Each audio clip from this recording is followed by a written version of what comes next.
of December.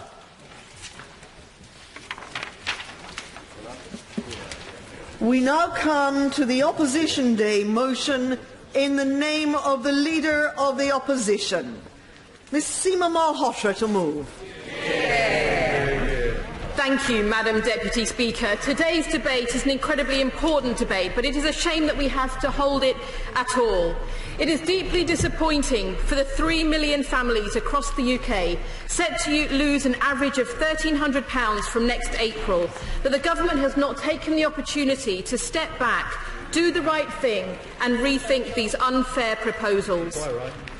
These unfair proposals, Madam Deputy Speaker, that they omitted to mention in their manifesto. And indeed today, we're given another chance to stop the changes in the Welfare Reform and Work Bill Committee, they chose to vote against. Last night we heard the latest arguments in favour of these cuts, which is already backfiring. The government seeks to make this choice a binary choice between cutting the incomes of the working poor and funding nurses, when in fact many of those in receipt of tax credits include our nurses, teaching assistants, care workers, civil servants and so many others who work day and night to keep our public services and our economy moving. I will give way. See, the decision to seek to reverse these reforms is an important one.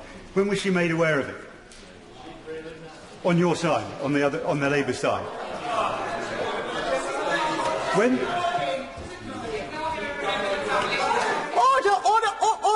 Order. We will not have shouting from the back benches. Nobody will ignore anyone in this chamber. We will have a measured debate on an important subject. Seema Malhotra. I don't even know that I need to respond to that, Madam Deputy Speaker. It's seeking to trivialise this debate, absolutely trivialise this debate. We've been very clear about what we would do, and we are calling on the government and his side today, as his constituents watch him today, and say who is he standing up for, his constituents or his party. I will make some more progress and then I will give way, Madam Deputy Speaker. In fact, these cuts will also hit the self-employed and those who run our local businesses. And it is bizarre, Madam Deputy Speaker, for the government to justify taking £1,300 off each family by highlighting how much more they've already taken before in tax credits. Today it has become even clearer that the government has chosen to balance the books on the backs of the poor. And what the Chancellor has done is to make this debate What the Chancellor has done is to make this debate about taking from the non-working poor or the working poor, rather than a choice about recognising that in tough economic times it is fairer that those who have more should contribute more. And I will give way to the honourable gentleman first. The £1,300 figure that she has just quoted is an average, and for many working people in my constituency, they're going to get clobbered by a lot more than £1,300 a year. But isn't the really serious point here that it was only April this year that we had a Prime Minister on the TV in the studios saying he would not cut tax credits? Absolutely right. My honourable friend is absolutely right. And it's not just saying on that one occasion that the government has changed their mind or not told the truth. The government has not told the truth step by step on this measure since they first introduced this in the budget. They have tried to hide the impact on hard-working families across Britain, and he's absolutely right. The £1,300 is an average, and many families are set to lose much more. I will give way to the honourable gentleman. I thank the honourable lady for giving way. The honourable lady will be aware that the Conservative manifesto did make very clear there would be £12 billion of welfare savings, so it was clearly flagged. But would the honourable lady explain to the House that if she opposes this measure, where would she find the savings? Which other benefit would she cut, or which tax would she rise?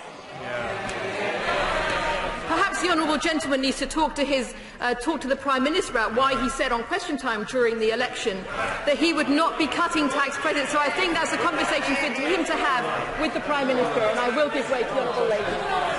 get on. Well, the honourable member opposite talks about the Conservative manifesto. It can't have outlined that 689,000 carers potentially going to be affected by this. Carers who care 35 hours a week and then try to work 16 hours on the national minimum wage. They will be hit by this. What do members opposite have to say about that? Absolutely. My honourable friend makes her point incredibly well. It is those that are working so hard to support us in every sphere, our public services and the economy, who are going to be hit the hardest by this move. And I hope that the government today will change their mind. Madam Deputy Speaker, I will continue to make some progress before I take further interventions. Now, the Chancellor may seek to say that what he wants is a low welfare, low tax, high wage economy. Well, it may come as a surprise that, of course, we all do. But what the Chancellor says and what he does are two different things. He makes a decision to cut tax credits at the same time, I will in a moment, at the same time as cutting income tax and inheritance tax for some of the wealthiest in our society. And we know that in the last Parliament, his failure to grow wages not only led to a drop in living standards, but also meant that tax receipts were lower than they would otherwise have been. In addition, as the Institute for Fiscal Studies has highlighted, welfare spending was virtually unchanged in the last Parliament because of the growth in tax credits payments and the explosion in housing benefits payments caused by this low-wage economy. Indeed, the number of people earning less than the living wage has risen by 45% since 2009. So the government might seek to hide what it is doing and make this debate about the Labour Party, but it is a debate about the quality of life for millions of families working hard to make ends meet. I will give way. I'm grateful to the honourable lady for giving way. Can I give her another opportunity? If she were to reverse these reforms, how would she pay for it? Would she cut taxes? Would she cut spending? Or would she simply borrow more money?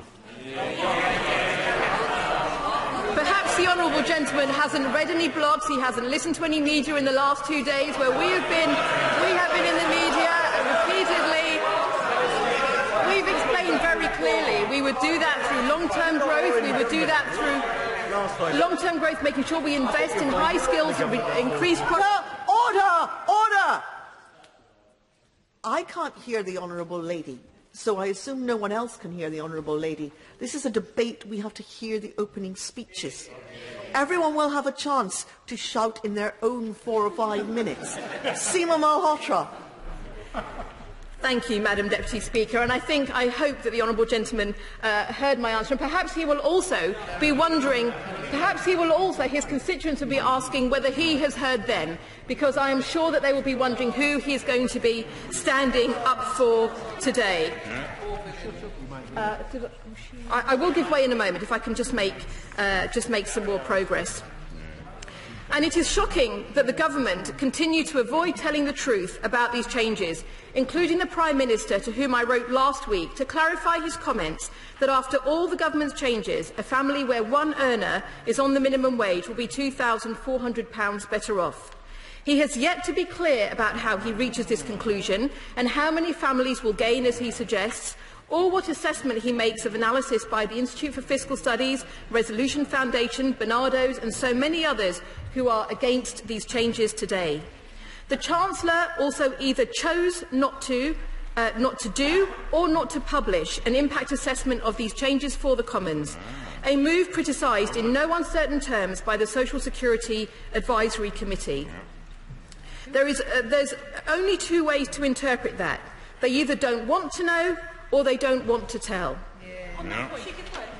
I will give way. I thank my friend for giving way. My friend talks about the impact of these changes. Let me give her just one simple example from my constituency in Walthamstow of a working mum who, when her tax credits were delayed, we had to refer her to a food bank because this was literally the difference between being on the breadline and having bread. Does my honourable friend agree with me that that change is going to happen across the country to working people if this goes ahead? Yes. My honourable friend is absolutely right, and she highlights the impact of the government's appalling administrative processes as well on our constituents and the way that they are left trying to make ends meet and then actually needing to go to food banks. Over 60% of the use of food banks has been due to benefits and benefits administration issues. I will give way. grateful for the honourable member giving way. The honourable lady asked in an intervention whether we were listening to the media, and I listened to an interview on Radio 4 this morning that the honourable member gave, and she only gave 2 examples of changes that she would make to the tax system, and they were on inheritance tax and raising the tax threshold to 50p. In the circumstances where that would raise for 2017 to 18 only 270 million, I asked the honourable member, where is she getting the other 420 billion?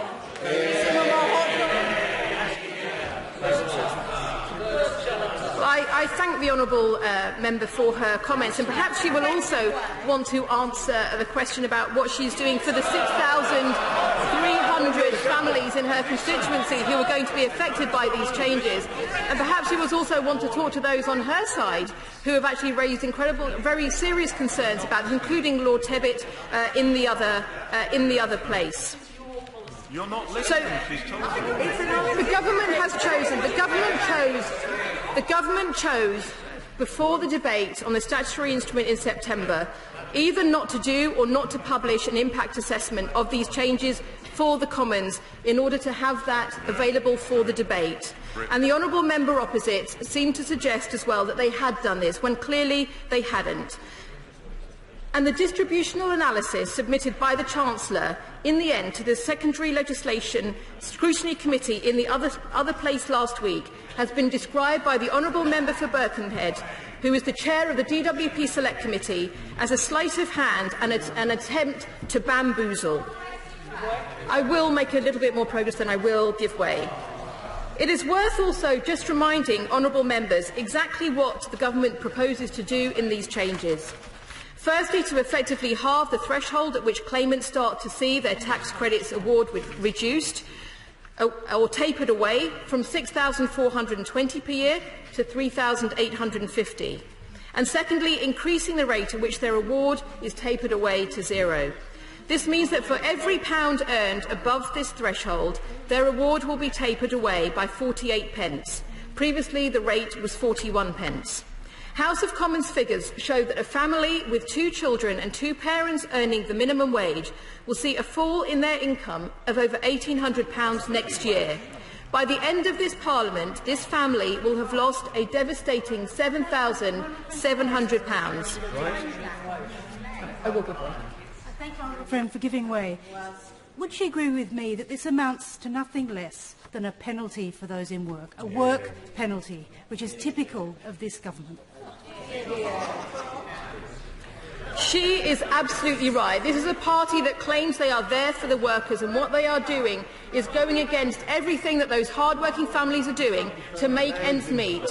And it is time today that they rethink what they are doing and stand up for those that they pretended to stand up for at the time of the election. I will give way in a moment. In addition, a family with 1 earner on the minimum wage will be over £1,500 worse off next year, almost £7,000 worse off in the total course of this Parliament. Now, the claim we have heard most, you might ask that question, the claim we have heard most is that working families shouldn't be concerned because the minimum wage will see significant increases in the next few years.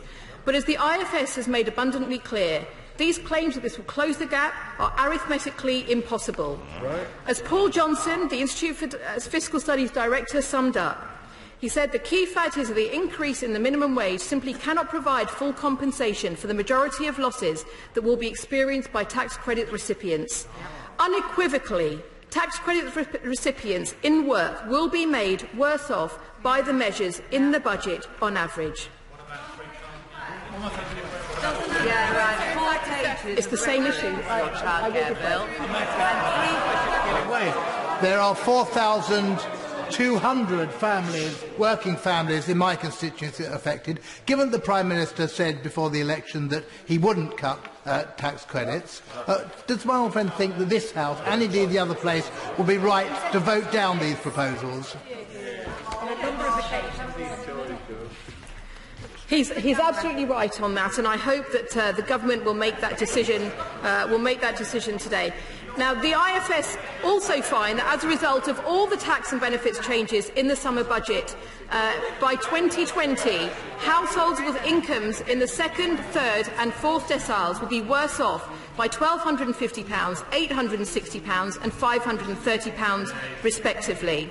Indeed, the Resolution Foundation's recent report showed that these moves are likely to result in over 200,000 more children being pushed into poverty, at a time when the Welfare Bill is effectively erasing Labour's Child Poverty Act from 2010, the duty in it to eradicate child poverty by 2020, as well as the measures to monitor child poverty. And perhaps an honourable member opposite would like to perhaps ask a question on this of their own front bench. I will give way to the honourable gentleman. He's been very patient.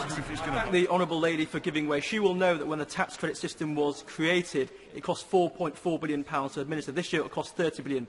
Will she now admit that the only credible welfare system is an affordable welfare system? And perhaps he will also ask what will happen to the 4,500 working families in his constituency set to see an average cut in their household income of over £1,300, and what impact that could have on whether they will keep their home, be able to put food on the table, or be able to afford clothes for their children. And I suspect that he will have a lot to answer for in his constituency. Indeed, 1 million single parents in work are set to be £1,000 a year worse off, and 1.5 million married women will be £600 poorer. And, Madam Deputy Speaker, I will in a moment. And, Madam Deputy Speaker, these cuts will also hit the self-employed on tax credits. Since 2010, self-employment has grown at a rate of twice the overall employment, and we know that self-employed earn 40 to 50% less on average than those in regular employment. I will in a moment. This weekend's Observer included the case of somebody who is self-employed in Manchester, who expects to see his tax credits reduced to virtually nothing from next April. And I hope the Minister, in his response today, will be straight about what these changes also mean for the self-employed. I will give way to the honourable gentleman. Constituency neighbour for giving way. We've had an impressive array of statistics, but has she got one proposal in which to reduce the deficit? Just one proposal?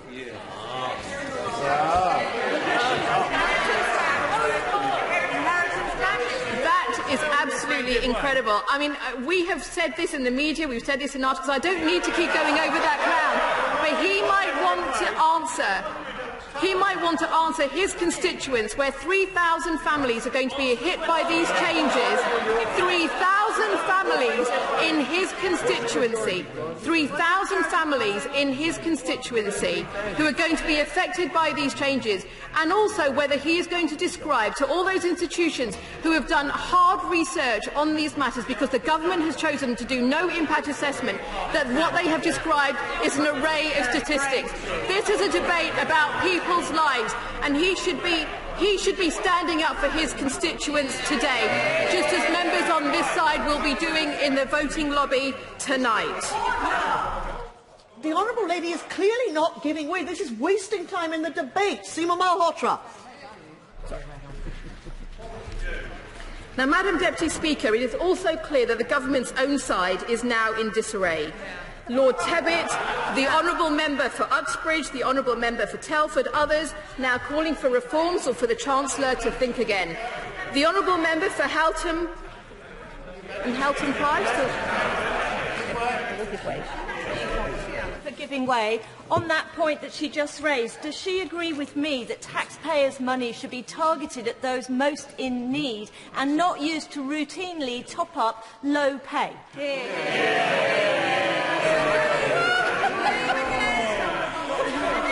I thank the honourable lady for that comment. I think it actually represents a misunderstanding of what tax credits are actually there to do and to help with.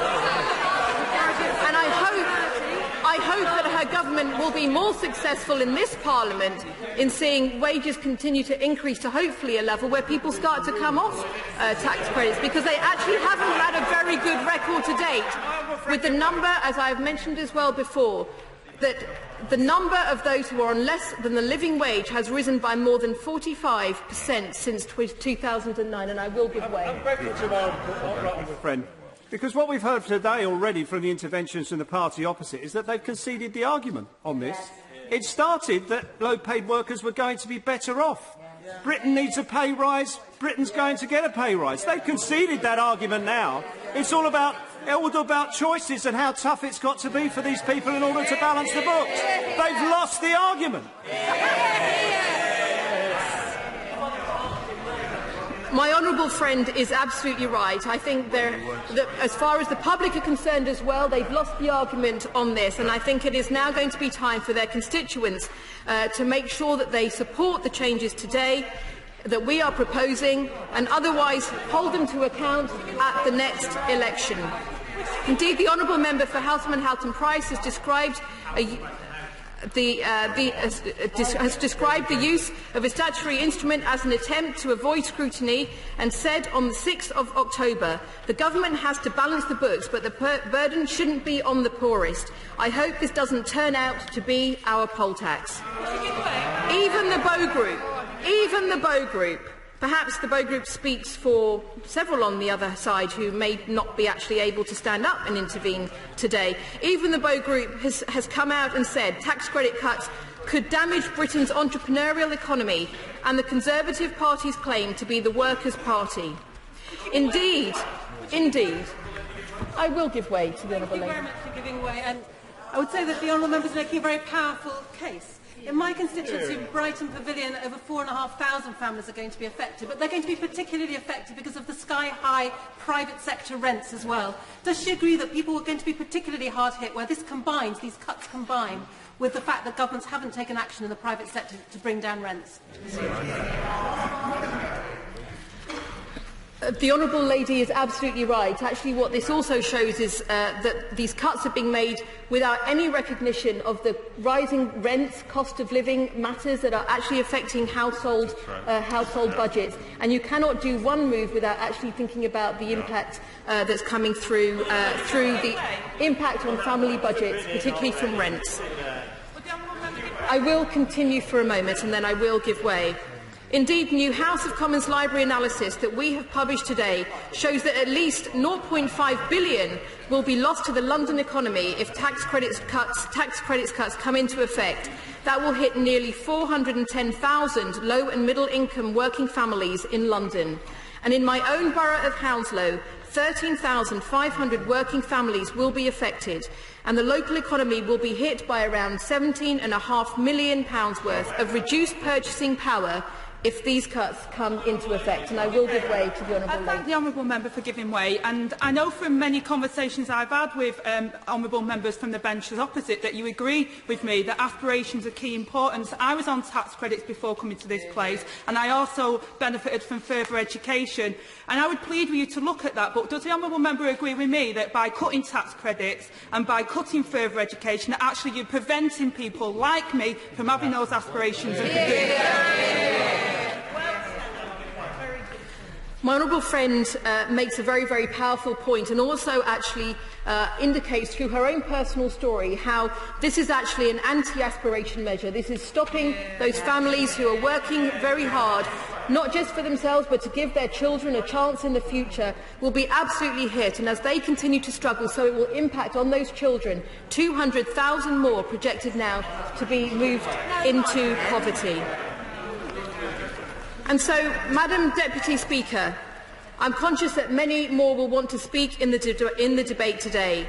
And so, in closing, I want to say that this is a move that is set to hit the poorest the hardest. The Prime Minister is fond of saying that he supports those who work hard and do the right thing.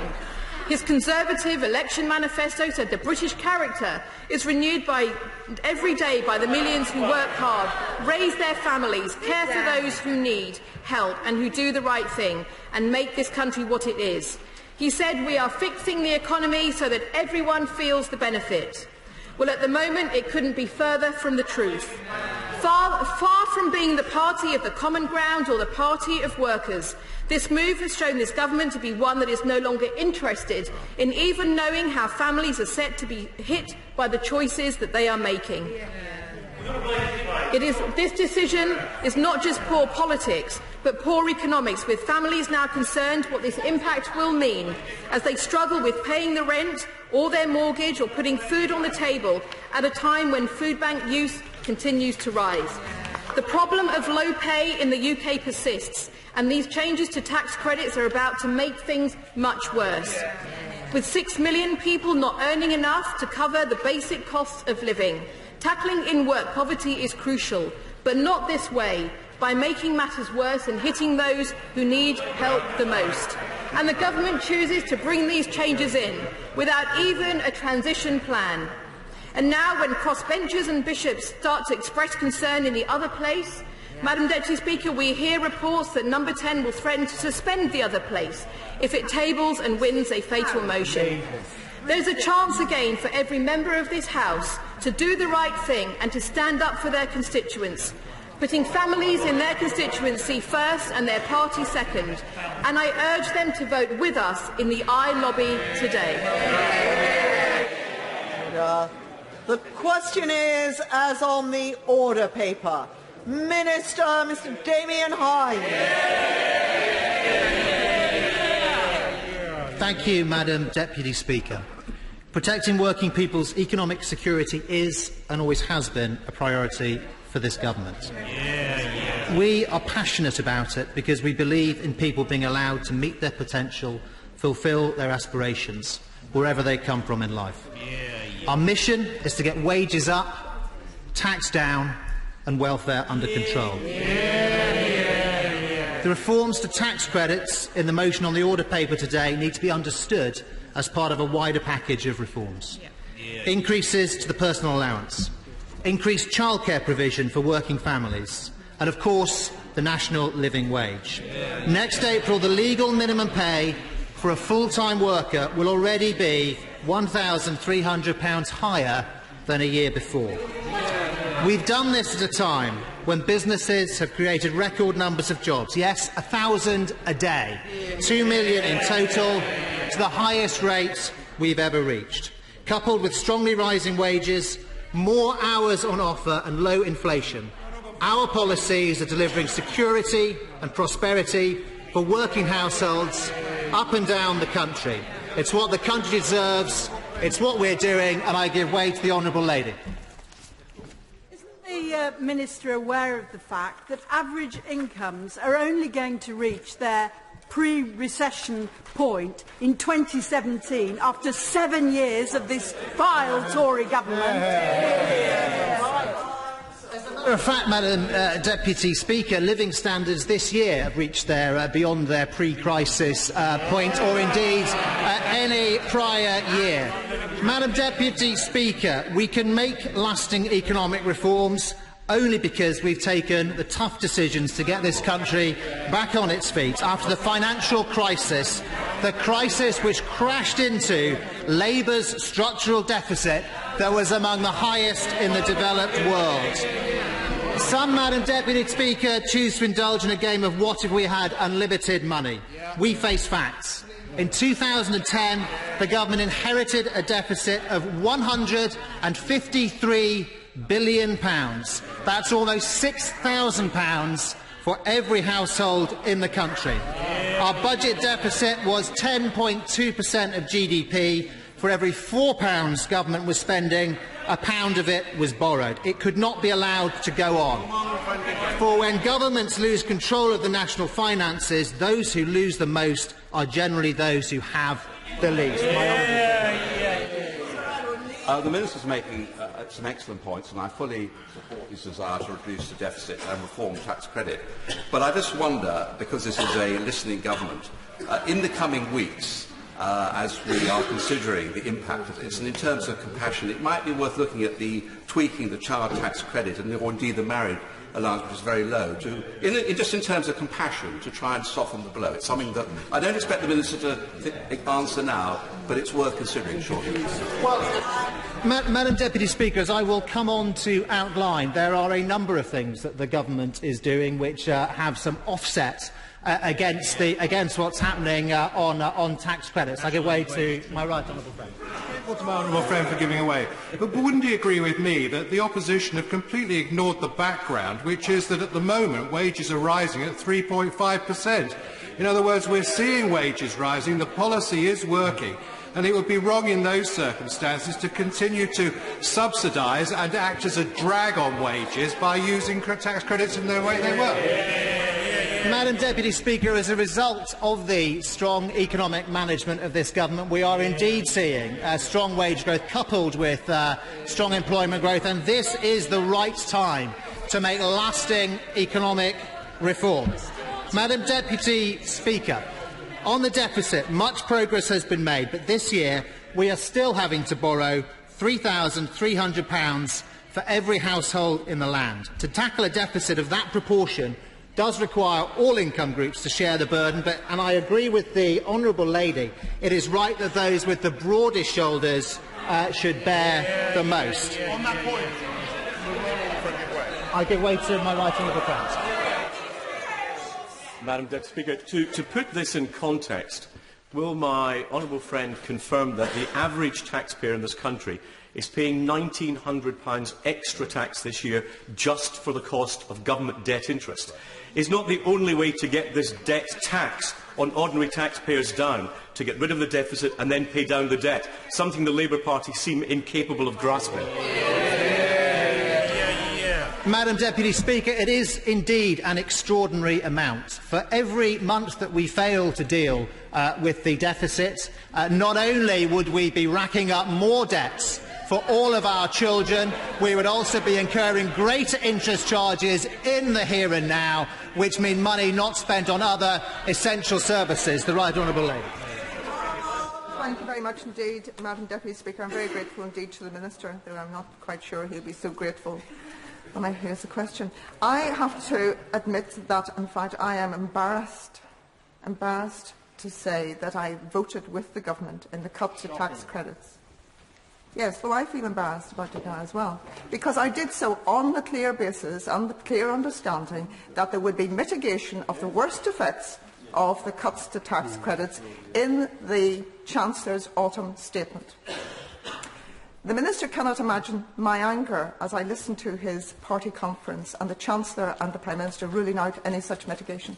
I will be voting with the opposition party this evening unless the Minister tells this House today what mitigation the Chancellor will guarantee in his autumn statement, and I give the Minister the opportunity to persuade me to change my mind again. Right Honourable Lady, who is a veteran and very experienced in the House, will know I can't actually preempt anything in the Chancellor's autumn statement on this or any other subject. I think she was right to vote with the government on the statutory instrument, and as I'm going to be outlining in my remarks today, this is a reform package of measures which is for working people, and it is the right thing to do for the future of those families and the future of our country. I will of course give way to the right honourable gentleman. I'm grateful to the Minister for giving way, and while nobody would expect to be able to give an answer what's in the autumn statement or the November statement, could he confirm that the figures the Prime Minister uses in saying that 8 out of 10 people will be better off as a result of the government measures includes all of us, large numbers of other people? The 2 out of the 10 who are not included in being better off are all those claiming tax credits. Will he confirm that when we go into the next general election, all the current 3.2 million tax credit claimants now will not be better off as a result of all the measures that he's announced? I hesitate to use a double negative, but no, I cannot say that they will not be better off. Many, many people will be better off. On the specific point of the 8 in 10, that refers to financial year 2017-18, and as he will know, refers to all working families. Obviously, the precise impact of the different measures with tax credits, with the national living wage, with the income tax personal allowance, with childcare, with social rents and all the other different elements will vary on precise circumstances, but many families will be considerably better off. And the Honourable Lady herself was good enough to quote one such example of one particular type of family of being £2,440 better off by 2020. Madam Deputy Speaker, I think I must make some progress. The tax credit reforms, Madam Deputy Speaker, are an important part of fiscal rebalancing, but they are only one part. On the same day that the tax credit's lower threshold and higher taper rate take effect, we're also reforming dividend tax and pensions relief for those on high incomes, initiating a further clampdown on tax avoidance. These are three among a set of measures that also includes the end of permanent non-dom status, restrictions on landlords' tax relief, and, of course, the continuation of a top rate of tax which is higher than in 4,718 of the 4,753 days that the party opposite was in office.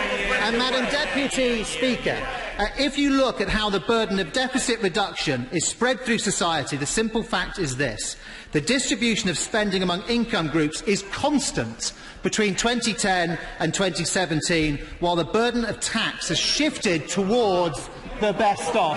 I give way to my honourable friend. Grateful to my honourable friend for giving way. Does he agree with the former Labour Chancellor of the Exchequer, Alistair Darling, who said that subsidising lower wages in the way that tax credits did was never ever the intention? He brings me on quite handily to my very next point, which was that, of course, when tax credits first came in, their aim was entirely noble, but they quickly soared out of control. The total cost more than trebled between 1999 and 2010, ending up costing £30 billion in 2010. And, Madam Deputy Speaker, scandalously, under the last government, while this spending spiralled, in-work poverty actually rose by 20%. Now, we can kick a problem down the road or we can do something about it. We, Madam Deputy Speaker, we chose to do something about it. Our reforms don't abolish tax credits or anything close. Of course I'll give way to them. Confirm that the average amount of tax credit billed to the Exchequer during Labour's period in office was £22 billion, whereas under the Conservative Party it's been £30 billion. So it's gone up on your watch. I heard him making this quite extraordinary point on Newsnight last night. And talk about an average. So, of course, you've got a curve that goes like that, and you draw a line through it. So, of course, it's going to be lower in the middle than it is at the end. The point is they kept on rising. Will you let me answer? The point is they kept on rising, Madam Deputy Speaker, with particular spikes just before 2000 and 2010. Madam Deputy Speaker, fully half of families... I'll give way. Does the Minister share my astonishment that, despite being asked on 4 or 5 separate occasions, his opposite number failed to give any answer at all for how the opposition would fund this £4 billion, and does that not demonstrate Labour cannot be trusted with our public finances? I'm afraid, Madam Deputy Speaker, I could not put it better than my honourable friend, and I will not seek to try. Madam Deputy Speaker, under these reforms, fully half of families will still be eligible for tax credits, and the total cost will come down only to what it was as recently as 2008. They will focus support on those on the lowest incomes, while taking those on higher incomes off tax credits altogether. The Honourable Lady. Thank you very much. Thank you, Madam Deputy Speaker, and for giving way. How does he explain to 2.7 million children that this is going to be brought in by this party which says that it's on the side of working families? It's a disgrace. Madam Deputy Speaker, the bills of today will be paid at some point. We believe that the challenges for this generation should be dealt with by this generation. We believe we need to get our finances under control, eliminate the deficit and not just pass on that problem to our children and indeed our grandchildren. The Honourable Lady. The Minister for Giving Way, do you think that the 1% pay cap on public sector workers contradicts your policy on a high-wage economy? Madam Deputy Speaker, of course it is difficult to have pay restraint in the public sector. I don't deny that. But that 1% restraint has also protected 200,000 jobs in the public sector, which I think is a very important aim. And it is also, of course, the fact that since 2007-8, pay in the public sector has risen faster than it has in the private. I keep saying I must make some progress. I think for the moment I must mean it, Madam Deputy Speaker. These reforms to tax credits go hand in hand with the new settlement for working Britain that my right honourable friend, the Chancellor, set out in the last budget. At the same time, we're introducing radical measures to put more cash where it belongs, in the pockets of hard-working people. Our increases to the tax-free personal allowance mean that a typical basic rate taxpayer has seen... The Minister has just said he intends to make progress.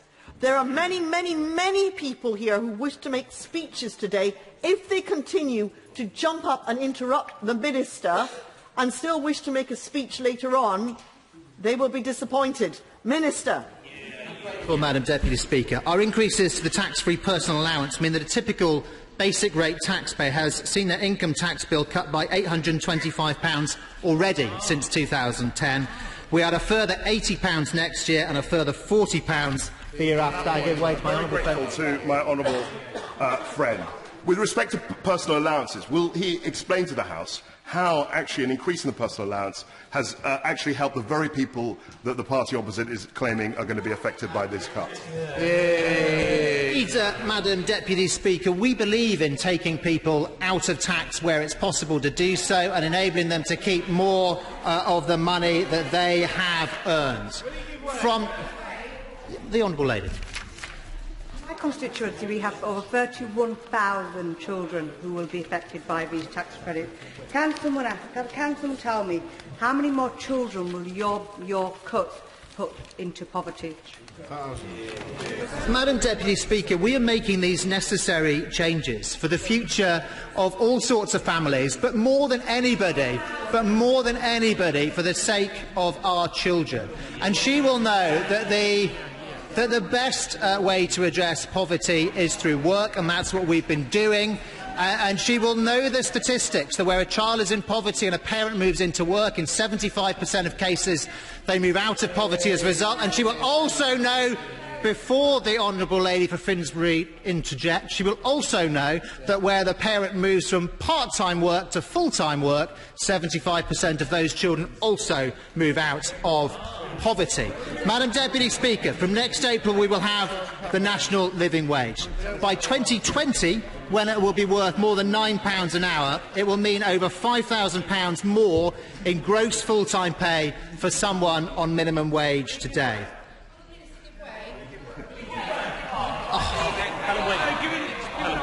The Honourable Lady. Does he share my frustration that the party opposite don't seem to understand that tax credits involve the taxpayers subsidising businesses who are paying low wages, and this has to change? I think my honourable friend is, as often, and in fact always, in my experience, correct, and brings me on to my next point, which is that already more than 200 firms, including some of our biggest employers, have announced they intend to pay staff at or above the national living wage before it comes into effect, and that's helped to push private sector wage growth to 4.4%, according to the latest figures, at a time of low or no inflation. And then there are the wider things we've done on living costs. The council tax we've frozen. The fuel duty we've frozen. On On childcare, we've already brought in 15 hours for the 40% most disadvantaged. 2-year-olds just through its first full year of operation and still ramping up. From 2017, there'll be 30 hours for working families with 3- and 4-year-olds, and just the additional 15 hours are worth some £2,500 per child per year. The honourable friend from the honourable member for Denton and Reddish. Grateful to the Minister for giving way. He can cut all the waffle. To many of my constituents, this is a matter of trust. Why does he think that the Prime Minister, on the 30th of April this year, toured the TV studios and told an audience at question time that he would not cut tax credits? That was 7 days before the general election. Does he think that had anything to do with it? Madam Deputy Speaker, the statutory instrument that we are discussing today does not affect the level of the child tax credits. He will know, as he is a keen student of these matters, the way the taper works on tax credit awards. It affects the sort of stacking effect of all different elements, but the child tax credit element, as the Prime Minister said, is not being changed. And then, Madam Deputy Speaker, I'm conscious of time, and I know there are very many people who want to make a speech in this debate. Perhaps most importantly of all is the wider effect of the national living wage. The Independent Office for Budget Responsibility estimates that as the national living wage imposes upward pressure further up the scale, 6 million people in total will get a pay rise. That effect actually starts now, but it goes on going up right up to the end of the decade. Madam Deputy Speaker, we're not just talking about a lower welfare, lower tax, higher wage economy. We are seeing it happen. The Minister giving way, and he's made the point repeatedly that the new national minimum wage is meant to offset the reduction in tax credits. Could he tell us what proportion of those people who are on tax credits currently are on the national minimum wage? I suspect I won't get the answer, so I'll tell him it's 25%. His intervention is very timely. His intervention is very timely. For had he been, sorry, I'm not going to say something that might sound as I don't mean it to sound, but had he been listening, I was talking about the wider effects of the national living wage, which do not just affect people on the national minimum wage, but a much wider distribution. Most economists estimate that it would extend about 25% of the way up the income scale. Well, it does answer his question, because he was suggesting that this proportion would not benefit from the national living wage, and that is incorrect. A lot of people who are not on today's minimum wage will also benefit, and the estimate is that it sums to about 6. Someone said how many? Okay, the estimate is it sums to about 6 million people will benefit directly or indirectly, of course. Can I just ask the Minister about this subsidy point? Look, I think we can all agree that the context is that we need to reconfigure our labour market. We've got almost 6 million people who are not earning a wage that they can live off. And ultimately, yes, a subsidy going to employers is not desirable. But surely the issue here is the order in which you transform your economy. And the fact is, through properly prosecuted industrial strategies, we're not seeing that obviously in our steel industry, you can reconfigure your labour market. That comes first, before you take away the tax credits and the support from people who aren't earning enough. Ultimately, that is the difference between these two sides. Well, Madam Deputy Speaker, the harsh reality that we face is that we do have a budget deficit which is the equivalent of £3,300 for every household in the country, and we do need to take firm action on that now. And it is right, as I said earlier, that burden does have to be spread right throughout society, but it's also right that the burden is shifted as far towards the upper end, which is what has happened with the tax burden. My honourable friend has been waiting. If thank the Minister for giving way. He will know there are many on this side, including myself, who are concerned about these changes. I won't be voting, however, with the opposition because of the nature of this vote and its non-binding effect. However, can he confirm, further to the reference point, well, if a few more of them had turned up at the original vote, we might have actually won. But if he could take him back to the point of the lady for North Down, can he confirm, though, that the autumn statement does offer the opportunity for this government to mitigate some of these effects, whether that's through a change to the order or through other tax changes? And can he confirm to me and many others on this side who are concerned that the Treasury are looking at other things that can be done to help this group of people? Number of mitigating elements involved in this package. We've been talking about the national living wage. There are major. Well, these things are all new. They're all new. There are major extensions to. There are major extensions to childcare provision. We have reductions in social rents, and we have the increases in the income tax personal allowance. Madam Deputy Speaker, before I conclude, and I am very conscious, Madam Deputy Speaker, of time, before I conclude, I do want to address a couple of points about poverty. The best route out of poverty is employment. We've created the conditions for the private sector, creating record numbers of jobs, over 2 million since 2010. And the best way to target in-work poverty is firstly by helping people move up the hours scale, and secondly by increasing wages.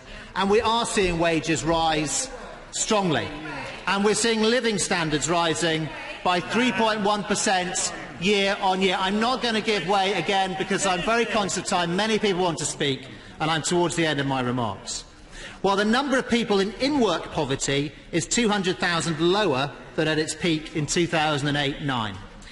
And let me remind the House of the surest way to create poverty and to dash the aspirations of working families up and down the country. It is to lose control of the public finances. And, Madam Deputy Speaker, we're making sure that never happens again.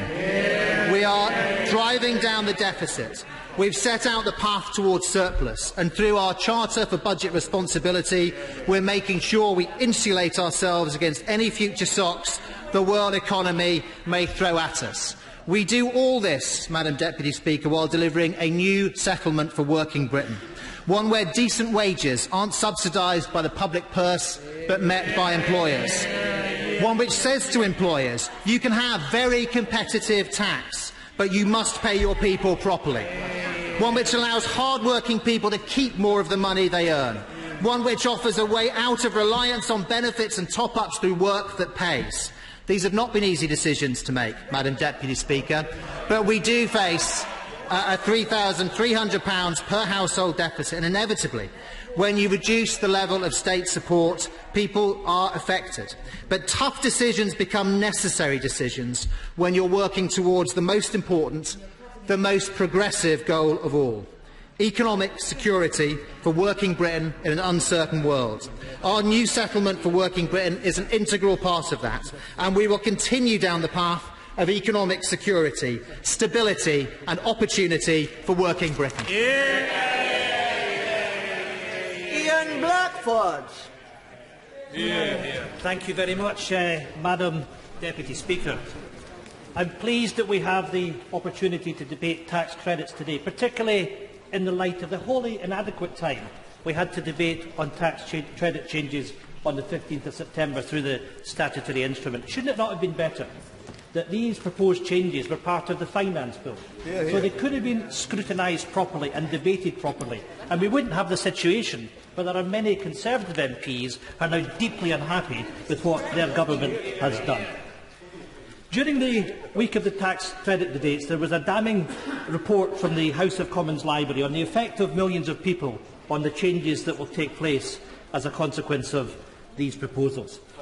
Let me state that the SNP wholly oppose the changes to tax credits, which are nothing more than an attack on low-income families in this country. The Prime Minister told his party conference he wants a war on poverty. I would say to the government, actions speak louder than conference rhetoric, when cutting tax credits is going to increase poverty, particularly child poverty. The reality is, this is not a war on poverty, it's a war against the poor. All of us came into politics to make a difference. I say to the government, indeed to all the Conservative benches, examine your conscience. Do you want to push through these cuts that will damage of millions of families in this country, increasing inequality? I will get so would the honourable member confirm to the House that it is now the policy of the SNP to use the new tax-raising powers shortly to be introduced to increase income tax in Scotland in a year or two's time, to increase tax credits back up in Scotland? I'll tell you, you know what? I mean, I find this quite extraordinary, because we fought in the general election about delivering home rule to Scotland. That meant full fiscal autonomy. Given the damage that you're going to do to hundreds of thousands of families in Scotland, then give us the power over our economy and power over welfare, in order that we can protect people in Scotland and not from the damage that you're going to do. We hear that individual Tory MPs have been summoned to speak to the Prime Minister and Chancellor today in order to straighten them out. I appeal to you, don't be bought off. Do the right thing and support the motion today. This is a government that cuts inheritance tax for those wealthy enough to have £1 million plus properties and punishes those on low income. All in this together? Well, we can reflect on that line. Would the honourable member give way? I will give way. Thank the honourable member for giving way. Would he also reflect on the fact that the government have also refused to close what's called the Mayfair loophole, allowing 8,000 plus people earning more than £1 million a year to pay only 28% tax, while hammering the poor? The honourable gentleman is absolutely correct. We've seen growing inequality in this country over the course of the last few years, and the effect of the budget is only going to increase that inequality. I will a little progress and I won't make way. Let's look at the facts of the matter. In Scotland, over 500,000 children are in families that rely on tax credits. 350,000 of those children are from 200,000 low-income families who will be hit by those changes. If we take the UK as a whole, the House of Commons Library tells us that 3.3 million in-work families received tax credits in April 2015, of whom 2.7 million had children. The Library tells us that the average negative impact in the reduction on the tax credit award in 2016-17 will be £1,300. As the Library puts it, the changes to tax credits will deliver savings of £4.4 billion in 2016-17. Of course, that is one way to put it. In reality, it is £4.4 billion that will be taken out of the pockets of the poor, the majority working families, and £4.4 billion of spending that will be taken out of local economies. Would my honourable friend concede that people in lower income groups tend, in general terms, to spend money in their local community? So actually that is taking out potential investment and growth in these local communities due to these cuts? Well, in fact, it's a point I was going to come on myself a little later on. You don't fix the deficit by taking spending out of the economy, because the point is those hard-working families that are in receipt of tax credits tend to spend every penny that they get, injecting money into the local economy, paying tax, and so on and so forth. I will give way to the gentleman. The honourable gentleman quite rightly makes the point about inequality. Does he accept that these proposals will disproportionately affect the BME communities, thus increasing racial inequality? I think the honourable gentleman makes again a very reasonable point. I think there are real dangers to the cohesion of society as a consequence of what this government is doing. I will make a little progress and I'll happily give way again. There is another line in the House of Commons document that there is no transitional protection for existing families on tax credits. Let's just dwell on that statement. The harsh winds of a winter chill brought to you by Her Majesty's Government, or as we may put it, Ebenezer Cameron. Mr. Speaker, I don't believe that any of us came into this place to put our hands on our hearts and say that we want to do this to hard-working families. We have it within our power to stop this today. Just imagine the letters going through constituents' letterboxes telling them about the massive cuts that are just about to inflict them, and for what purpose. We must pause, reflect and change course. I will give way in a second. Today is the opportunity the House needs to recognise that we have got this one wrong. Be brave, be bold, and let us collectively do the right thing. Just stop and think about this for a minute. Low-income families, on average, losing £1,300 a year. Let us look more specifically at a single-earner couple with 2 children working a 35-hour week on the minimum wage.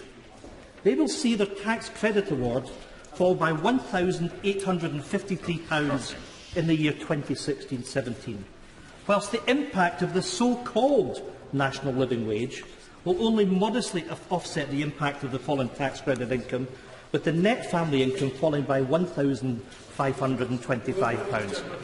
I'll happily give way. I do appreciate him giving way. Will he concede that the parties represented on his side of the House have made a series of apocalyptic predictions about the British economy since the general election 2010, and one after another, those apocalyptic predictions have been proven to be wrong, and so why should we believe your predictions now? Yeah, I'm grateful for the honourable gentleman intervening. We're not making any apocalyptic predictions about the economy. What we're talking about is the impact on hard-working families. We want to see investment in our economy. We want to see investment in innovation and skills, improving productivity, improving the living standards of all in Scotland and elsewhere. We want to work with you in order that we can improve these things. I will give way in a second, but I want to make a little bit of progress. Let me pose the question to honourable members opposite. What are you going to say to constituents next year? Hard-working, decent folk, many of them who will have voted for you, who've just seen their incomes cut by over £1,000. In a second. What are you going to say? Are you going to tell them that their hard work is paying dividends and that for them, work is paying? You don't have an answer because there isn't one. The policy is wrong and you have the opportunity to change it, to do the right thing for the country, to do the right thing for hard-working families in your constituency. Well, and he knows he's making many points I agree with. Or just what, and he's keen to be honest with the House, I know, but can he just be clear that the vote tonight would not overturn the changes to tax credits? A vote in the other place may do at some point in the future. It's a good opportunity for us to express our concerns, but I don't want him to lead anyone who's watching this to believe this vote tonight is on tax credits, because even if this motion passes, it makes no difference. And can he just be clear about that, please? I think it does. Before the honourable gentleman answers the intervention, he has been talking quite a lot about you, but I'm sure he doesn't mean the chair. I'm sure he doesn't mean that. So perhaps if he would address the minister, that would work rather better. Mr. Ian Blackford. Wise words, Madam Deputy Speaker. I would agree that what the House has today is the opportunity to send a message to the government that it ought to reflect on what has been proposed. I think this has been an honest mistake that the government's made. I hope it is an honest mistake, and we can reflect on it, and we do not punish people the way that the tax credit changes proposals have done. Let me make some more progress, because I'm aware that many other people want to speak. I mentioned that you're going to have constituents coming to you and what the answer is that you're going to give to them. I think what we have to do is to do the right thing for hard-working families in all of our constituencies. Every MP should go, and I'm going to make some progress, every MP should go to the online House of Commons paper. There is a link to the number of tax credit recipients by constituency. Anyone supporting this can see exactly the number in their own constituency that will be affected by this. We can remember Mrs Thatcher back in the day saying that there was no alternative. Of course, that was nonsense. We also heard there was no such thing as society. That's the kind of behaviour that should be something of the past. There has to be social cohesion. We have to demonstrate that we want to help people out of poverty, not remove a ladder out of it. I know what people in my constituency are saying. They don't like this. It is seen as mean-spirited. It is punishing the poor, ordinary, hard-working folk. There is no excuse, and we can stop it. There will be a massive impact on families, and we know that the end result will be to push families with children into poverty. We hear, and we've heard it in this chamber today, that many Tory MPs have voiced concerns at the impact of the changes. And we need to say to the Government, you need to listen to those of us on this side of the House, as well as some of your own voices that are reacting to the impact of what we are doing. Giving way. You asked just now, not you, but Madam Deputy Speaker. I'm not having this anymore. I've let a lot of people get away with this today. This is an important debate. We must observe the rules of the House. Just say the honourable gentleman. Thank you so much. I remembered as soon as I'd said it that I shouldn't have said it. Apologies, Madam Deputy Speaker. The honourable gentleman asked just now what it was we wanted in our constituency. What we really want is a better future for everybody. We don't want people to be hard done by.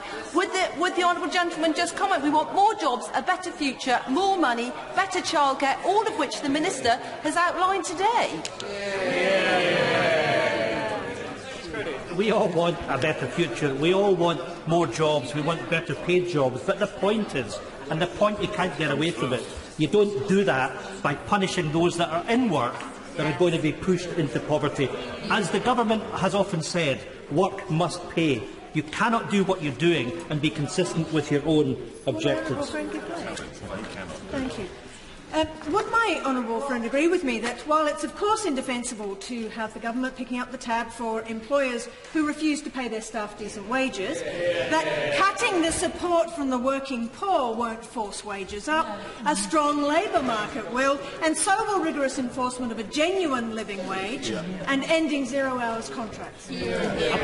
Absolutely, and I hope that we go on and we have a robust debate about productivity in this country, about skills, about innovation, because it's by driving investment into the economy that will drive wages up, and that will negate the need for tax credits. None of us have a fundamental desire to see the long-term existence of tax credits, but you can only remove them when you drive wages up. What you can't do is what this Government is doing, of cutting tax credits ahead of wages increasing. Now, I am going to make some progress, because I am aware of the time when I have to make progress. You do have to ask a question on the moral compass of a Government that wants to increase inheritance tax threshold whilst the poorest in our society are being squeezed to such an extent. One nation, they tell us. Well, whose nation is that? It's not a country that we want to live in. Perhaps, from an economic point of view, we have to ask, where is the logic in this? We're told it's about getting the deficit down. The reality, though, is that by taking cash out of the pockets of the poorest, you're taking cash out of the economy and depressing economic activity. Those on low incomes tend to spend what money they have. This does not fix the deficit. It takes spend. I want to make a lot of progress, and I will give way again. It takes spending out of... It's patronising. I'll tell you who's been patronising. It's the poor people in this country. Let's make it clear, as we did in the election in Scotland, that we want to get the deficit down, but this is not the way to do it. You need to get the deficit. You will not get the deficit down by... Well, OK, you asked the question now, and I'm very happy to give you the answer, since you've given me the opportunity. We won the election in Scotland. I'll remind you that, because we had 56 MPs returned to the SNP, and we had a progressive message that we delivered to the people of Scotland, of investing in our country, of increasing spending by a modest 0.5% per annum, that would have delivered additional spending in the UK of £140 billion and would have reduced the deficit to 2% of national income by the end of the decade. That's a much more responsible way to deal with the future of our country. We can ask the philosophical question as to whether there should be effective support to employers paying low wages through tax credits to excuse those employers from paying wages that offer a real living wage, one that offers dignity for work. I would argue that we all want to get to a situation that work does pay to the extent that those in work have a decent standard of living. We in the SNP have been championing a real living wage as a response to dealing with poverty, and yes, this would lead to a situation that hard-working families will become financially sustainable, driving up tax revenues, reducing the deficit, enhancing economic activity and ultimately leading to an enhanced fiscal position. This desire to make work pay that we in the SNP fully support through the living wage and by the way, the real living wage, not the current Tory construct, has to go hand in hand with an environment that encourages productivity. But we know that this has not been happening for the last 8 years, with productivity flatlining and even the OBR forecast for the next 4 years showing there's only limited recovery in productivity. You cannot have sustained growth in wages unless you have growth in productivity. And I'm going to make some progress. We need to have a national debate about how we can strengthen and drive sustainable economic growth, driving up living standards and making work pay. We can only get to a high-wage economy if we have investment in skills, innovation and through business investment. This is not happening, and it's the absence of this why we need to have the safety net that tax credits provide. That is why the Government, for now, have to reconsider what they have voted through. The Resolution Foundation have shown that the so-called living wage will boost wages by £4.5 billion by 2020, nowhere near the impact of the £13 billion of cuts to various working age benefits. This cannot be acceptable, that working people pay such a price. We need to cut inequality, not drive inequality, as the Government are doing. Let's come back to the example of the family losing £1,525 of their income next year. What will the Government say to such families? But in this case, that such families are going to be faced with difficult choices. Family budgets already tight. Something has to give. Not just now.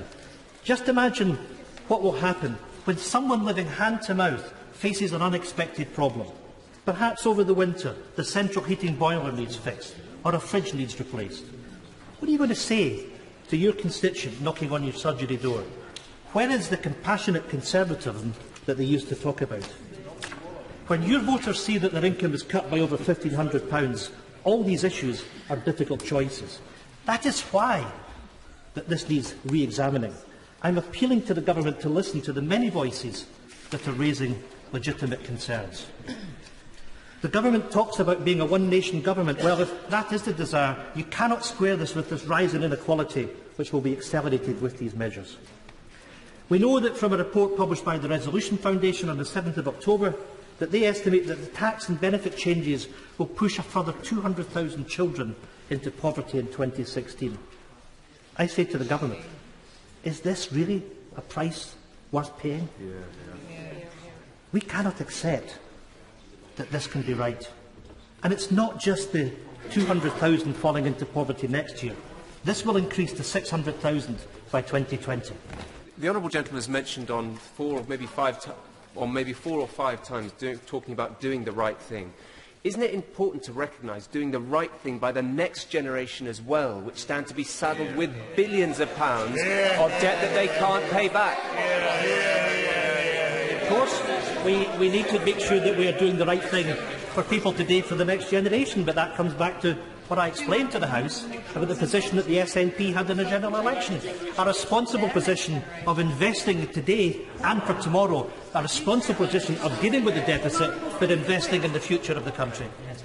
Will my honourable friend agree with me that part of the problem of making today's children suffer in the short term is that child poverty has enormous long-term consequences? The honourable friend is absolutely correct, and we must make sure that we deal effectively with child poverty in this country, something that these measures will constrain. I'll give way one more time. I thank the honourable member. On Friday, a lady called Edith came to my surgery to complain about her daughter's situation. She's a nursery assistant. She earns £8 an hour. She works 30 hours a week, can't work anymore because of school-aged children. What do you think, and she was mortified about the effect of the cut in working tax credits on her daughter and her family's welfare. What does the honourable gentleman think the Prime Minister should say to people like Edith up and down the land as to how they can trust his word in the future? I think the sad reality, I don't think the Prime Minister has anything sensible to say to Edith in your constituency, and that's why I'm appealing to honourable members at all sides of the House to reflect. I think we're having a very good debate today on this, but to reflect on the damage that these measures will have on Edith and others. That's why we have to... I want to finish off because I'm aware I've spoken for quite some time. Perhaps it is little wonder that the Government wants to redefine poverty. The numbers being pushed into poverty are frightening. It is not, Madam Deputy Speaker, a price that civilised society can pay. In conclusion, I am grateful that we're having this debate today, but it must not end here. I would plead with the Government, change course before it's too late. Millions of families should not be affected by the tax credit changes the way that they have been voted through. I hope that the Government does that, but failure to do so would demonstrate yet again that we need full powers over Scotland's welfare system to be in Scottish hands, not in the hands of George Osborne and Ian Duncan-Smith. There is, Madam Deputy Speaker, a clear contrast with a Tory government in Westminster attacking the poor and a Scottish government using its power to protect the poorest and most vulnerable in our society. The Scottish Government has invested £100 million to ensure that no one pays the bedroom tax and invested £40 million to protect council tax benefit. Madam Deputy Speaker, that is a caring, compassionate Scottish Government. If Westminster wants to punish the poor, give Scotland power over tax and spending so we can protect our own people from this heartless Conservative Government. Ken Clark. Madam Deputy Speaker, I shall endeavour to give a brief speech, but I think this is rather a big occasion, really. We've reached a stage 6 months into the new Parliament where we're really defining the issues in terms of how we're going to conduct the responsible management of the economy over the rest of the Parliament and achieve that healthy long-term recovery, which, as my honourable friend has just said, is what we're trying to give to benefit our children and grandchildren and not just ourselves. We won the election, I think, because we were regarded as more credible on economic policy. People hadn't always agreed with what we'd done, but they realised we would take the necessary, difficult decisions that were going to keep the country on course with an economy that was in the process of recovering. The Labour Party has still not woken up to the fact that it lost the election because it was not credible on the economy and was simply presenting an uncertain collection of rather populist proposals that did not add up to a responsible future. And I think that's been illustrated today.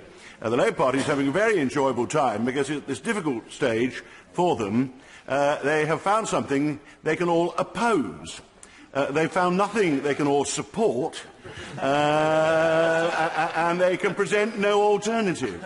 But they're enjoying opposing on a rather populist basis what they have forward. I would exempt the former Shadow Secretary of State, briefly a contender for the leadership of the Labour Party, who's just left his seat, because he did make an intervention conceding that he was against the taxpayers subsidising pay, but the message was, make us virtuous but not yet. He was quite happy to go along for the time being with this flawed system until some uncertain date in the future.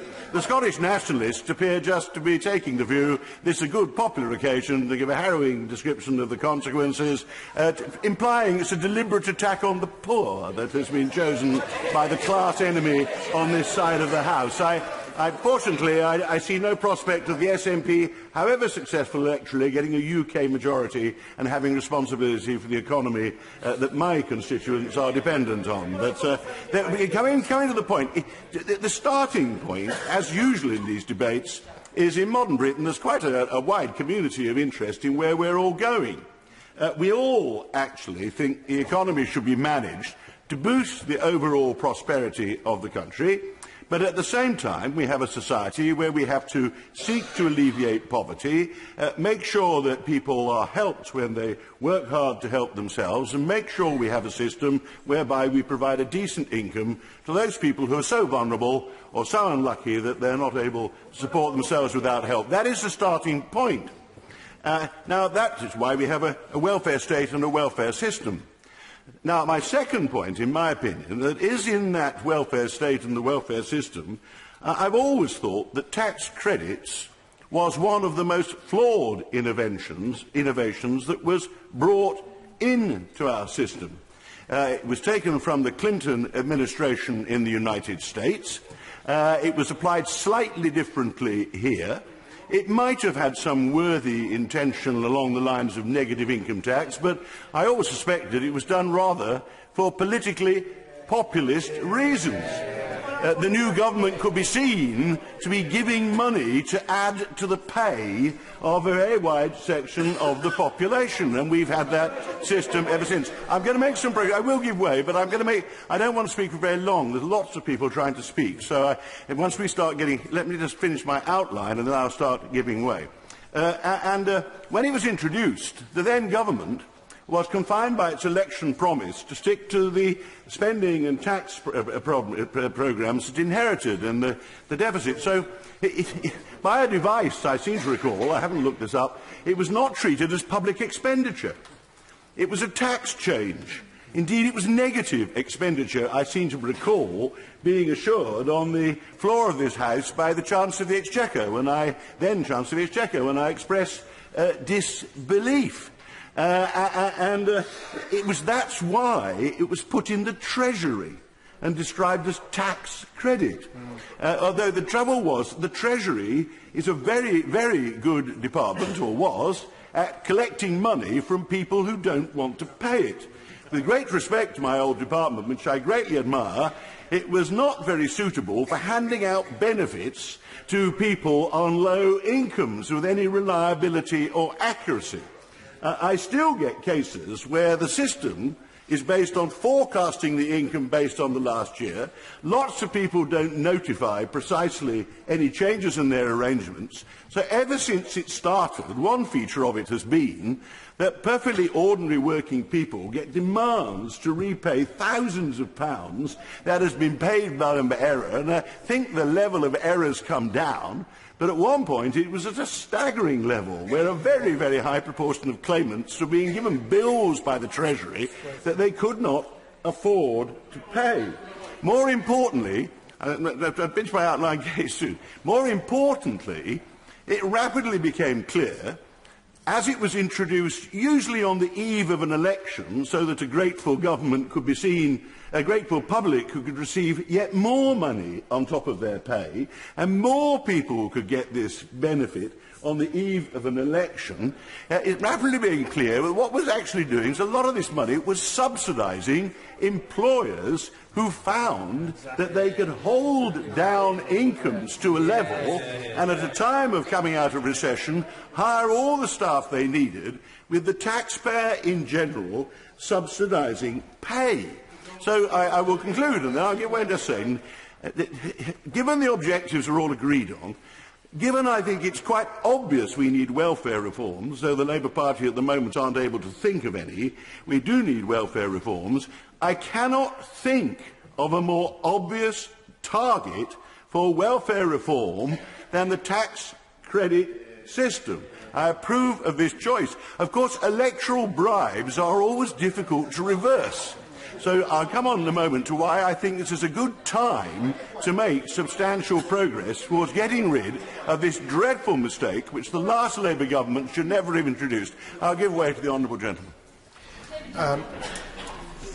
The right honourable gentleman, of course, makes a very important point about the nature of the benefit and the difficulties a year in time, and some people having to pay back.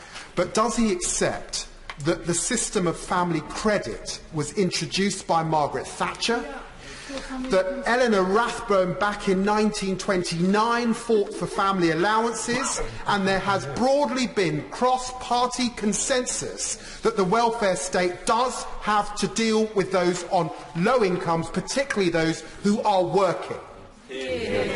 Of course, the government has a duty to look after those who are below subsistence income of all kinds. That's what we have the welfare state for. If family allowances I used to support with some vigour, because those days when it was paid, once we got persuaded the then government to pay it to the mother, because in those days a high proportion of women, there probably are still some, actually didn't know what their husbands earned, and it's their right to pay a benefit to the children directly to them. It was a kind of social reform. I did agree with the present government the time had come to end it for higher rate taxpayers, again a general subsidy. Various attempts were made to do a negative income tax, but they're not. We never succeeded in finding one. I tried over the years to first talking with chancellors, actually when I was chancellor myself. What's been introduced tax credit was actually a Clinton invention altered by the Labour government, and it's never worked properly for the reasons I've given. So why now? Why now? Now, there are a lot. I don't want to take as long as the front benchers from the parties. Why now? I think there's never going to be a better time again to make more substantial progress in reducing our dependence on this subsidy to pay. I will not repeat what my honourable friend said very admirably from the dispatch box, but all the other things that are being done in more sensible areas, where you support the income and you help with the expenditure of working families. That, of course, has to be absolutely key. That is the alleviation that everybody is demanding of what is bound to be difficult when you move forward. I'm not naive. Politically, I would point out to my honourable friends that this is early in a parliament after 6 months. My guess is if you don't take this decision now, in 2 years' time, everybody will run for the hills if you decide you're going to do it then. But if you're looking, as a governing party should do, to what are we going to be able to show to the public by way of a successful economy when we next face them in 5 years' time, now is the time to do the necessary decisions to get on with it. More substantially, as has already been mentioned by, amongst others, my own right honourable friend, the former Solicitor General, the employment market is quite extraordinarily strong. This is the time to do it, because you're never going to be able to get all the full compensating reactions in the labour market if you don't get them at a time when employment is at a record-breaking high, when unemployment is very low, when real incomes are actually rising at a quite amazing 3% a year. And in all these figures that keep being cited about what will happen to those who lose it, there's one great incalculable, of course. People have tried to estimate it, but what will employers do as they realise their staff are losing their tax credit? We've already seen various firms lining up to say they're going to pay my right honourable friend's living wage, some of them straight away. That's because the labour market's changed. They don't want demoralised staff, so they want to race ahead of the government and say we're giving a big pay rise. Now, not everybody will be able to do that, I accept that.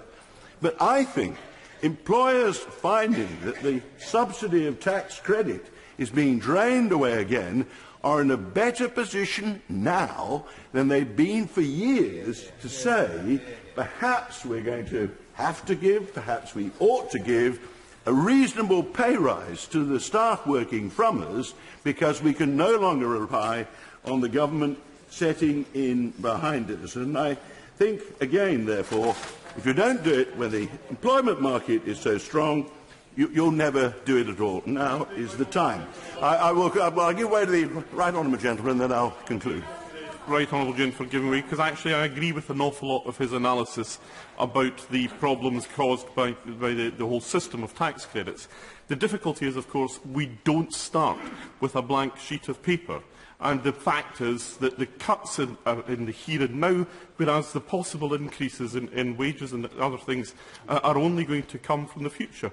And can he honestly tell me, can he really see any employer giving somebody a wage rise because they have just had a third child that is not going to be eligible now for tax credits?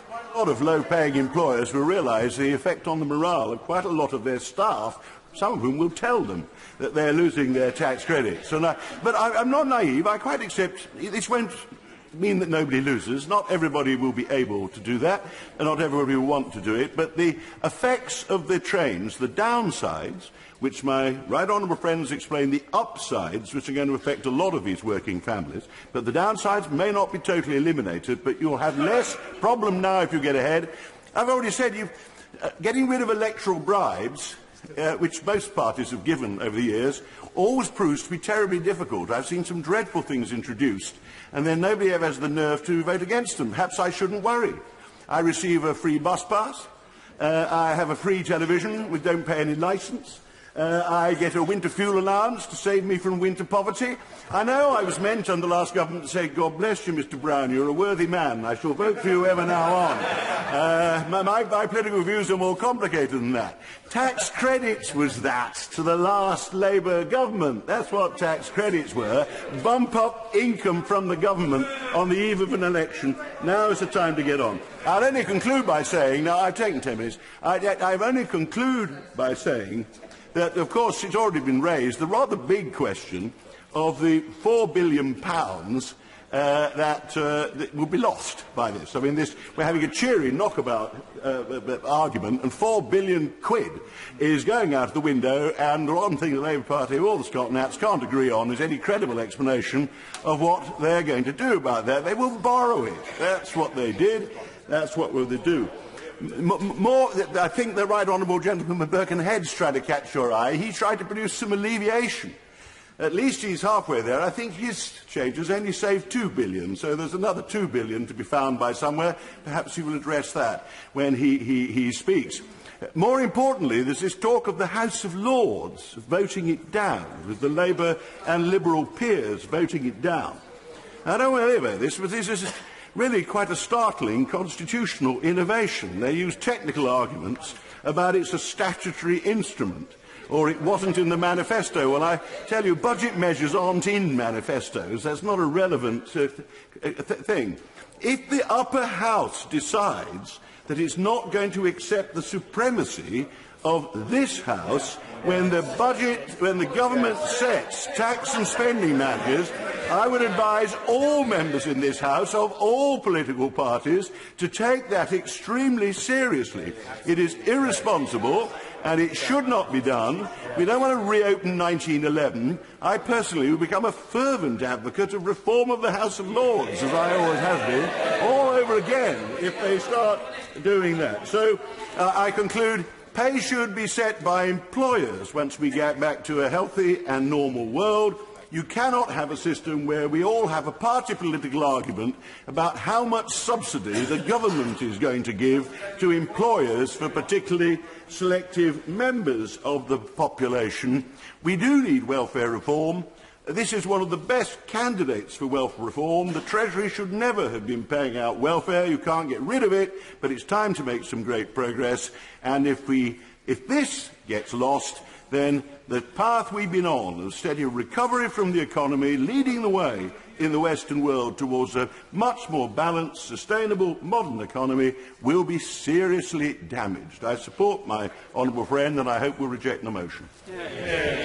Before I call the chair of the Select Committee, I just want to point out to members that we have less than 3 hours. We've got more than 50 speakers wishing to catch my eye. Unless we drop the speech limit down to 2 or 3 minutes, which seems a ridiculous amount of time to speak. Also, I want to say that there's going to be a maiden speech following the chair of the Select Committee, and I don't want to put a limit on until after that. But could we please keep interventions to an absolute minimum and speeches as short as possible, so that I can put the time limit on as late as possible. With that, Frank Field. Deputy Speaker, I'm immensely grateful, and it's a pleasure to follow the Right Honourable Gentleman. And like him, I will set the scene, but I hope a lot more briefly. The record shows that even when it was not popular from Labour benches, I spoke about the need to reduce the deficit. So I do not come here as a Johnny-come-lately, all of a sudden discovering when we're not in government that is a crucial aspect of economic stability. Similarly, I have to say that when I pleaded in this place on both sides of the chamber not to build up the tax credit strategy and also in attempts to divide the House, I never got one member opposite to help me in dividing the House so that we could show our disapproval of a method which in the long run has the consequences which he's explained to us today, that if you subsidise wages in this way, you in the long run do have an effect on employers, because employers, like individuals, are rational creatures, at least most of them are. And why should they actually increase wages to the lowest paid when, in fact, taxpayers are going to do the job for them? That is actually the setting. I wish to make 3 pleas to the House. While it would be tremendous news if large numbers, or even if one or two individual Conservative members joined with us in the lobby this evening. I think we shouldn't raise our hopes too high. When we were in government, it was almost a capital offence to vote with the opposition on these motions. Therefore, no, I'm going to make a plea, accept the plea of the Chair, that lots of 50 people wish to speak. And therefore, there's been a cross-bench appeal today to the backbench committee, which you used to chair with distinction, Madam Deputy Speaker, so that we could soon have that debate when views could be expressed and people were not voting on a motion from a particular party on what this House genuinely believes about these changes. For it is, for many government members, it is a crunch point for them, because although I would charge the government is wearing lightly its pledge that it made so much of before the election to such good effect on our benches, during the election and immediately afterwards, that this was the government of the party of the strivers. And it painted that picture, the Chancellor did, of people on very low wages getting up in the morning and passing the curtains of families who were on welfare. A deadly campaign, but it actually had its effect. If I was certainly a low-paid worker, I would have paid some attention to a party that was making a specific pledge to protect strivers. And that's why I think there's such unease behind the Treasury bench today, in that if the Treasury bench now wears that pledge lightly, a number of Conservative members fought an election campaign believing they were going to be the party that protects strivers. And maybe today is not the right moment when they will be able to express that view in the lobbies, but I hope before long, Madam Deputy Speaker, we will have that opportunity, and the government will see how seriously some of its own backbenchers took the pledge that it would be on the side of those people who are on very low wages, against often their own interest, get up and make a contribution, a very valuable contribution all too often to our society. And then we've got the statement after the election, where we find that the same man that made the plea to accept that side of the House as the party protecting strivers introduced welfare reforms which are the largest ever cut in provision for any group, let alone those who are in work. And in a moment I will pick up the point the right honourable gentleman made about the timing of this. So maybe tonight won't be the point in which people cross over, but I hope very, very soon, Madam Deputy Speaker, we will have a motion which we own as backbenchers, in which they will be able to express the views about supporting strivers in a civilised way. I want to return to the point of the Prime Minister, and with ability the Minister on the Treasury bench defended an almost impossible brief today. I compliment him on it, and I compliment the work that he's doing in the other place with the crossbenchers elsewhere, trying to persuade people not to vote as they actually wish to vote. The crucial piece of information the government will not provide, and I make a plea now before we have that debate, when people will be voting with a seriousness of intent they may not have today, and that is, of those 3.2 million tax credit claimants, families that are going to be made worse off by, on an average of £1,300 a year, how many of those, at the end of this Parliament, when the government will have to face the electorate, how many of those will still be worse off despite all the welcome changes the government's making about childcare and so on? Will the government please produce us those data so that we will know accurately, as against our snapshot of the figures the government's produced, 3.2 million losing, the government saying all things are going to change. We know that many of those who by the end of the Parliament may be better off, one hopes they are, they may not be better off in the years towards 2020, but how many in fact will still be losing out in 2020, how many still will be losing out in 2019, how many will still be losing in 2018, and how many will still be losing despite the welcome change of the government on the national minimum wage. I think that has, in the long term, quite revolutionary proposals for how we view welfare here, because I agree with the member for Right Honourable Gentleman in the contribution that we've lulled ourselves without really fully appreciating it, that we've used welfare in a way of compensating the failure of capitalism when we actually shouldn't be. The pressure should be on people about raising productivity and paying more decent wages. That was the second point. My third is equally brief, Madam Deputy Speaker. The government is holding the line at the moment. If we go back to when Gordon Brown introduced that ludicrous, vicious little policy of abolishing the 10p tax rate, all done just to catch the Leader of the Opposition out, thrown in the last sentences of the budget so he could crow against that, massively affecting some of the poorest people in this country, and particularly women workers. The government was going to hold the line right up to the very point of the day when they faced defeat of the budget, not a proposal like this today, of their budget bringing into effect the 10p. And at that very point, then all of a sudden the coffers opened and money, taxpayers' money, was spat out, almost vomited out, to almost every group, bar the 10p group.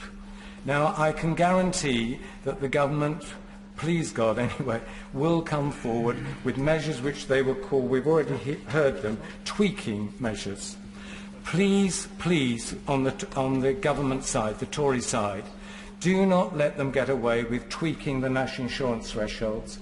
Let them get away with tweaking the tax thresholds, because many of our constituents who will be made worse off by these tax credit changes will not be compensated in any way, let alone fully, if you spread any tweaking over the 30 million of us who actually work, compared with the 3.2 million who are actually going to be made worse off immediately by this move. So I welcome this day's debate. I think it's, unlike the Right Honourable Gentleman, I'm rather pleased we're all together on this side on a subject. When we come back, when we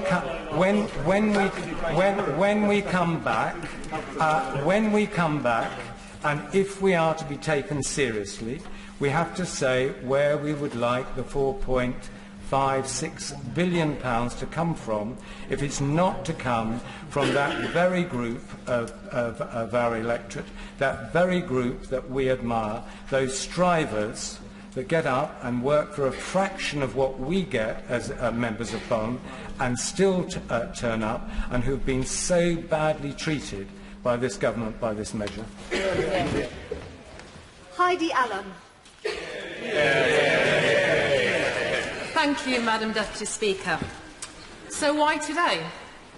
Why have I chosen today, this debate, to break what I hoped might be the habit of a lifetime, to resist the urge to make a maiden speech? And my friends and colleagues will know I've been trying flipping hard to avoid doing it. It's not because I didn't want to thank my predecessor for the long and dedicated service he gave to South Cambridgeshire and to the government, though I must admit sometimes his shoes do feel incredibly roomy for these small feet.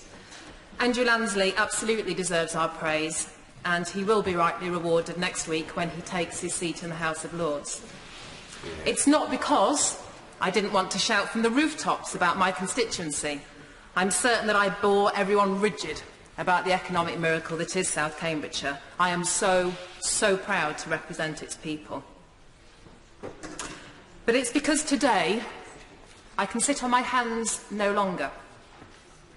My decision to become an MP is a very, very recent one.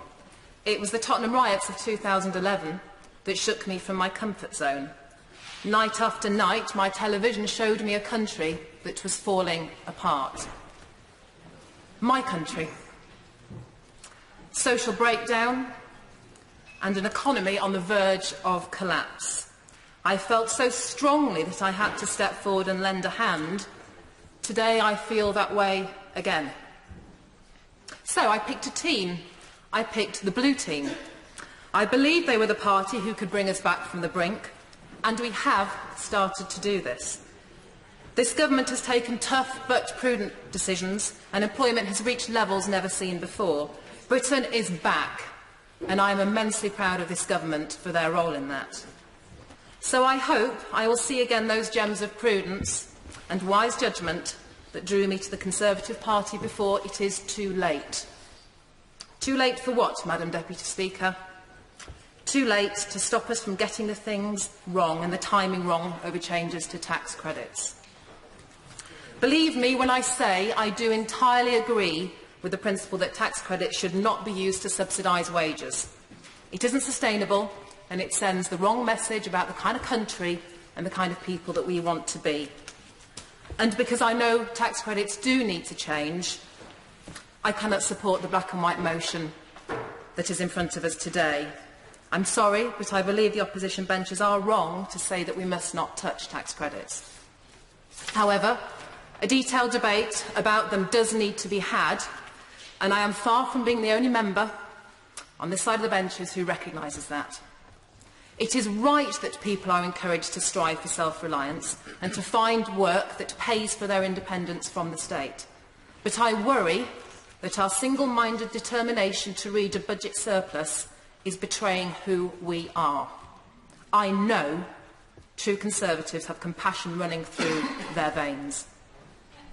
I have refrained from making a speech so far because, sadly, most days I feel that both sides of the House are firmly married to their positions, regardless of the debate. So, frankly, why prolong the agony? Why sit in the chamber for hours when I know I could be concentrating on helping my constituents with immediate needs now? But today is different.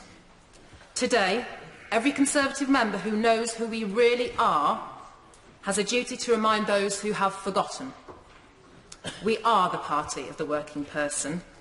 The person, indeed, who leaves for work while it's still dark, who strives to provide for themselves and their family with pride. A pride that says, I will go to work.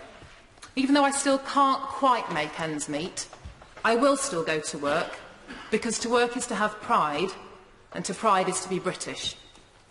I am not interested in the colour of the government who created a bloated welfare state. That is in the past. I don't care whose fault it is.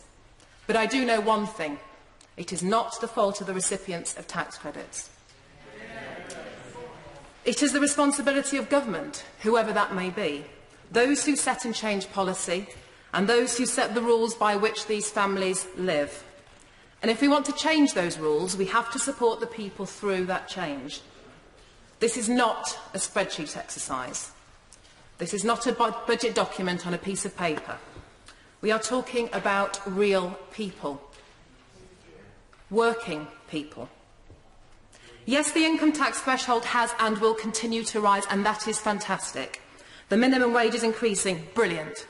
I am so proud of my government that they have made this happen. But the timing of changes to tax credits is not concurrent. When we talk about moving towards this ideal goal of a lower welfare, lower tax, higher wage economy, that's right. But I also hear us talking about the financial impact on people over the Parliament. That's the phrase I hear. But people on the breadline cannot wait for the Parliament to pass along. For many, everyday living is hand-to-mouth living. Madam Deputy Speaker, I suspect you and I could weather such a transition period. We could pull our belts in. But many of the families affected by these proposed changes do not have this luxury. Choosing whether to eat or heat is not a luxury. And that is the reality that I am talking about.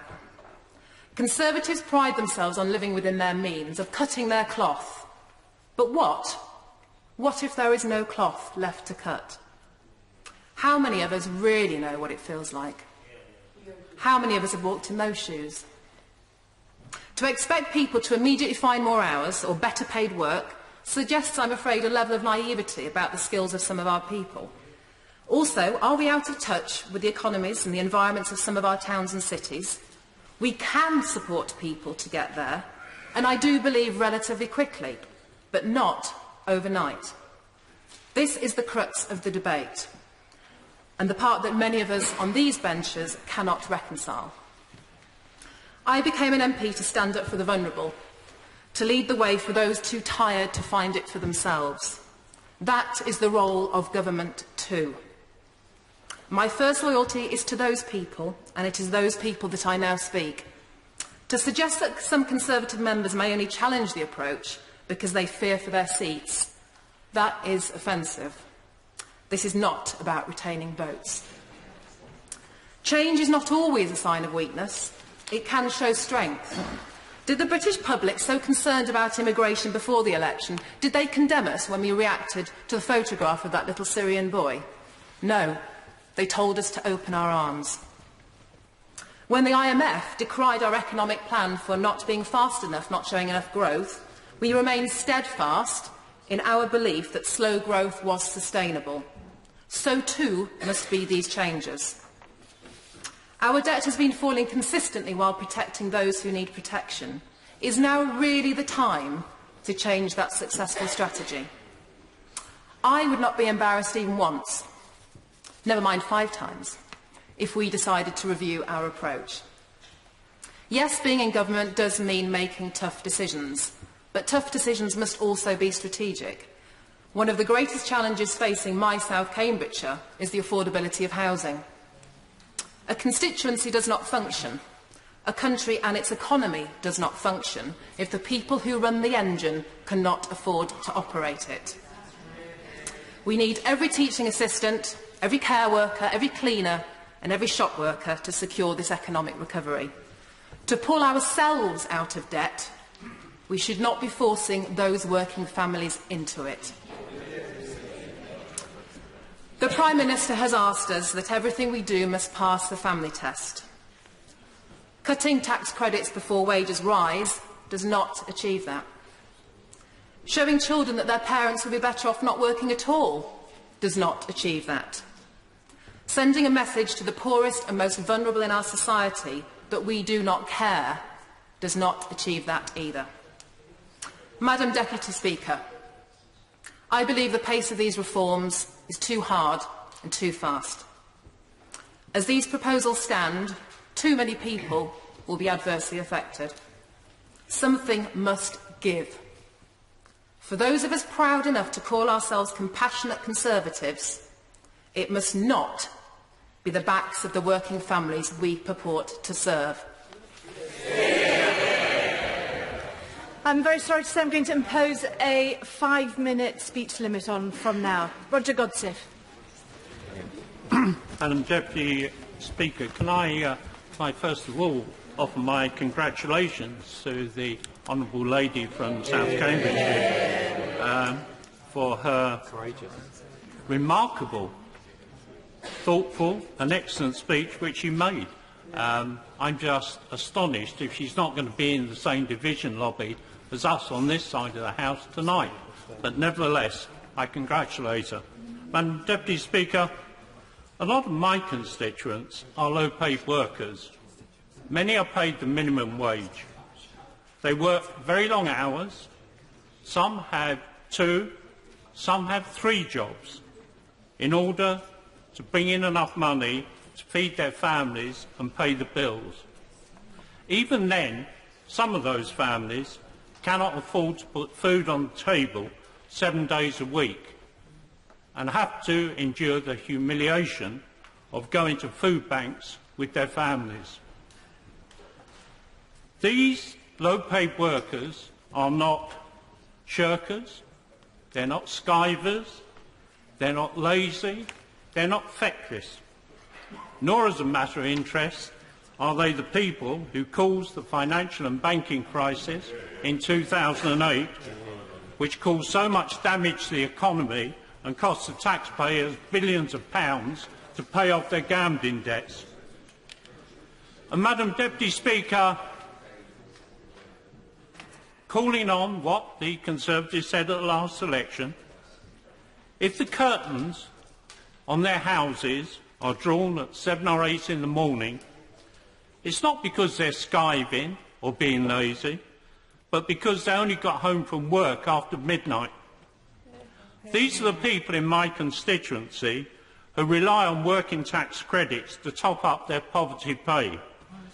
And it's these people who are going to suffer if these tax credit changes go through. The only crime, and I don't consider it to be a crime, but the only crime they've committed is that they're poor. And I never thought poverty was a crime. Most of them would like to get better jobs. Unfortunately, they can't. And these are the people that this House tonight are going to penalise for working hard to try and sustain their families. Madam Deputy Speaker, of course it's not just the working poor who are going to suffer. As has been said, it's self-employed people. And I'd like to share with the House a constituent's letter that she wrote to me, because it encapsulates just the problems facing self-employed people. Let's call the lady Isabella. And she writes, I'm asking you to complain as strongly as you can about the upcoming tax credit cuts and to ask the government what I should do about it. I run my own business with my husband, which is growing year on year, but we still only earn a small amount. Our family has an income of $13,000. Last year my business turned over $50,000. I received the full amount of tax credit, and it's a lifesaver and allows us to grow our business and become useful members of society. We won awards for our work. We work long hours, and we try to make our business a success. We don't have any pension, but we hope our business will grow because that will be our pension. And then she says, if these changes take place, her family is going to lose £1,700 a year, which she said, as a self-employed person, is virtually impossible on the income that her and her husband are making. So she says, what do I do? Will you ask the government? Do they want me to close down my business? Because she says, am I not exactly the sort of person this government purports to be celebrating and supporting? And yet, does the government want her to close down her business and join the ranks of the unemployed? Maggie Throop. Madam Deputy Speaker, I'm delighted to be able to speak in this debate today, as it gives me the opportunity to speak up for the hard-working families I meet on the doorsteps of Erewash. My constituents tell me that they want a fair welfare system that is there for those most vulnerable in our society, and a welfare system that provides a safety net for when things don't work out. They tell me that when they pay their taxes, they want the money to be spent on the NHS, on education, on social care, not on subsidising employers who think they can get away with paying just the bare minimum wage. They also tell me they want to be paid a fair wage for the work they do, and they don't want to be dependent on state handouts. The people of Erewash are proud people, and I am proud of them. It's the way I was brought up too. My parents didn't expect handouts from the state, but looked at ways of boosting the household income, with my dad working hard during the day and then taking a second job on an evening. And even when my mum was entitled to attendance allowance in her later years, she didn't want to claim it, as she thought there'd be someone who needed it more. The current tax credit system is so complex, and as such I don't think it is fit for purpose. I'm sure my casework is no different to other honourable members. Time and time again, residents receiving tax credit, they get a pay rise, they inform HMRC, but at the time that causes large debts being racked up with HMRC. These people tell me they'd much rather earn more money than have to claim tax credits. And that is exactly the environment the government changes are doing. Introducing a national living wage between now and 2020, and continuing to increase the income tax threshold. Now, we're short of time, so I'll move on. And adding the extra childcare being provided by government, virtual zero inflation, mortgage rates still at an all-time low, and you can easily see that we are putting families at the heart of our welfare changes. But I also believe that we are putting women at the heart of our changes too. The extra free childcare will allow more women to get back into work, and those already in work will be able to do more hours. This will definitely boost the family income. And wrongly, in my opinion, women tend to be in lower paid jobs, partly due to the sacrifices they make in order to bring up their families. So the introduction of the national living wage and the increase of the income tax threshold will disproportionately affect and benefit our working women. But I'm not saying that everything is perfect. We do need to continue to narrow the skills gap between men and women. And that is why I'm backing a project spearheaded by the Erewash Partnership in my constituency, which aims to help women to set up their own businesses and realise their dreams. Some may question why we need women-only support. It is well recognised that some women lack self-confidence, and when it comes to going it alone in business and having the self-belief that they can do it. The support is tailored to meet these specific needs, and it's working. Madam Deputy Speaker, I just want to finish by reminding people the principle that John Bird set up the big issue. His principle was that it's far more effective to offer a hand up rather than a hand out. And the culture of tax credits became too much of a hand out rather than a hand up. And I'm confident that the changes proposed will create that hand up that Irish residents want and deserve. Thank you. Stella Creasy. Madam Deputy Speaker, I'm pleased to follow the member from Erewash because I see a very different situation, and I genuinely believe that different situation and the consequences of the tax credit cuts that we're seeing this government introduce speaks volumes about the different choices facing the British people. And I want to take up the challenge set by the member from Rushcliffe, because he rightly said we are not an opposition on this side of the House, and I agree, we are an alternative. So I want to set out what being an alternative means and why we would take different decisions when it comes to the tax credit situation. Not least because, first and foremost, as my honourable friend from Streatham pointed out, and I'm sad he's not here, the order in which change happens is absolutely imperative to the impact that it has. I think there is general agreement in this House that we all want to see a higher wage, lower welfare economy, indeed a higher level of productivity. So surely the test that we should be asking of every change this government makes is, will that achieve it? And the simple answer is, it will not. There is evidence from the Institute of Fiscal Studies that none of the changes the government is talking about at the moment to mitigate the impact of these cuts will have the impact of raising family living standards. Yet, as the member from Rushcliffe pointed out, employers are raising wages. Now, I have to say I'm a little bit more cynical than him. I suspect they're doing that because changes in the law are coming, not out of a benign munificence where they've recognised the benefits to paying a high wage to productivity.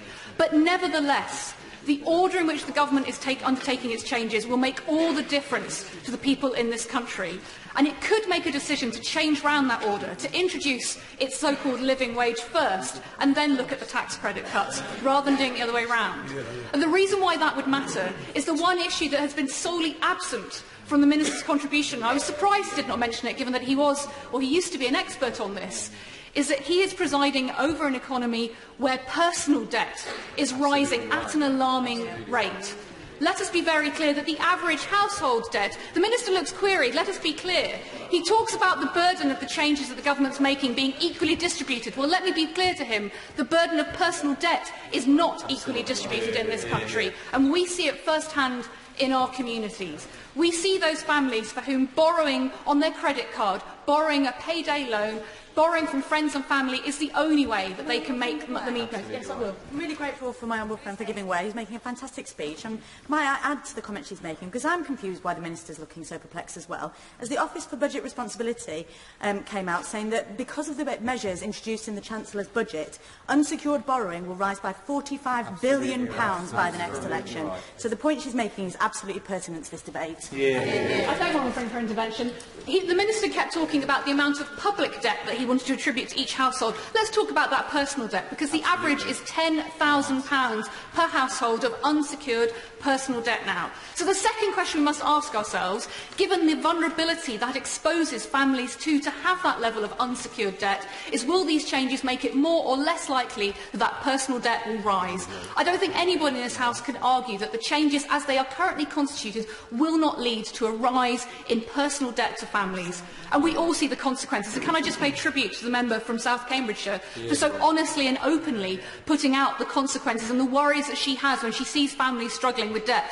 Let her tell you, we on this side share those concerns, because we see those families for whom the credit... I will give way just quickly, but I am very short in time. I'm grateful to Honourable Wade. I applaud her passion, but she's missing the context. This is a part of a package. It includes a national minimum wage. It includes 30 hours of free childcare. It includes a lock on tax rises. Taking all of that into account, wages and personal income will rise. Doesn't she see that? I could only beg the member opposite to read the Independent Institute for Fiscal Studies research, which shows that none of those changes will compensate for the difference in income. So again, I ask her to look into her heart and ask whether or not she thinks that the families in her constituency will end up borrowing because they will find that there is even more month at the end of their money as a result of these changes in the way in which they're coming in. And the final thing I want to get to, because I can understand the point that the member for Rushcliffe made, was, well, there are alternative choices to make. Let us be clear, all of us want to see the deficit go down. Some of us do not want to see governments borrowing from banks anymore. Some of us recognise the problems within our economy. Some of us are deeply concerned about the consequences for those families of having that level of personal debt hanging over their heads. That when interest rates rise, and they will, just a 2% increase in interest rates will lead to an extra £1,000 a year in interest payments alone that these families will have to find. Now, there may be families in other constituencies who have £1,000 hanging around. There are certainly not those families in my constituency. And with a third of people in this country having no savings at all, it is very clear that these changes, as they stand, will eat into people's debt. They won't eat into their savings, they won't eat into their borrowings, they'll eat into the debt that they have. And that is the consequence we are facing. So we do need alternative ways to deal with this. Let me offer, in my final remarks, some ideas about alternative ways that we could cut the cake, that we could get down the debt that this country has. Because, not least, there are changes that this government has made on inheritance tax that could be changed. Exactly. But I recognise that members opposite do not like those. So let me give them another alternative. Let us look at capital gains tax. Now, the Chancellor made a great play of putting capital gains tax on the sales of commercial properties, but he left open a loophole around residential properties. Were the government to close that gap, none of these changes would need to take place at all. Let me go back again to my ideas about personal debt and debt itself being a problem.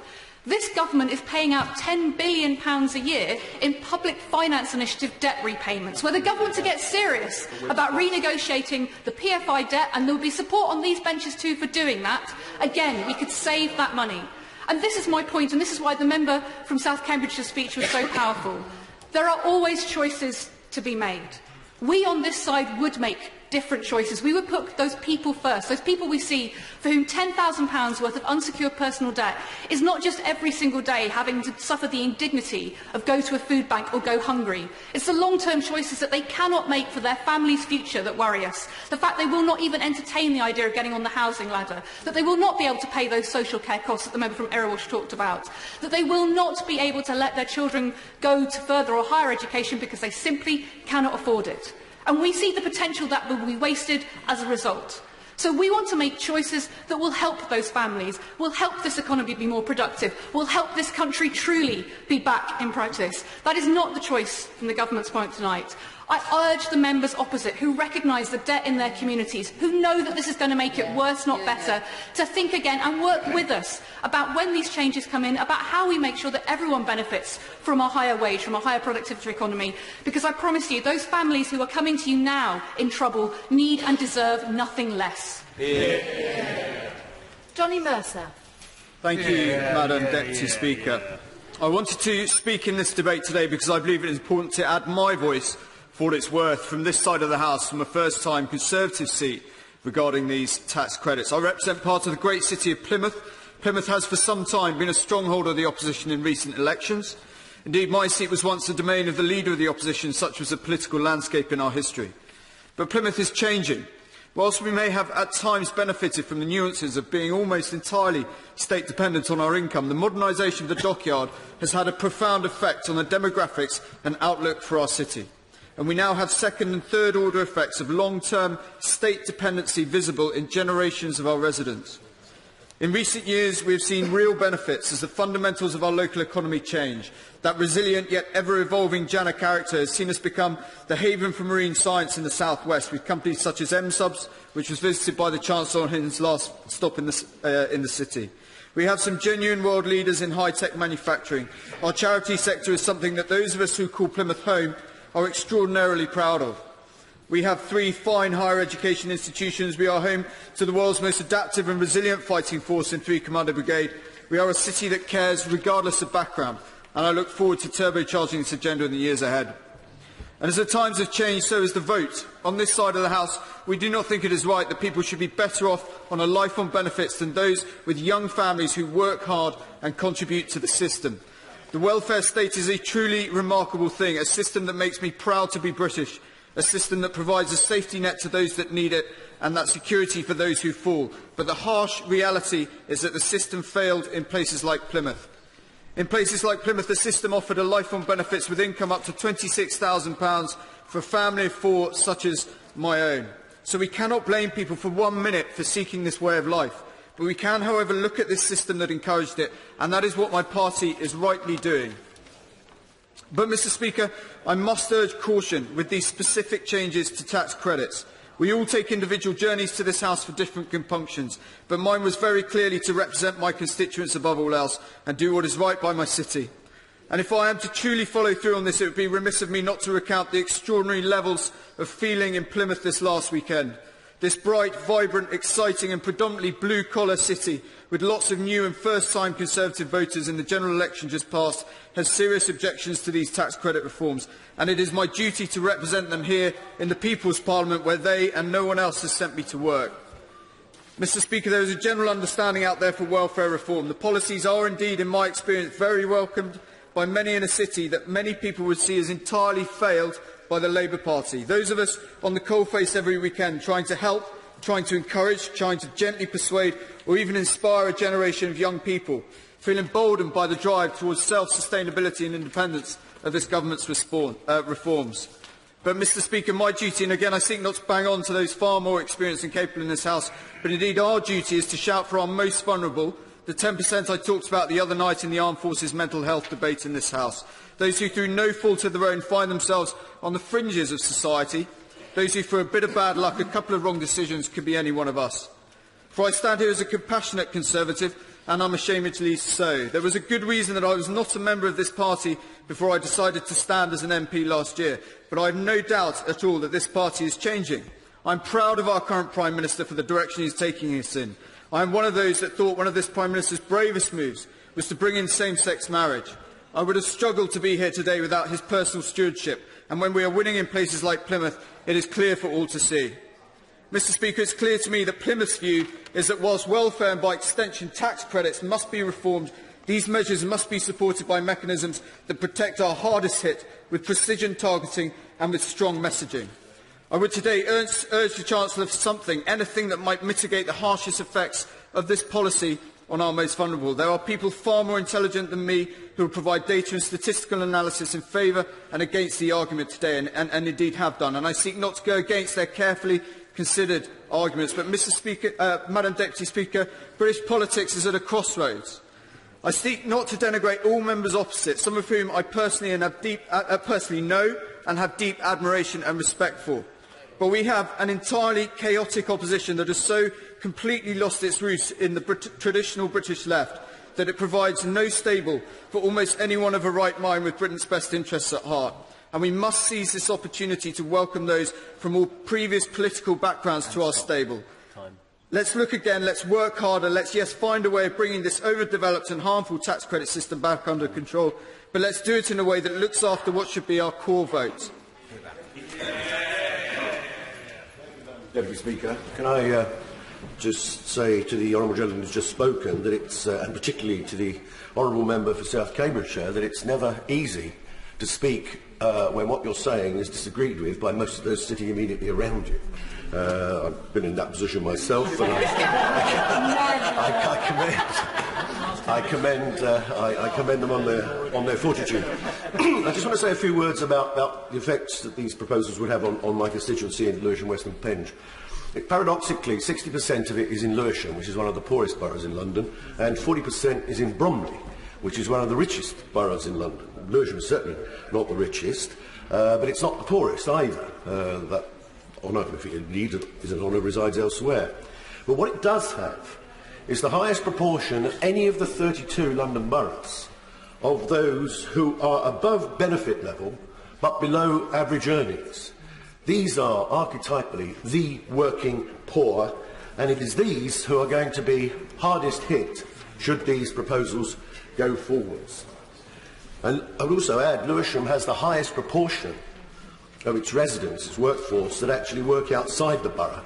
Therefore, travel costs become a factor for those who are attempting to work their way out of dependency.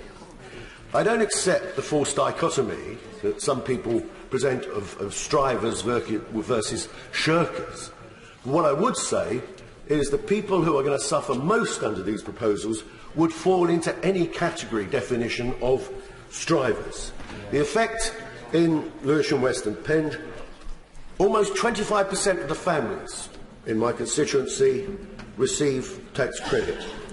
8,600 families will be affected by this. 5,500 in work, families who are in work, would lose anything from April next year, according to the Library, up to £1,300. The total loss to some of the most vulnerable people in the constituency would be something over £7 million. And Lewisham, West and Penge, strangely enough, is actually the better off of the other Lewisham constituencies. My honourable friends of Lewisham East and Lewisham Deptford have far higher numbers than do I, so the effect across the borough as a whole can be imagined.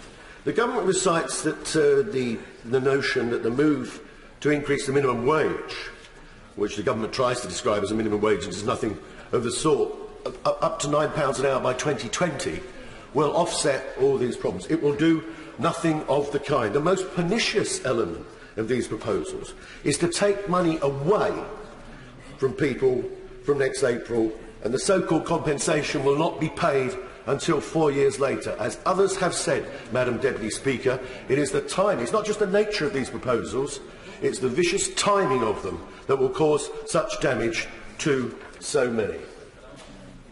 The government says, let people keep more of their own money rather than the government taking it off them and then giving it back to them. Now, as a general proposition, I think that's fairly sound. There may be an argument to say it's a more efficient method of running the economy, but it ignores the nature and efficacy of a progressive tax system. The government raises taxes from those who can afford it to pay for infrastructure and other schemes, but also to ensure that we have a level of living, a standard of living for everybody, a minimum standard of living across the country by a benefit system which is an integral part of the welfare state. Although I do accept that there will always need to be a balance struck between taxation and expenditure. Some of the members opposite have spoken. The former Chancellor, the member for Rushcliffe, he's not in his seat at the moment, and others, almost made it sound as if the tax credit system was such a liability that it should be abolished altogether. Exactly. That was what they were saying, that was the import of what they were saying. They are wrong. The tax credit system is not there to subsidise poor employers. I think we're united across the House that they should never be. But it is a crucial taper between the world reliant on benefits and the world of work. Without it, the option would not be for people to be in better paid employment, it would be to be in unemployment. That would be the reality. There's a case for reform of the system. My right honourable friend, the member for Birkenhead, has done a great deal of work in this area, and so have many others. But whilst it can treat new claimants separately, there must be transitional protection for some of the hardest working and most vulnerable families in the country. Yeah. Graham Evans. Speaker, for calling me to speak in this very important debate. Britain is home to 1% of the world's population, 4% of its world's GDP, and yet 7% of the world's welfare spending. Tax credit expenditure more than trebled in real terms in the decade between 2000 and 2010. In fact, Britain has the highest expenditure on family cash benefits in the world. In 2011, we were spending twice as much as the OECD average. Without sound public finances, there can be no economic security for working families, and the country cannot pay for the hospitals and schools people rely on. Those who suffer most when government runs unsustainable deficits are not the richest, but the very, very poorest. And as the Prime Minister made clear in a speech he gave at Ormiston Bolingbroke in Weaver Vale, there is nothing progressive about burdening our children or paying more in debt interest than we spend on schools. There is nothing progressive about debt. I'll give way to the honourable gentleman. The honourable member surely is aware that a substantial portion of the national debt is actually owned by the Treasury and that we pay a substantial part of the interest payments to ourselves. Well, I'm grateful to the honourable gentleman for that intervention, but I have to say I have a vested interest. I have 3 young children. Is the honourable gentleman clearly saying to the House that we should increase our debt? 1.3 trillion. Should it be 2 billion, 3 trillion, 4 trillion? Tell me, how much more debt do you think this country should leave to our children to pay back? Tax credits cost 1 billion in their 4 million, 5 trillion, 6 trillion, 7 trillion. The honourable gentleman, I'll give way to him. The SNP is more than willing and happy to reduce the level of national debt year by year and the annual borrowing year by year, but I say again that something over a third of the national debt is actually owned by the Treasury, so that you cannot go on saying that interest payments go to somebody else. They go to ourselves to fund hospitals. The honourable gentleman is saying that the Scottish Nationalist Party is happy to increase the national debt. So that's the message. The national debt is going to go up. That's what socialism does. That's what socialists say. They're not concerned about the national debt, which is currently 1.4 trillion. It's getting higher, and that's the message that's coming through loud and clear from the Scottish Nationalists. Tax credits cost £1 billion in their full first year, but that has since risen to an estimated £30 billion over the last year. Yet over the same period, in-work poverty rose by 20%. The status quo on tax credit clearly isn't working. Indeed, the former Labour Chancellor of the Exchequer, Alistair Darling, said that tax credits were subsidising lower wages in a way that was never, ever intended. It is absolutely vital that we address the root causes of low pay, rather than simply continuing to endlessly subsidise low pay through the benefit system. Reforming tax credits is crucial to achieving a sustainable welfare system that's fair to both the most vulnerable in society, but also fair to the hard-working taxpayers who have to pay for it. But these reforms don't stand in isolation and are part of a joined-up wider offer to working people by this government. With the announcement of the introduction of a new living wage by my right honourable friend, the Chancellor, drawing his summer budget, and the strides taken to raise the personal allowance, not only will people be earning more, but they will be keeping more of what they earn. It always pays to work. On top of this, we've doubled the number of free childcare hours that parents can take advantage of 30 hours introduced tax-free childcare, and frozen fuel duty, saving a family £10 every time they fill up their tank. I'll give way to the honourable lady. I know. Thank you very much for giving way. Thank you, Madam Deputy Speaker. You were talking there about people who were working and on low pay should be grateful for the so-called living wage. I make the point again, it is not a living wage. If it's not £7.85, it's not a living wage. It's not enough for people to live on. If I can give you an example, a medical secretary with 2 children earning £22,236 per year, with the effect of the changes to the tax credit threshold and the taper, will be £2,109 a year off, or £40 per week worse off than in 2015 and 2016. Could you please comment? For that intervention. Well, what I would say is that employers have to step up to the plate. They have to pay higher raises, rising salaries. It'll rise. The minimum wage will rise to living wage will rise to £9 in the term of this Parliament. And this government has increased the personal allowance that they'll be earning £12,500 before paying any tax whatsoever. Combine these changes will see 8 out of 10 working families better off as a result, with a typical family where someone who is working full-time on the minimum wage, £2,400 a year better off by the end of this Parliament. A single parent with one child working 35 hours at the current national minimum wage will see their income increase by over £1,500 by 2020. Poverty can only be left behind through work. These reforms to tax credits focus support on those families on the lowest incomes, while favouring support to working families through the tax system and earnings growth rather than through benefits, moving Britain from a high welfare, high tax, low wage economy to a lower welfare, lower tax and higher wage economy. Murray Black.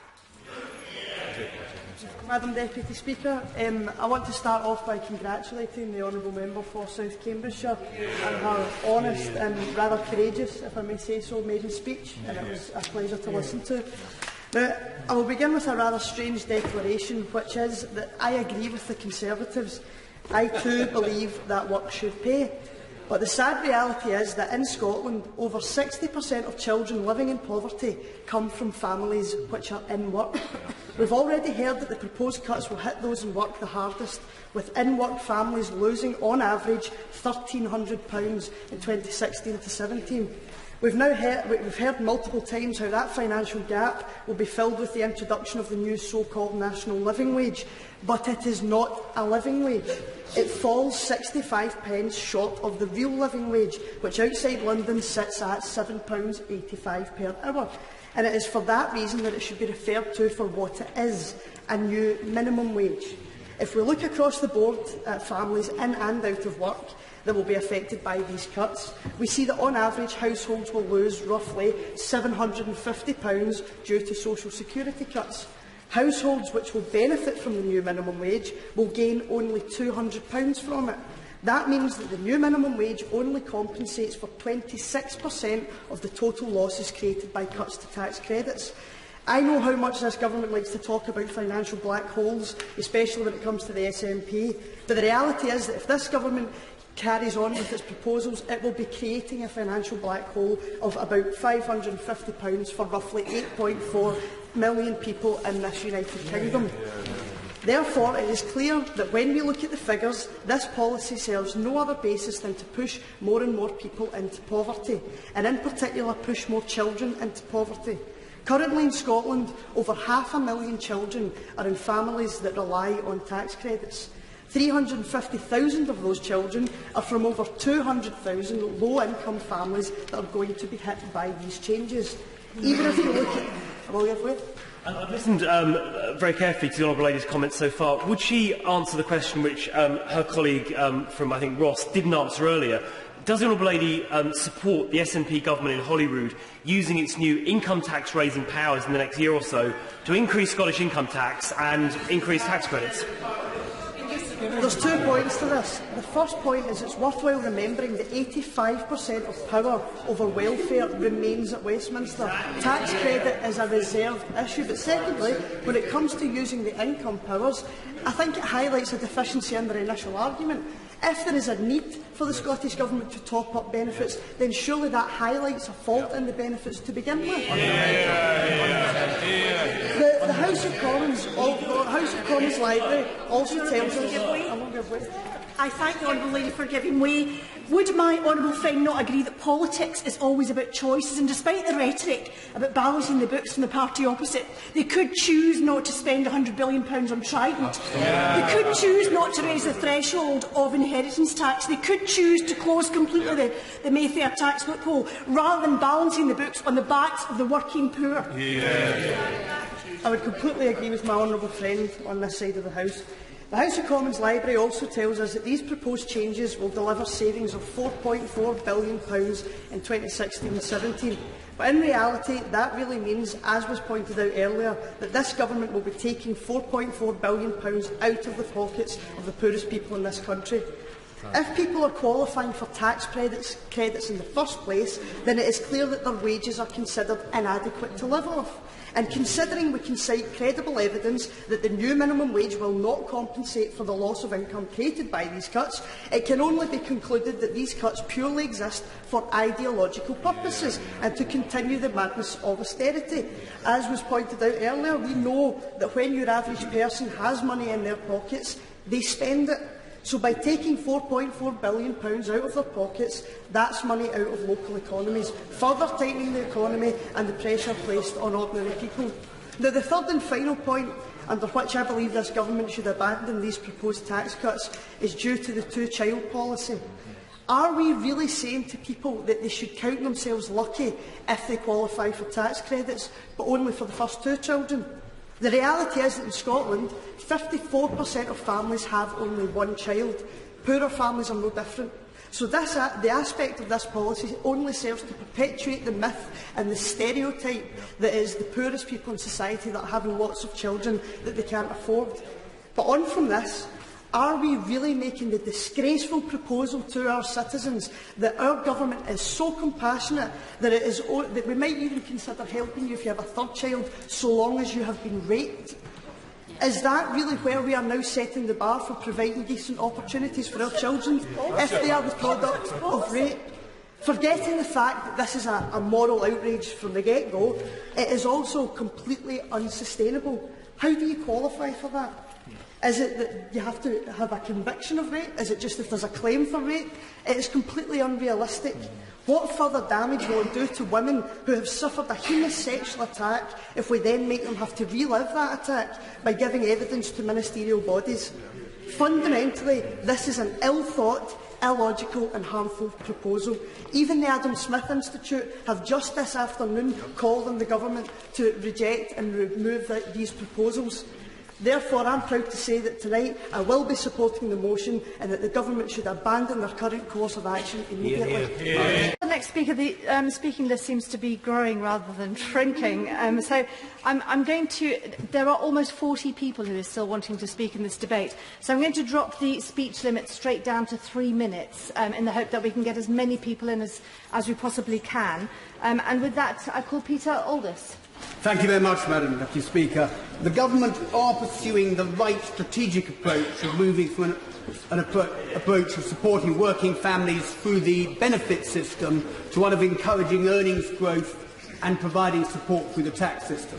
However, they do need to think very carefully about how they implement the policy so as to ensure that working families on low wages are not hit hard and unfairly. I urge them to address these very real worries before the changes to working tax credits come into effect next April. The Government is doing the right thing by putting in place policies that in the long term will enable the economy to move to high skills, high wages, low welfare economy. An economy that is not concentrated in one place in London and the South East, but where opportunities are available for all across the whole country.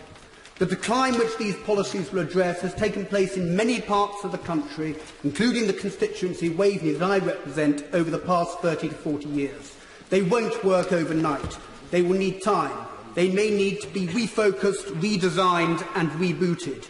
In the short term, there is a need for other policy initiatives to ensure that the removal of working tax credit does not indiscriminately and punitively hit those on low wages. My concern is that over the next 4 years, the welcome initiatives that have been made so far on their own won't be enough to prevent working families on low incomes facing significant reductions in income which could cause real hardships.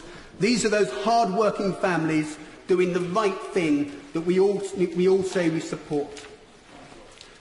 Since 2010, the government's coalition governments and this government's stewardship of the economy has helped create a record number of jobs and has stimulated genuine and seemingly sustainable growth in wages.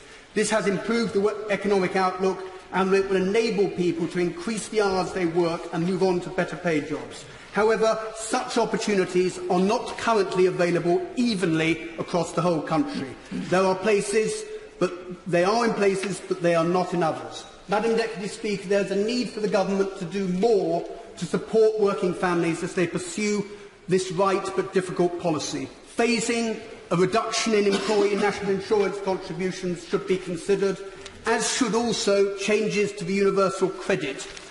Universal credit has the advantage of its simplicity, but it could be made more flexible.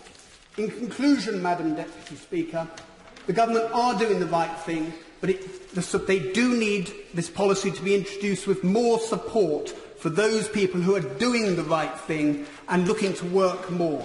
That is something that I, as a One Nation Conservative, ask the Government to do. Thank you. Ruth Cadbury. Thank you, Madam Deputy Speaker. The party opposite promised no cuts to tax credits. The party opposite said one should always be better off in work, and we agree with that. And yet the Government is reneging on those commitments. 7,300 working families in my constituency with children were in receipt of tax credits at April 2015, and all will experience an income cut in April. Those with more than 2 children will be particularly badly hit. One couple came to see me in my surgery on Friday. They're going to be facing a cut in their income of over £1,500 a year, and this includes the change in the personal allowance. And they obtained the figure from the Entitled To calculator through the DirectGov website. He is a primary school teacher, earning £26,500, well above the minimum wage, and as a public servant having little expectation of a pay rise above 1%. His partner has pregnancy-related health complications, so she isn't working. Expecting their first child, they said to me that they feel extremely disappointed that an honest young couple with a baby on the way have never claimed a thing and yet do not get any help. It is not right, Madam Deputy Speaker, that a second-year primary teacher is struggling to make ends meet, and that low and middle-income earners like this man face the brunt of government cuts yet again. I do not dispute that employers should pay decent wages so that working families are less dependent on the taxpayer to make up the difference, and that we should strive to be a high-skill, high-wage economy. But until the wages of the lowest pays rise, the Government should not withdraw the benefits that allow working families to feed their children, that ensure people can heat their homes, and that ensure working people are able to afford to travel to work. The Resolution Foundation calculates that cuts to tax credits and universal credit next April will create an overnight shock to family incomes, plunging around 200,000 families into poverty, mostly from working households. The so-called national living wage is not a living wage and will simply not compensate these families for their loss of income. Middle and low-income families will continue to need support, not spin. The Government justify these cuts by saying they need to make public funds in saving. But where is the assessment of the cost to the public purse of these drastic cuts to the income of so many low-income families? What about the greater risk of people being forced into unemployment and the additional cost to the taxpayer from that? And what about the additional cost of the country of children arriving at school hungry and unable to learn? The greater chance of long-term illness from cold homes, the cost of increased personal debt that my honourable friend from Walthamstow described so clearly. Where is the assessment of the impact on local economies of these changes? The loss of £4.6 billion next financial year. Money spent by low-income people is spent in their community, not playing the stock market. Fish. Thank you, Mr. Speaker. This is the party on this side of the House of jobs and opportunities and higher wages, not borrowing forever until we go bust. There is nothing whatsoever compassionate about running out of money. And I thought the member for Rushcliffe made some very good points, not least was that this is actually a good time for employers, given the conditions, to deal with the subsidy that has grown up there. In Australia, during the crisis, the government authorised the payment of $900 as a tax credit as an absolute emergency measure to keep the economy from going into recession. That's about £500. And there was an almighty argument and stink over whether that was even possible. Gordon Brown has instigated a system that spends thousands and thousands of pounds per person every year, and he bumped that up ahead of elections time and again, and the welfare system got out of control. This is indeed a bribe, and it was done with borrowed money, and that is not fair on the general taxpayer at all. We are the party of wanting to reform this system. It is about reducing our deficit. It is about not burdening our children. And all of our children will be paying for this forevermore unless we do it now. It's also worth remembering that the tax credit system is one of the reasons that migration from the EU was sucked in so hard in 2005 and since. And if we want to deal with that, then it has to be addressed also. But this party is overall the party of incentives and wanting to make that better future, enable the businesses to create the jobs, to pay the better wages, to actually be able to give people the opportunities that they need to let their families get on. And that is why in the South West we have a major programme of infrastructure. We heard from the opposite benches about what we were doing to invest. Well, we're investing a lot. We are going to make a major difference to people in the South West and in my constituency, and those moves will enable a much broader-based rise in wages, and that's a thing that I look forward to. One thing that I do think we should do in the next phase is incentivise people even further. And we've heard it a few times that the national insurance system is one that we should address. I think that we can go much further to raise the threshold of national insurance right up to the point at which income tax is collected, and that would be a very good reform that we could look at doing to make work pay even more in the future. Mr. Gerald Jones. Thank you, Mr. Speaker, for giving me the opportunity to contribute in today's debate.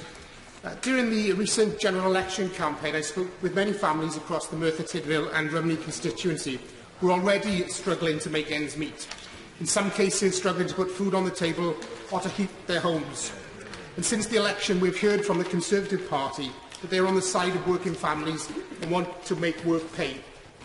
Mr. Speaker, in recent weeks I visited food banks in my constituency and I've seen at first hand how demand for support from our food banks is increasing, not decreasing. It is also deeply worrying that it's reported that in many cases support is provided to people that are in work rather than out of work. Exactly.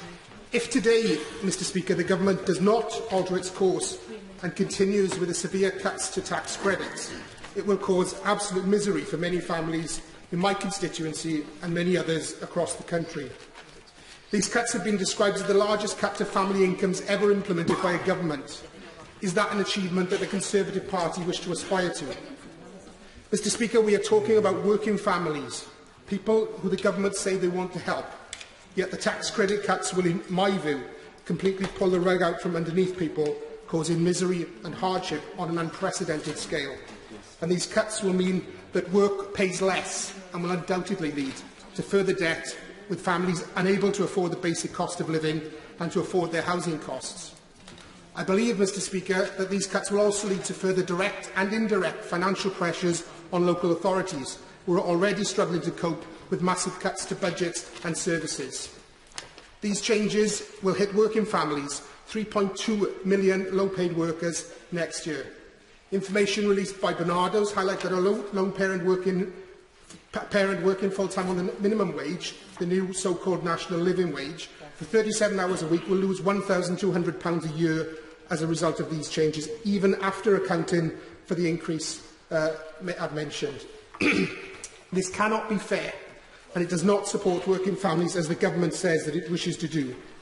The combination of the government's public sector pay policy and the changes to the tax credit threshold and the taper mean that hundreds of thousands of public sector workers will have less income in 2016, 17, 18 and 19 and in 2020 than they do in 2015. Again, can that be fair? Mr. Speaker, I say to members of the parties opposite, these measures will hurt working people, particularly the most vulnerable across our country. 4,900 families in my constituency, but in all constituencies, including those represented by Conservative MPs. I urge members opposite to support the motion and show that you are truly on the side of working families and don't condemn more children into poverty. Kwasi Kwarteng. Thank you, sir. I'm very much obliged to you to be able to speak in this debate. Now, we've heard lots of passionate speeches and lots of well-argued speeches, but I want to start by referring to the speech made by the member for Rushcliffe, where he very clearly said that, as a consequence of the election, when we look at the election, there was a clear choice between the Conservative Party and other parties with respect to economic credibility. And it's on that rock of economic credibility that I feel that this government is doing a difficult but essentially the right thing. People on the parties opposite have to describe or have to outline where they're going to find the 4.4 billion savings.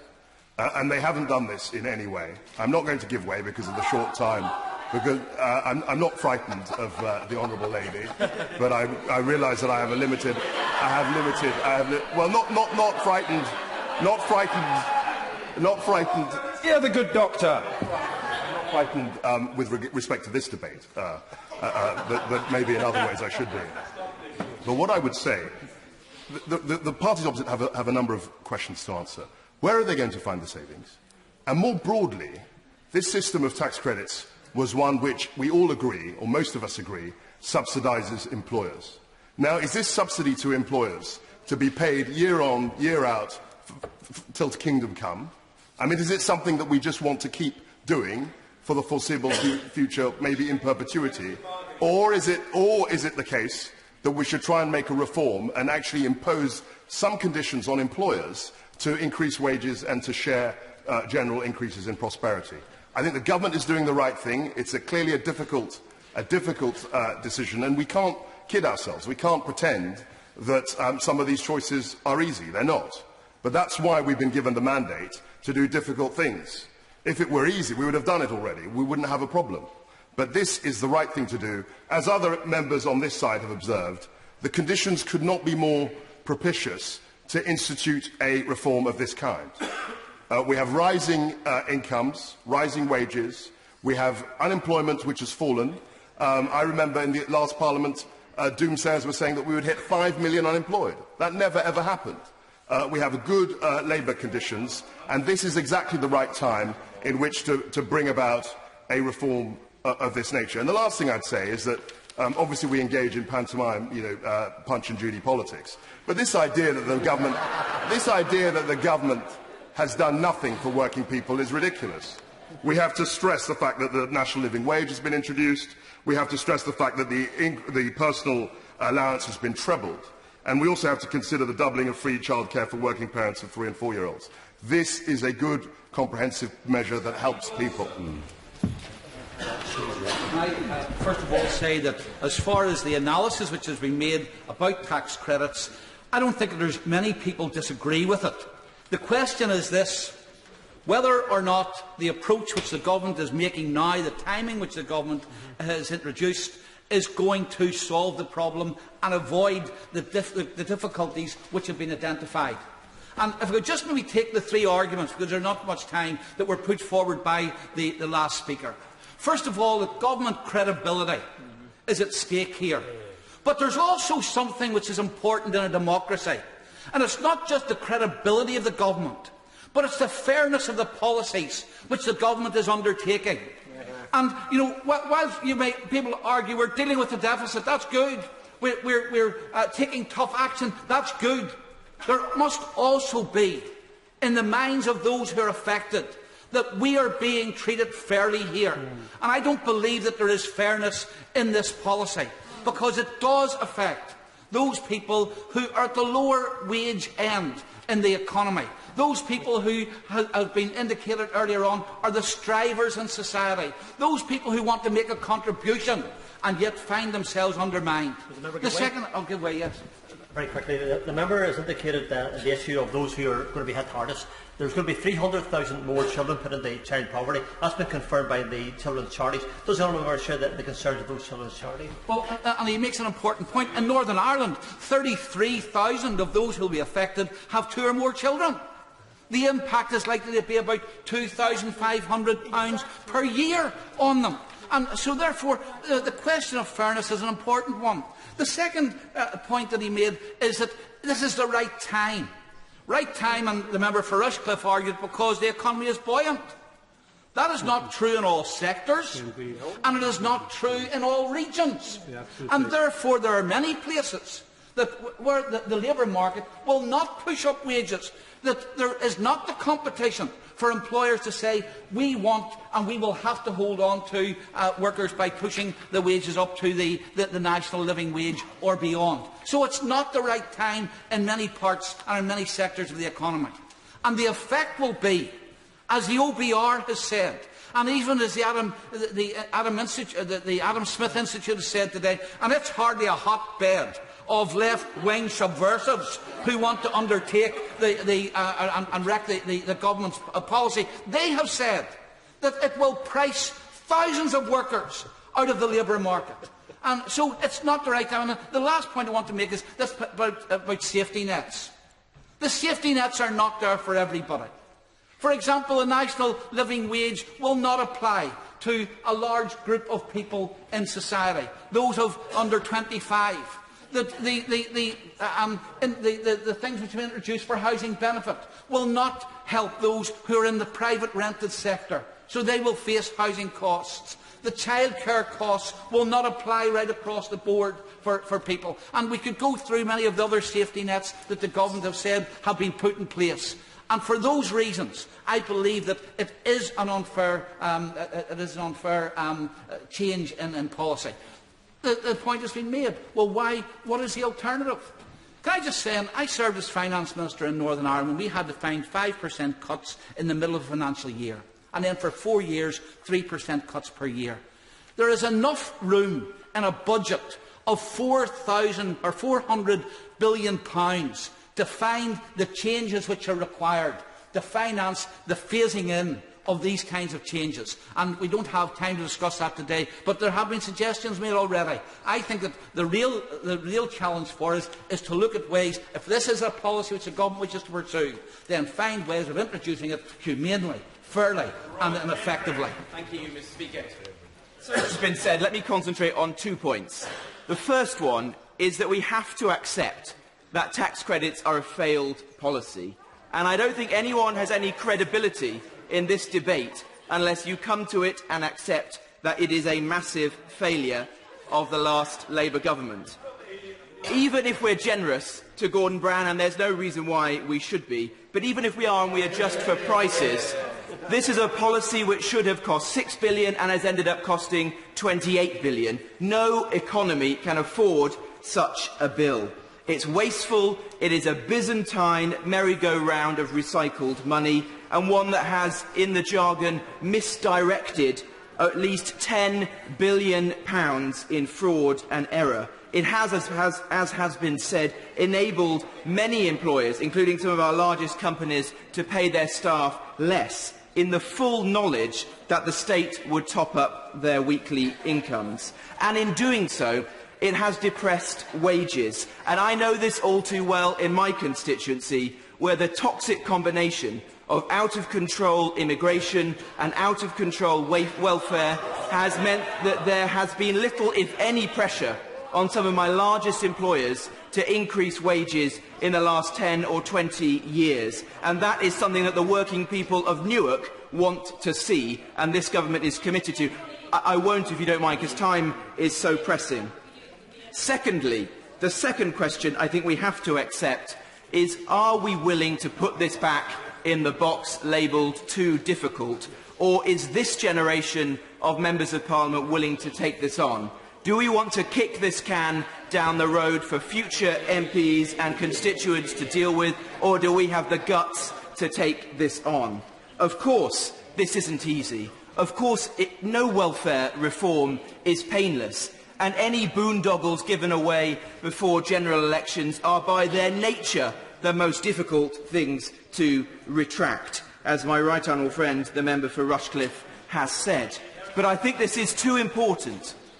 It is too important because it cuts to the very core of what we are here for. Are we, as Member of Parliament, elected here to leave our children and grandchildren a state in worse repair, less competitive, more dependent on China, as I've just been to hear the President of China speak a few moments ago? I want a country that can stand on its own in the world, that can pay its way and can ensure that work pays and is not, and millions of working people, including thousands, 4,000 or 5,000 of my own constituents, I won't because time is against me, 4,000 or 5,000 of my own constituents are not reliant on welfare dependency but have the dignity of a job that pays. Siobhan McDonagh.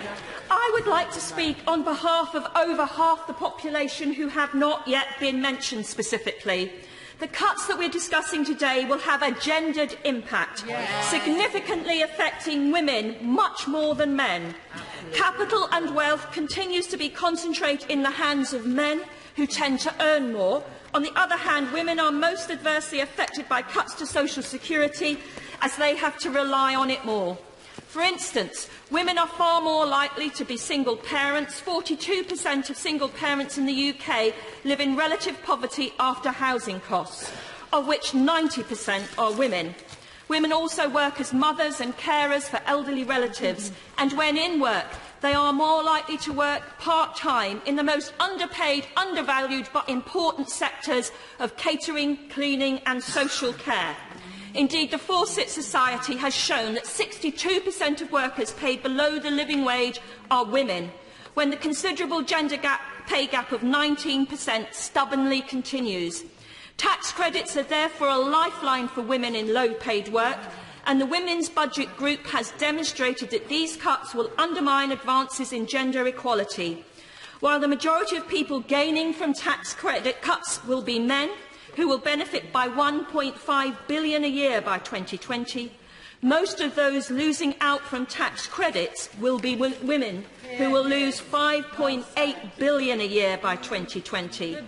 The advances made in helping those on low pay are about to be rolled back by a party that claims to represent the interests of working people, but in practice do no such thing.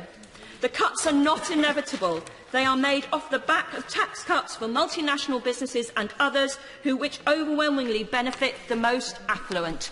And can I suggest from the party of Siobhan McDonagh that if you are looking for a compensating saving for ameliorating these difficulties to the poorest families, look at the mortgage tax relief that are given to right-to-let landlords. Look at those mortgages in the budget. In the budget, the Chancellor cut it back to basic tax. If you want £2 billion more, cut it a bit more. Help the housing market in London and make sure those poor families and poor women don't lose out. Mr. Kevin Hollingreich. Thank you, Mr. Speaker.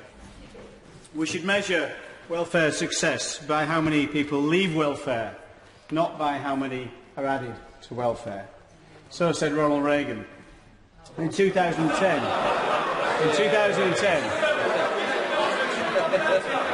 Mr. Speaker, in 2010, 9 out of 10 people, families in the UK, were on welfare. We do not need more welfare, we need more jobs, but also better jobs. Better jobs through a national living wage of £9 by 2020, ahead of the estimated living wage at that point in time. We have record employment in the UK. Britons have more opportunity and more jobs created in the last Parliament than through the entire European Union combined. What we haven't discussed in this debate is the effect on the whole package of these reforms in terms of universal credit, tax thresholds, childcare and the national living wage.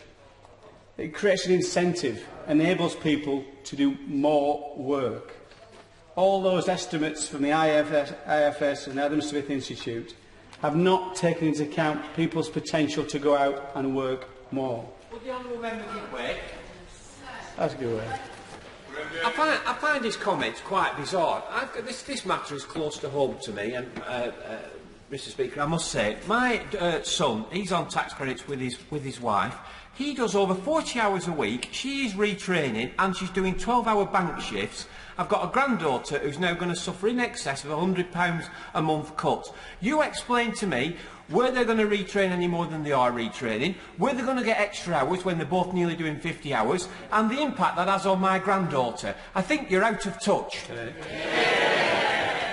Wages have been subsidised for employers for too long. This is a crazy, convoluted system where you pay tax and it's returned back to you in welfare. How can that be right? Employers should value their workforce and pay their workforce more. Of course, we need to carefully look at the consequences of these changes. Of course. But without reforms in the last Parliament, the tax credit bill would have been £40 billion. We cannot afford that. We have to balance the books, and employers have to take up that slack. We are still losing £73 billion a year in this country. We must balance those books, and we can balance that through building a new culture. What do I say to an employer in my constituency who employs hundreds of workers? And he says, on a Friday night when the shout for overtime goes up, it's the overseas workers who step forward. We need to build the right culture.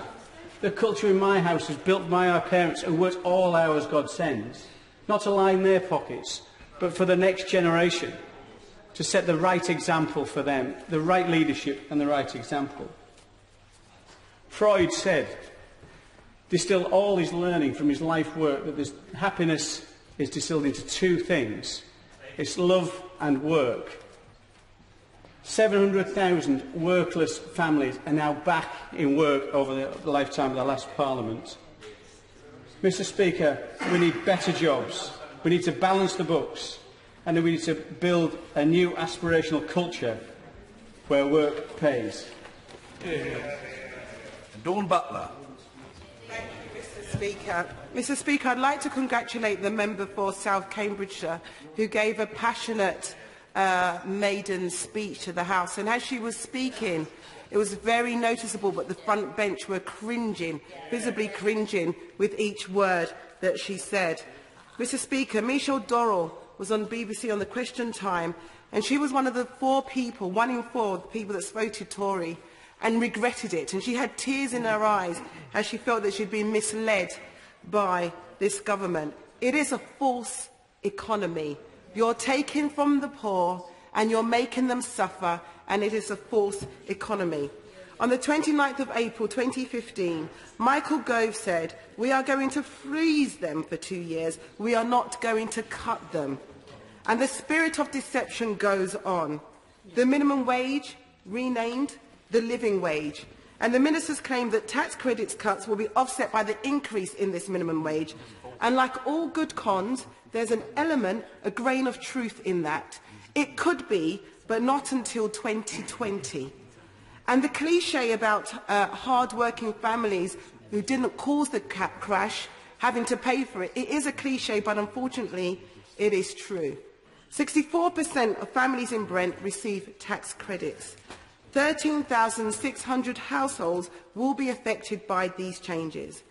And you know there's a problem when the Sun starts a campaign, about the cuts. Not a left-leaning paper in anybody's imagination. So, Mr. Speaker, Conservatives MPs today have an opportunity to vote with their conscience and to vote with us and send a message to their front bench that this is not right and it's not fair. And if you fail to do this, I kind of think it's shame on you. Can I just gently remind the House there's no shame on my part in these matters. People shouldn't keep using the word you as though it's somehow my policy. It is neither my policy nor not my policy. It's the government's policy. Luke Hall. Mr. Speaker, for giving me the opportunity to speak in this debate. I will keep my remarks brief because I know there are a number of other colleagues who wish to speak before the debate finishes. When discussing specific reforms that were announced in the budget, they should be discussed in the context of the New Deal that was announced by the Chancellor. The issue is that some people in this House want to pick and choose the elements of this New Deal, welcoming the extra spending, but never endorsing any of the difficult decisions or reforms that this government has to take. And the current situation is this. As was mentioned earlier, Britain is home to 1% of the world's population, generates 4% of the world's income, and yet pays out 7% of the world's welfare spending. We're currently spending more on family benefits in Britain than Germany, France or Sweden. This government was elected just under 6 months ago with a mandate, an instruction to balance our books, to reform welfare, as stated in our manifesto.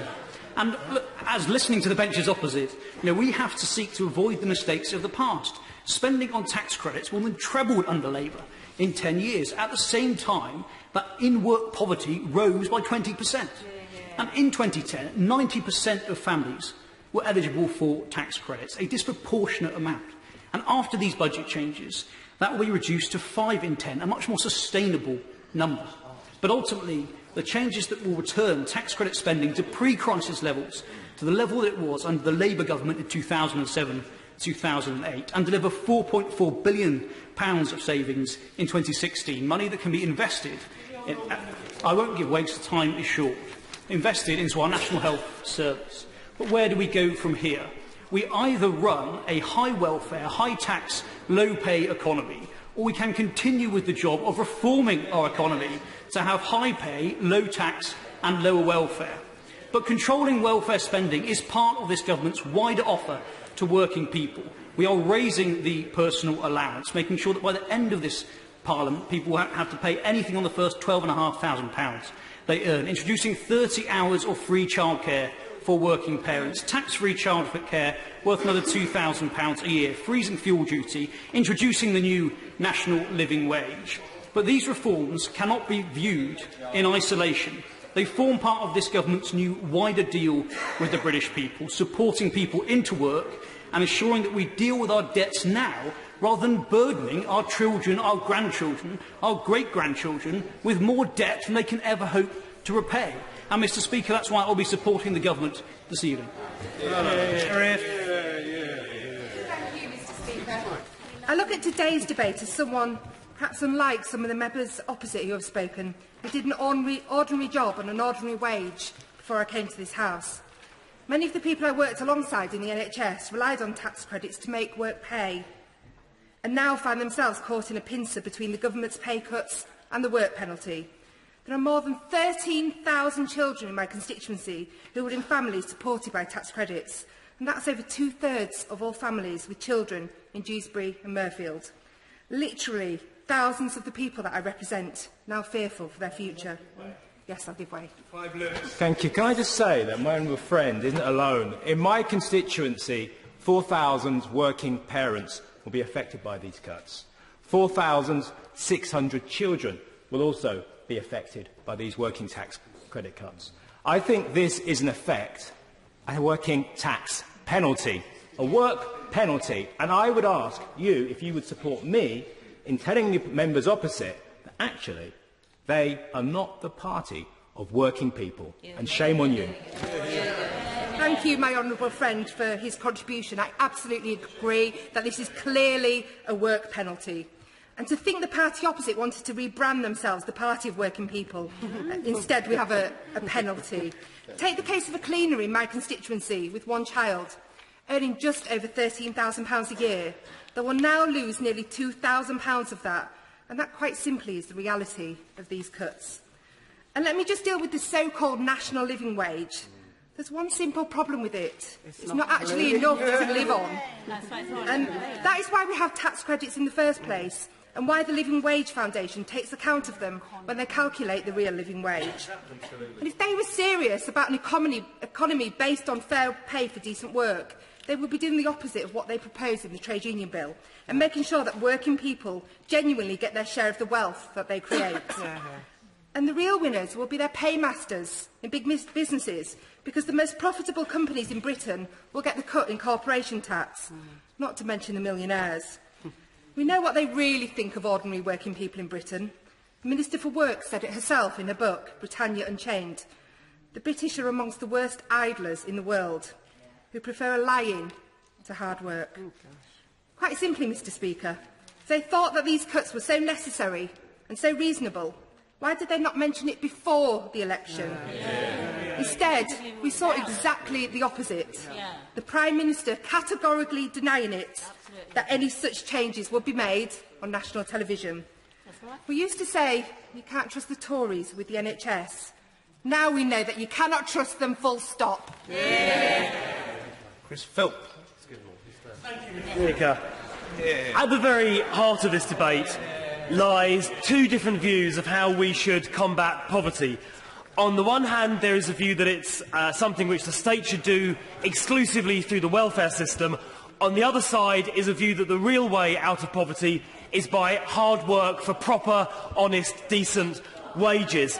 And I agree with Alistair Darling, the former Chancellor of the Exchequer, who said that the unintended consequence of tax credits has been to subsidise employers who do not pay their staff enough to live on. And I hope members from both sides of the House can agree that employers, companies who don't pay their staff a decent wage, who don't pay their staff enough to live on, are behaving in a deplorable and a completely unfair way. And I welcome the introduction of the living wage, which moves us towards a point where wages are something that people can live on.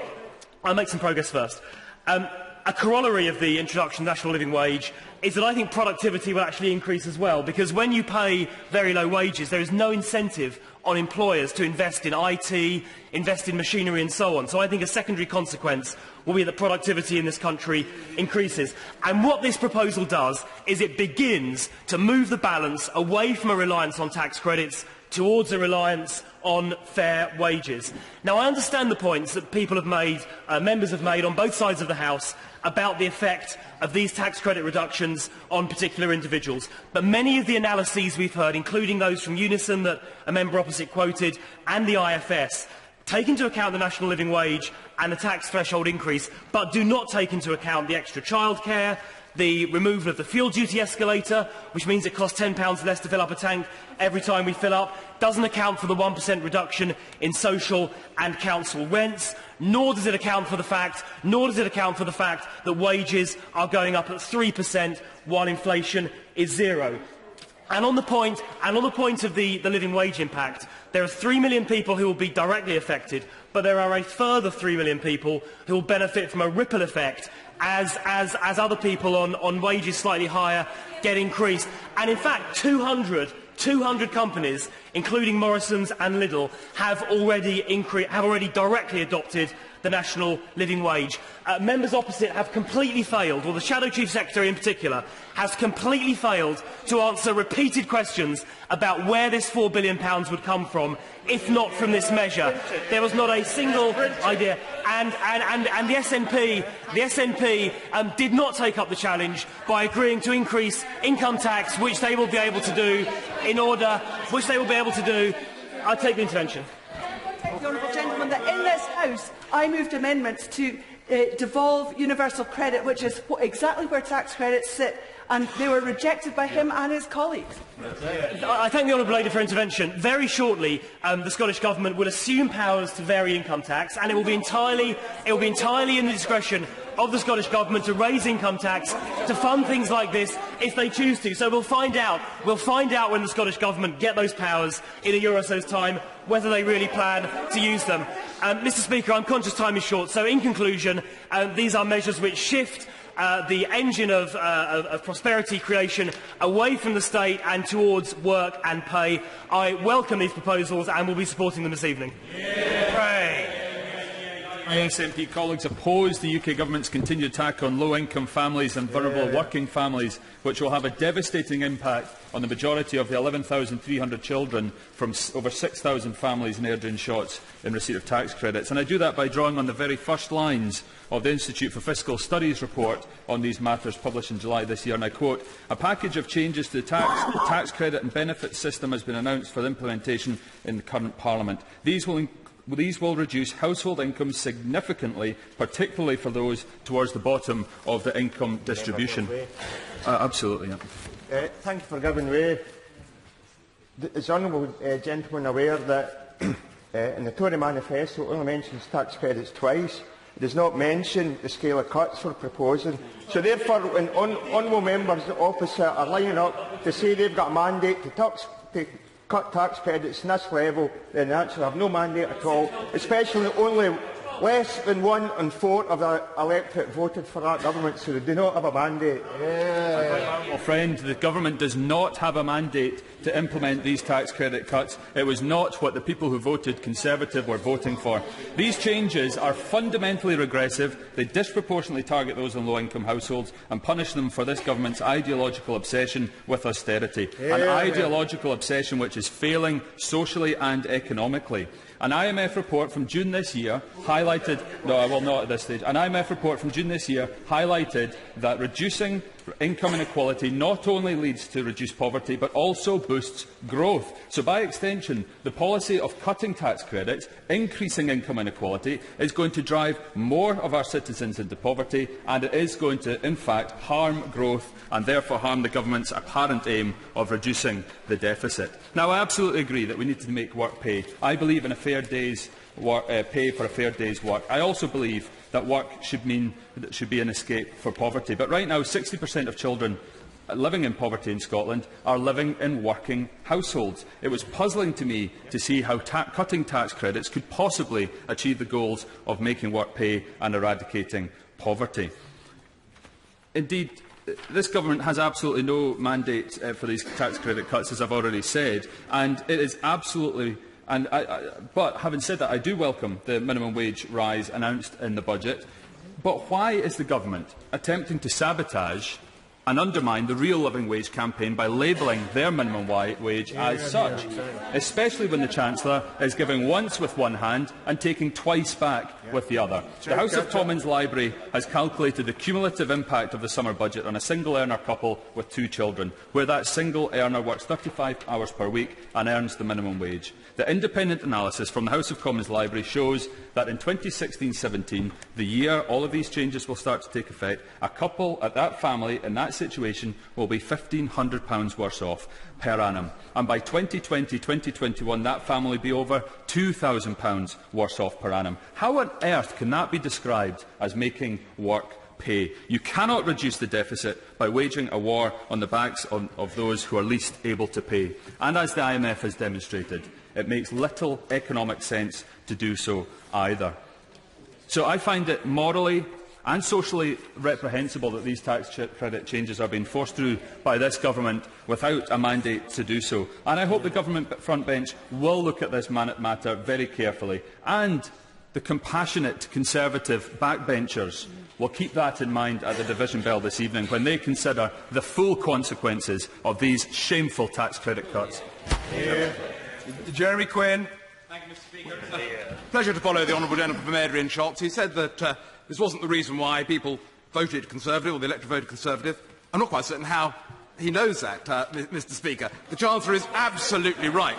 The Chancellor... I will happily give way. I'll take it you didn't watch Question Time the other night. Mr. Speaker, I did indeed watch Question Time the other night. I sincerely hope that the reports in the press that lady was had misunderstood her exact situation, that she won't be affected by these cuts, is the case.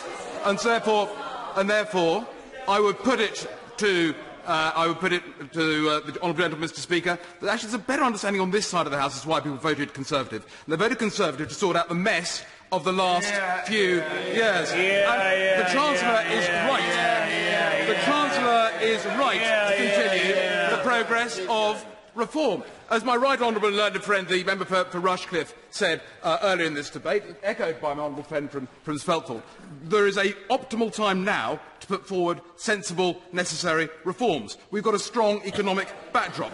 UK employment is at a record high, and we're growing faster as an economy than anywhere else in Europe. These reforms are a package of measures that cannot be viewed in isolation. Would my friend give way? I give way to my honourable friend from Gloucester. My own friend is quite right to mention that these are indeed part of a package that includes higher tax-free allowances, lower social housing rents and wages rising significantly faster than inflation. Does he agree with me that we still haven't seen a full assessment of the impact of all of these and the changes to tax credits in research either from Parliament or the IFS? I'm grateful to the honourable gentleman for drawing attention to the House to the fact that there are many mitigants for these reforms to tax credits, including the national living wage, including the fuel escalator referred to by my honourable friend, including the changes to childcare provision, the doubling of free childcare provision. As my honourable friend is well aware, as a colleague of mine on the DWP Select Committee, I know our committee will be looking into some of the detail and how this may affect people going forward, something which I look forward to engaging in with him and the honourable member from Birkenhead and others. I do recognise that there are concerns. However, I would urge all honourable members to remember that we're not dealing with a static environment. We're dealing with the most dynamic economy we've known for many years. The positive reforms that the Chancellor is putting through will have a pronounced ripple effect. Firms, take Morrison's or Costa Coffee, Sainsbury's, IKEA, among 200 others, who've already increased their pay to meet the national living wage or indeed to increase above it. I've given away twice already, Mr Speaker. I feel other people do need to speak. I do apologise for not giving away on that occasion. And that's only part of the story, because not only are those pay increases going through now, part of that ripple effect, but as people who are currently on the national living wage see others coming into the national living wage, pay differentials will kick in, and they will see that I've given away twice to the SNP so far. I will not do so again on this occasion, on the future. So I do say, looking at the increase in wages going on at the moment, we have a 4% increase in wages against a flat inflationary background. These reforms, taken overall, will deliver for working people. They will deliver a vibrant economy, will continue to deliver on that. And this will be a government that ensures that this generation will cover the debts that have been incurred, rather than endlessly passing the buck to the future. I debated the issue of tax credits with a Conservative council who stood unsuccessfully in the general election. He used an expression from me that summed up the total lack of understanding on the opposite benches of being in work but in need of some state support. He referred to people being exposed to the process as if it was some kind of risk. Now, I understand that expression may be used by a city person in relation to investments, or a chief executive about a project which his company plans to undertake. In both cases, I'm sure they would develop a plan to mitigate against the potential risk of failure. But to the millions affected by the tax credit cuts, they're not being exposed to a risk that they have the powers to mitigate against. Rather, they're having cuts in their income imposed, and there's little, if any, most of them can do about it. I will. One group are going to be hit are family carers with carers allowance who work 16 hours on the minimum wage to supplement their benefits of £62. There are 689,000 of those carers in that position. And Carers UK say that all carers who are claiming carers allowance and the working tax credit will lose out under the tax credit proposals. I know my other friend cares about these things. It seems the members opposite do not. Yes, I'm grateful to my honourable friend for that intervention. I know the tremendous work that she does in relation to carers, and I understand exactly what she's saying. So she'll be interested in Linda Harper, my constituent, whose medical needs require that she has a degree of help and support in some areas of her life. Despite needing the unpaid care of her husband, who also has a job of his own, Linda's determination recently saw her battle against her conditions and open her own craft store in the local town centre. While the business doesn't yet turn a profit, she's succeeding in building a customer base and is contributing to the community by running classes, teaching others the skills of her craft, as well as hosting social groups that add real value to the lives of those participating.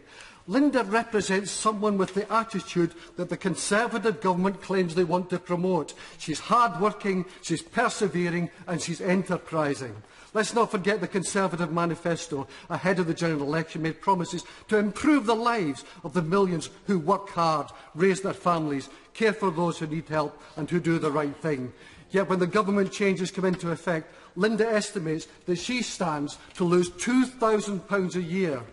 Paying her mortgage and putting food on the table will become significantly harder, and the viability of running her own business will be severely challenged. The government speaks of how its demands for employers to pay people more and how tax cuts will help restore the money people lose with their tax credits. Absolute nonsense. The questions I put to a minister are, what will happen with the public sector workers and low-income self-employed people? How can local authority, health trusts and other public sector employers make up their income by increasing pay when the government has said they can't give increases beyond 1%? How does a person currently relying on tax credits but who earns less than £10,000 a year benefit from an increase in the tax threshold? How does a self-employed person with £6,000 a year earnings give themselves a pay rise to fill the gap in their income with the loss of tax credits? And how does a small business fulfil the government's promise for higher wages when it's already struggling to survive? The answers are simple. Public sector workers will continue to see a drastic cut in their income and standard of living. Self-employed individuals will be left to their own devices, and small businesses will pay people off because they can't afford to keep them on.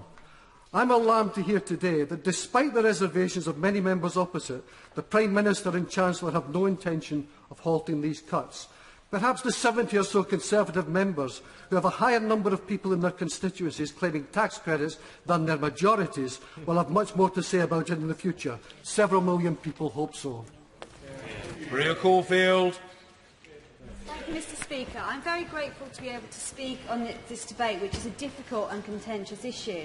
But I think it's important to look at all arguments, including the economic ones, as to why these changes are necessary. Firstly, we sat here only last week to debate the Charter of Budget Responsibility, and on this side of the House there was unanimous support for running a surplus in normal time, so that if we strike a period of economic slowdown ever again, we will have money for our vital services. And on the Labour benches opposite, there were many that acknowledged and agreed with this. The reality is, though, that we have to tackle the country's deficit and debt. And to achieve this, we have to reduce public spending. No, I will not, thank you. Tackling welfare spending is the key to achieving this. You cannot tackle the country's deficit and debt by leaving welfare spending as it is. Currently, the UK is home to 1% of the world population, yet it accounts for 7% of the world's spending on welfare. This is clearly not sustainable. If we don't save £12 billion a year in reducing the welfare bill, with £4.3 billion of that coming from changes to tax credits, where else are we going to find the savings? From the NHS budget, perhaps? Cutting social care spending? Reducing the education budget? The members opposite could not give one answer as to how they would reduce the budget. There is no easy answer, because if there were, we would be doing it. Currently, taxpayers, many of whom are just above the tax credit limit themselves, are subsidising employers who pay low wages, and this must end. It cannot be right that if you get up early, go out to work long hours and come home late, that you don't earn enough to do without welfare in the form of tax credits. Instead of fighting to preserve tax credits, maybe members opposite should be fighting harder to increase wages. I also dispute many of the figures that have been distributed by opponents to these changes, because if you look at the facts and take into account all the changes in the recent budget, including the increase of free childcare, the freezing of fuel duty, the freezing of VAT and national insurance, the increasing of tax thresholds and the reduction of social housing rents, a typical family will actually be about £2,400 better off by 2020. As we've heard, pay is already up by 3% this year, and more than 200 firms have committed to paying the living wage. Coming from a poor background myself and struggling through hard economic times, I firmly believe that the way out of poverty is through work. Imran Hussain. Thank you, Mr. Speaker. Time not permitting, Mr. Speaker, I will focus on two areas. The first is my constituency of Bradford East and the effects on that, and secondly, the disproportionate effect on BME communities. Mr. Speaker, in my constituency of Bradford East, these cuts will be devastating. Areas that are already impoverished, where many are dependent on tax credits, will suffer far more than richer areas. 15,500 families in Bradford East receive tax credits. 13,700 of those have children. which is over 4 times as many as the Chancellor's seat. So he doesn't understand the effect of these cuts will have, and he never will. The number of families in Bradford East with 3 or more children is also over 5,000. So what are we looking at here? In Bradford East, where we already have above average unemployment, where we already have high levels of deprivation by any measure, we are looking at literally thousands of children who live in families that are going to be made significantly worse off. Families who will have to make heartbreaking decisions about paying gas or electricity bills or buying food. Thousands of children living in families dependent upon food banks. Thousands of children being forced to live in ever-worsening poverty and despair. That's the reality of these proposals. Mr. Speaker, the second part I draw your attention to is the racial discrimination. The effects of these proposals are truly shocking. Government data shows that tax credits constitute an average 2% of weekly household income for white households, rising to 6% for black households, and rising a further 10% for households of Pakistani or Bangladeshi heritage. These are families which are often already in poverty because of poor wages. According to Omar Khan, director of Runnymede Trust, an independent think tank focusing on race equality, these cuts will inevitably increase racial inequalities and probably increase rates of child poverty. So can the Minister tell me what will this mean for my constituency with its large Pakistani and Bangladeshi population? What will this mean for the local economy where poverty and despair will be further fuelled? What will this mean for local businesses, for the local corner shop whose customers are being squeezed harder and harder? I have to ask myself, is it this government's intention to create ghettos in our cities? Because the cumulative effect of these cuts will not only have a shocking impact on Bradford's families of all backgrounds, it will also have a devastating effect on our local economy. I can't see what's fair about any of that. I can't see what's Northern Powerhouse about any of that. And I certainly can't see how we are all in it together. Thank you. Jeremy Lefroy. Thank you very much indeed, Mr. Speaker. And many of those who have spoken, indeed the Chancellor himself, are quite right to say that we have to view all the measures put forward as a package, not just the effect of these tax credit changes, but many others which have been spoken out. But I would like to make 3 points about that, around the timing, the predictability, and indeed about the concept of scarcity. Timing, first of all. These measures come in at different times, and it's absolutely vital, in my view, that there should be synchronism in the timing, and there isn't at the moment. And that's why I would ask for the timing of the introduction of the various changes to tax credits to be looked at. I fully agree that we do need to see reductions in the tax credit bills, but it's the timing that is going to bring great problems to many families. The second is predictability. Families want to know what their income is going to be, and they want to have a reasonable measure of forewarning so that they can talk.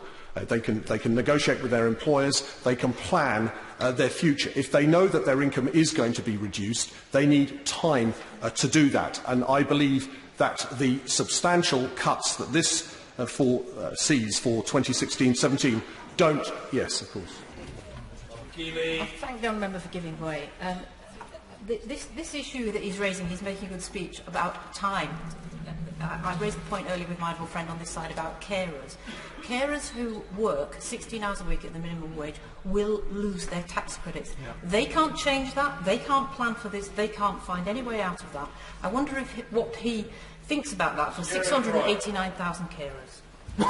Well, she probably read my notes, because I was going to come on to that and say precisely that this is the other major issue. For those who are on fixed incomes, where they have no ability to go out and work the 2 or 3 extra hours a week that we're asked to go and do to cover the cost of these tax credits, and carers are the most obvious example of that. They're not the only ones, but they are when they are full-time carers. So I entirely agree with her on that.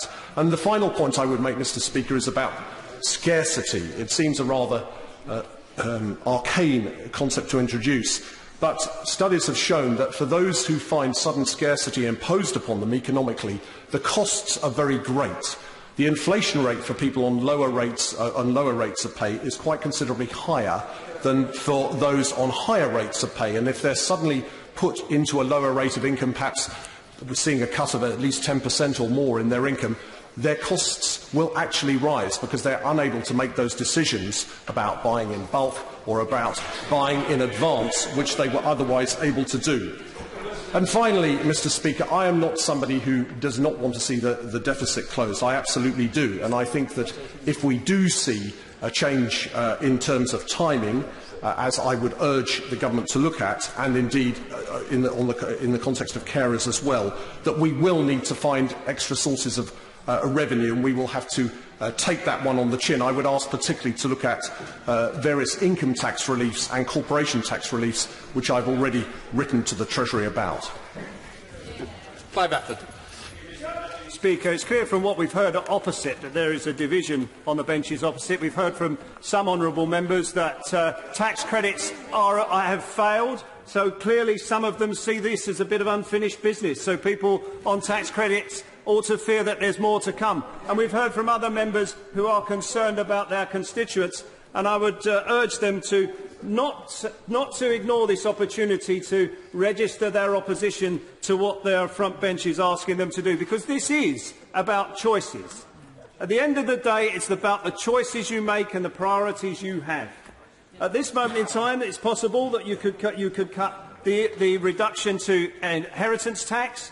You could cut the corporation tax cut to reduce the impact on people on tax credits, or the nearly £2 billion that people earning above £1 million are going to share in tax cuts. People earning over £1 million will be £61,000 a year better off. People earning over £2 million a year will be £250,000 a year better off. By the time of the next general election, they will have gained £1.25 million in their tax cuts. But at the same time, over that same period, a cleaner earning £13,500 over that same period will have lost £6,800. A patient transport driver on £17,800, they'll lose over £8,000. A medical secretary on £22,200 will lose £9,400. These people are strivers, they're hard workers, and the Tory party are cutting their incomes. That's the choice that you've made, and there is no mandate for this. You were asked before the general election, when you said you were going to cut £12 billion. We've heard too much from you. One member on their feet at once. We can't have all the chamber at once trying to get in. Mr. Deputy Speaker, taking my time. £12 billion worth of welfare cuts. And the Prime Minister and others were asked specifically, will you cut tax credits? And the answer was no. Now, if we were to... Yes, I'll give way. I thank the honourable gentleman for giving way, and I'm agreeing with everything he says. Would he agree with me that the reason these tax cuts have been imposed, or these is because this party, the opposite, is ideologically does not like the poor people or working people, and it only wants to help and enrich the rich people? Absolutely. And they were asked specifically, would they be cutting tax credits? And the answer was no. Now, Mr. Speaker, if I were to accuse people of being liars over that, you would quite rightly rule me out of order. But the people out there will have to make up their own minds. Because when the Justice Secretary went on to Martha Carney's programme, he was specifically asked what they were going to do, and he said, no, we're going to freeze them for 2 years. Now, I don't know what the definition of a lie is, but I know what people will make their minds up about that outside of this House, although we can't use that language in here. Now, we know the Conservatives have lost the argument. They've lost the argument because this started at the autumn statement when the Chancellor said Britain deserves a pay increase. Britain's going to get a pay increase. But what they didn't know when they were cheering the Chancellor was that he was going to cut tax credits and make people worse off. That the increase in the national minimum wage, and it's not a living wage, it's a Tory living wage, it's a national minimum wage, and even that is wiped out for people on minimum wage by the increase in tax credits. And I say to the people here tonight who are upset about this, it's not good enough just to go and have a chat with the Chancellor or the Prime Minister in private. This is where you represent your constituents here in the House of Commons. And if you don't agree with what your front bench is telling you to do, you belong in the opposition lobbies tonight, voting against what the government is doing to people on tax credit. Alan Mack. Thank you, Mr Deputy Speaker. This is a government on the side of hard-working people.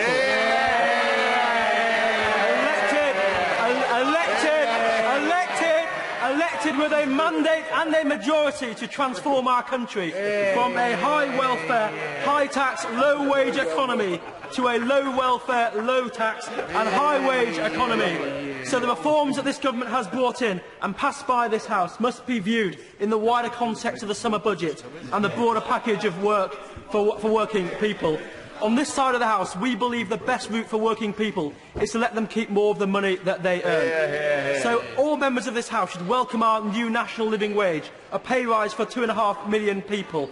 Income tax, national insurance and VAT frozen. And I give way to the honourable gentleman. I'm very grateful to him. The national living wage is being phased in over 5 years. Surely the tax credit cuts will be phased in over the same period, not take immediate effect next April. This is a national minimum wage that gives 2.5 million people, hard-working people, a tax or salary rise, and that is the right approach. We've also increased the tax-free personal allowance, free childcare for working people doubled, the fuel duty cut, and frozen council tax as well. These reforms are all linked. They go hand in hand. They should not be seen or analysed in isolation. As many honourable members have said, these are all part of a coherent, long-term economic plan for the economy. It's simply not acceptable to deliver higher wages through the national living wage, but at the same time leave tax credits unreformed when they're such an important part of our reform package.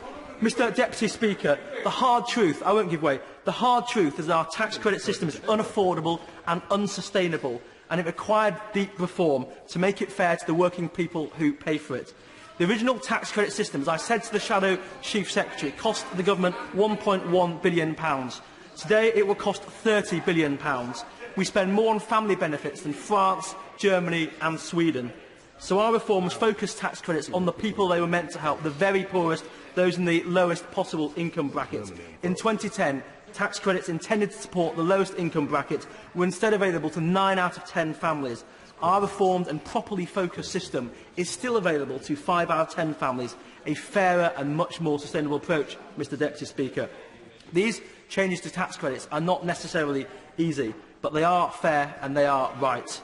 They return the tax credit system to the spending that we had in 2007-2008 in real terms. Mr Deputy Speaker, we must also consider these reforms in the wider economic context in which they sit. The deficit was halved over the last Parliament, but there is still more work to do. We need further savings in spending to make sure that Britain can live within its means. And these tax credits go towards saving 50% of the total savings we want to save in this Parliament. They are substantial and important, and they deserve the support of the House. We must not, as many honourable members have said, leave our children and grandchildren with ever more debt. Because the only Mr Deputy Speaker, the only welfare system that is credible is a welfare system that is sustainable and affordable as part of our long-term plan to save our economy.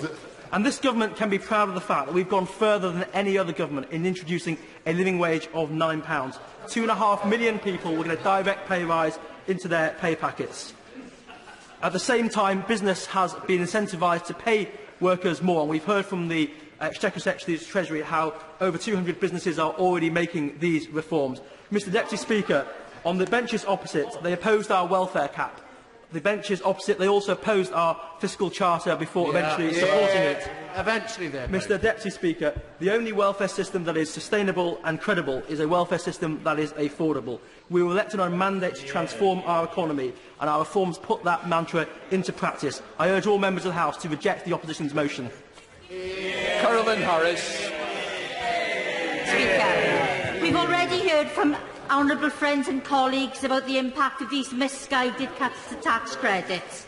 And it's right that we repeat the figures. 4 million families, 7.5 million children. That's the math of who will be affected by this policy, and we must never lose sight of that. I certainly will.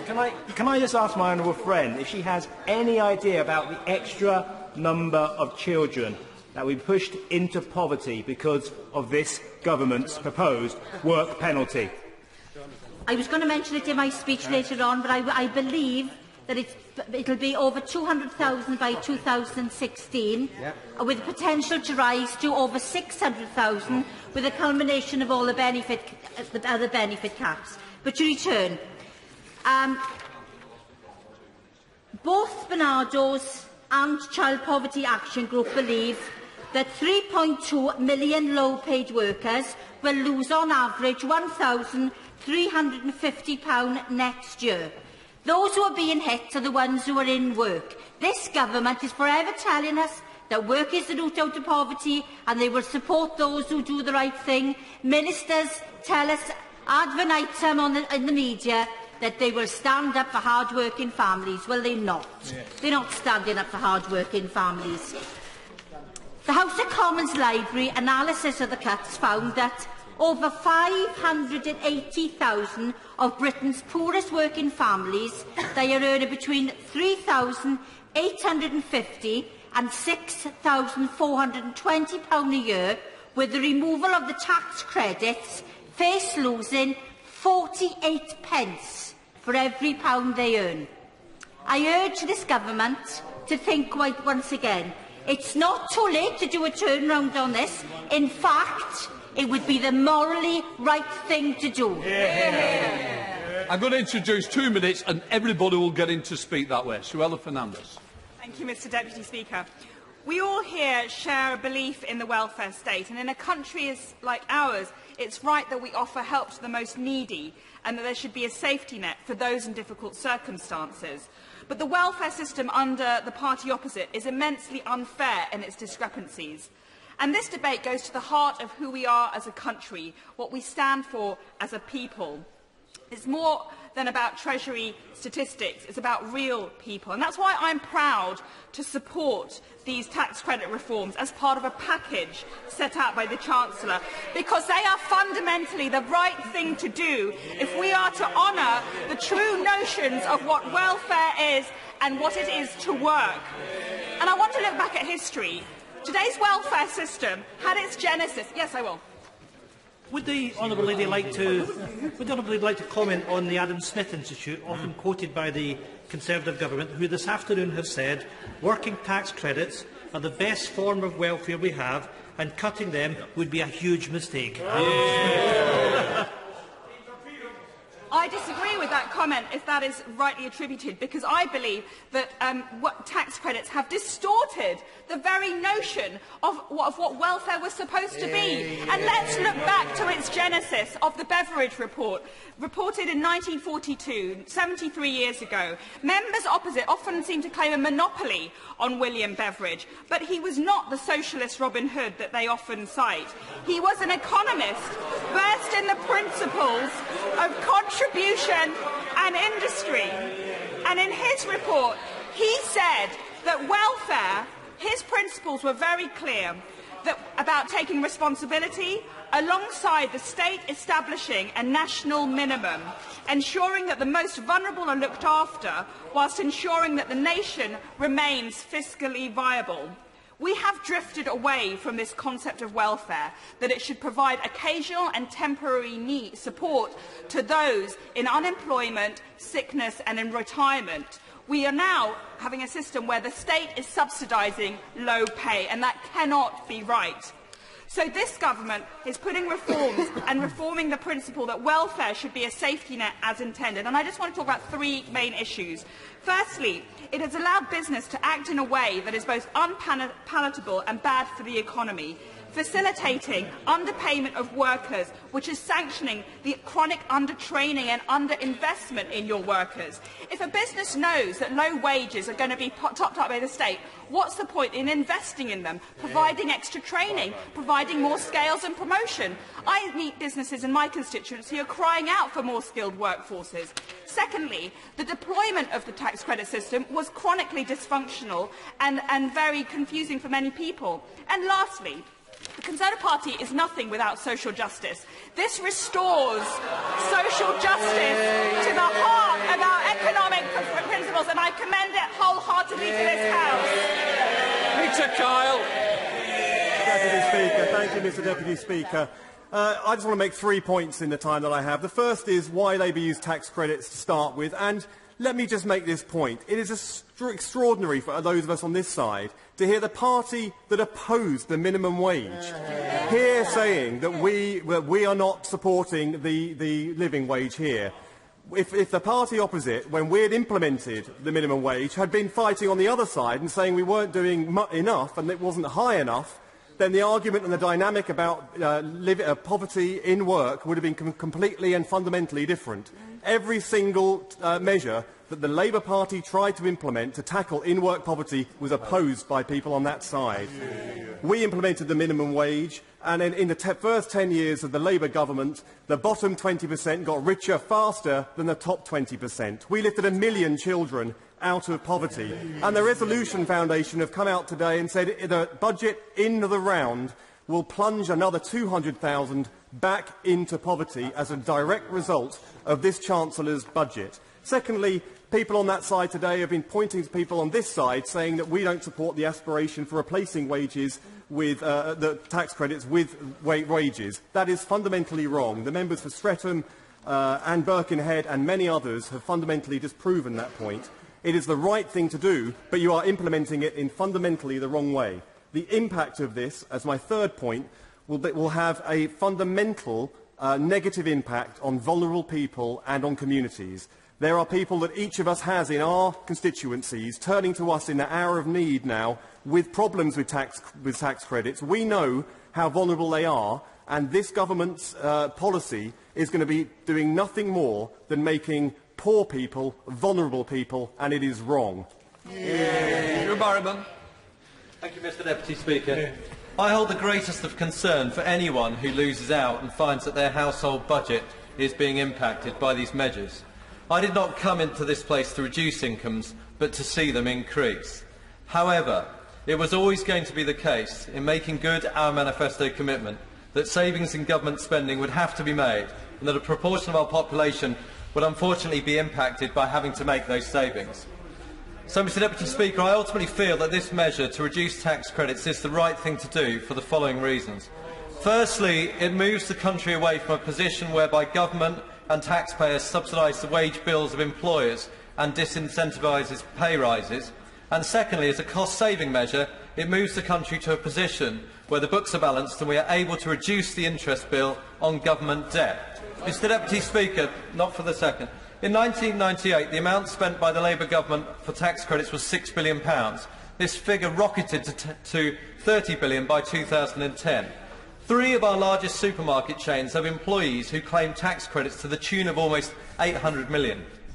I would contend that it is not for government or taxpayers as a whole to contribute a portion of pay. It is for employers to pay staff all of their wages and to pay them properly. Of course, government can and should act to incentivise pay, but this should be by reducing the tax of employer and employee, and not by government paying a contribution to the wage packet.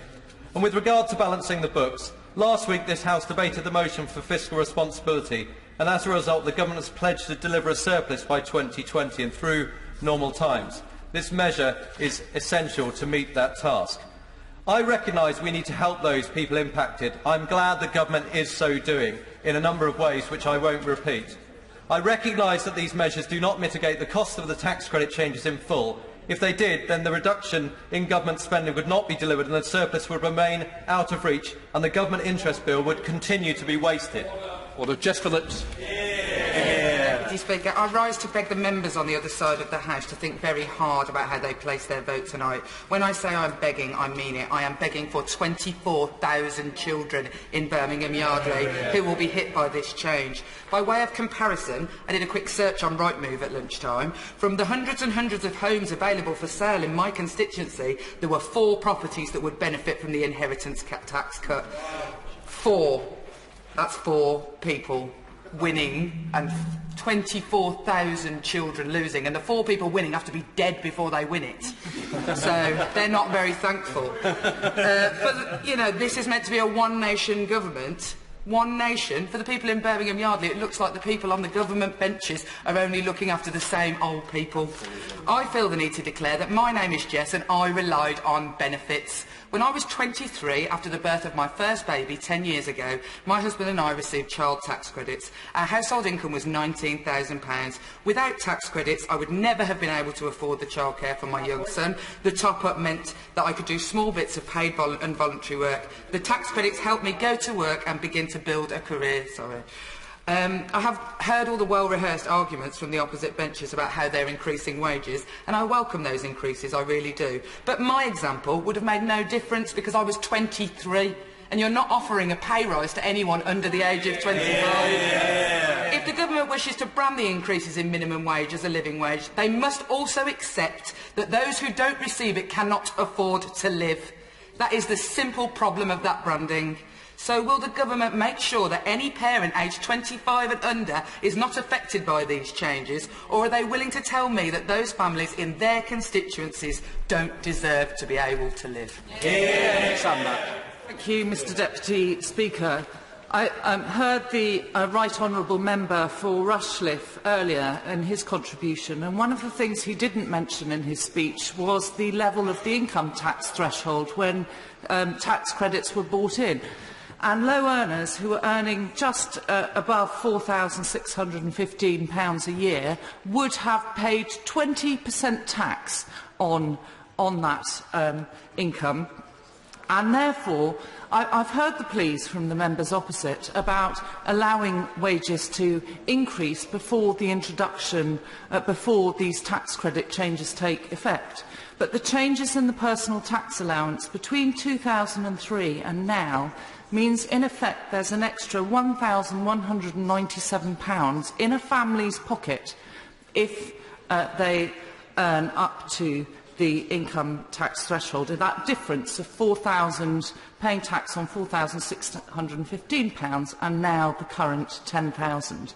That is a benefit that cuts across all low earners, and the important statistic that hasn't been quoted from the library research is that between 58 and 64% of adults earning near the minimum wage do not receive tax credits or benefits, yet those earners, who very often are women, do receive the benefit of not paying that 20% on their income because of the rise in the income tax threshold. I also heard the member for Rushcliffe describe the introduction of the system and the complicated overpayments. I was a single parent when those changes were introduced. I did not claim because I spent my working day sorting out the debts of people who were claiming and who had built up huge arrears with HMRC and then were being asked to... Thank you. I wanted to spend the short time I have focusing on the disproportionate effect that these tax credit cuts will have on the black and minority ethnic communities. These are communities where 88% of the community are based in the poorest boroughs in the country. They tend to have larger families, and perhaps most importantly, these families are sustained by people who have part-time jobs. And fresh from my Royal Statistical Society training this morning, let me give you some statistics that are staggering. In a recent survey, 5% of white men had part-time jobs. Compare that to 12% of black African men who have part-time jobs and 35% of men of Bangladeshi origin who have part-time jobs. What will happen when this lifeline is taken away from these communities is that we will have widening racial inequality in our community and in our society. When the government talks about looking after families, they are not talking about looking after families from the BME community. And we also have to look at these cuts in context. We cannot view them in isolation. Look at Hampstead and Kilburn when we have a housing bubble where rents are soaring higher than ever, coupled with taking away tax credits from people who are actually working. How will people survive? 6 of my 10 constituents in Hampstead and Kilburn are paying £288 a week for a studio flat. Are we allowing the ethnic cleansing of London? Don't take these cuts away. Join us in voting against it, whether it's the Mayor of London, whether it's Conservative Home, or whether it's the Sun. We must oppose these draconian measures. Hear, hear. Thank you, Mr. Speaker. Mr. Deputy Speaker, I rise to speak on behalf of the 12,800 working families and the 26,000 children across Ilford who will be affected by these cuts. And I would just challenge the members opposite. This evening's vote is really crucial, and it's crucial for a simple reason. Your whips are busy in the other place telling peers that they are railing against the democratic will of this House of Commons. But when you listen to the fantastic and courageous speech of the Honourable Member for South Cambridgeshire and the nods of many of her colleagues besides, we know a majority of people in this House do not support these changes. Yeah. They do not support these changes. And peers are absolutely within their rights to put a stop to them in the House of Lords, and we expect nothing less. And what a terrible indictment it is on this chamber that it's the unelected House that is standing up for the interests of ordinary working families up and down this country. What happened to the Party of the Workers and the Tories' failed modernisation project? Already dead in the water. This is a Prime Minister that speaks from the centre but is a prisoner of the right. And when you've got a grand coalition ranging from the Sun newspaper to my good friend the cycling socialist Owen Jones telling you that this is a work penalty and it is hitting the people who work hard, who get up early, who strive to earn every penny, then you know you've got a problem. Yeah. This is not a benefit, it is a well-targeted tax rebate. It is better than what the government does with a tax threshold, because that benefits the wealthiest. Tax credits target support effectively to the people who do exactly what we ask them to do. They work hard, they play by the rules, they're willing to work hard on low pay, and the least we can do is support them. This is a terrible measure. It is a shameful measure. Members opposite know it to be the case. Show the courage that the Honourable Member for South Cambridgeshire showed, not just on the floor of this House, but in the voting lobbies this evening, because it's crucial that the unelected House know that they have a majority of elected members on their side and on the side of low-paid working people in Britain. Hello, Government. Thank you very much, Mr Deputy Speaker. I'm delighted to follow my honourable friend, the member for Ilford North.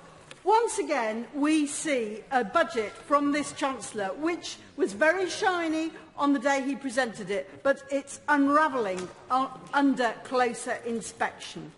And we took evidence on a number of the issues which people have raised in the Treasury Select Committee, and I want to tell colleagues on both sides of the House what we found. First of all, work incentives, something which members opposite have made a great deal of. Now, the tapers move from 41 pence to 48 pence, but the effective marginal tax rate on a lone parent is increasing to 93%. That means that for every extra pound she earns, she only takes home 7p. Compare that with the banker who takes home 60p. The second problem is the interaction between the tax credits and the minimum wage. Many honourable members have spoken about the sequencing. But, moreover, the national minimum wage gains do not, in the main, go to the tax credits losers. Half the cash gains from the national minimum wage go to people in the top half of the income distribution. And the OBR, the independent OBR, told us it has been known for ages that the proportion of people in receipt of minimum wage who live in poor houses is very small. 14%. In other words, Sir Stephen Nicol said, minimum wage as a method of relieving poverty is completely hopeless.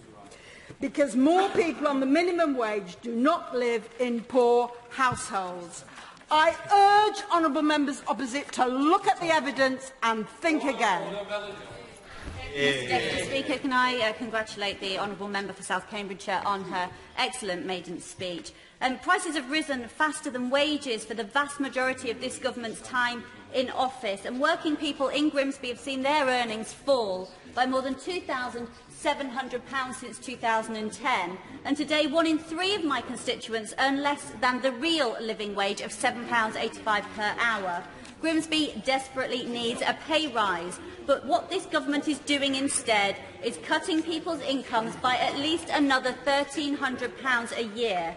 People simply cannot cope with a further reduction in their incomes. The government says that people simply need to work harder, work a few more hours, and they won't lose out. But for many, this is completely unrealistic. Many people in my constituency don't have that option available to them. Some of them are already working 2 or 3 jobs just to make up the hours.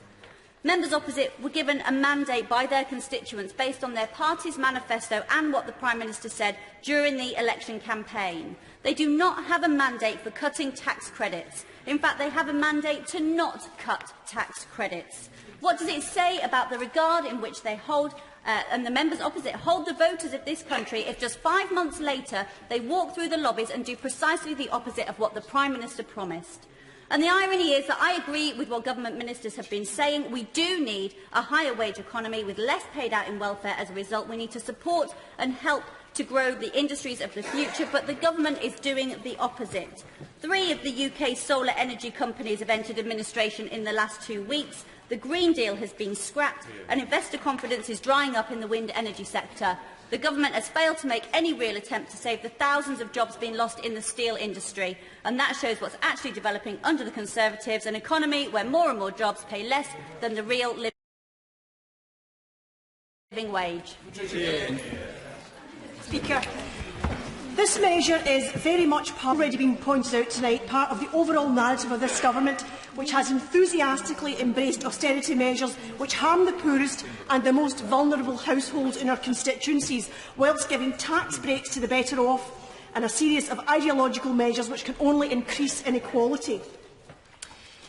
We believe in the SNP in progressive taxation, but these changes are not progressive, they are regressive, taking proportionately from lower income households than rich ones. And these changes will significantly reduce the incomes of more than 200,000 households in Scotland.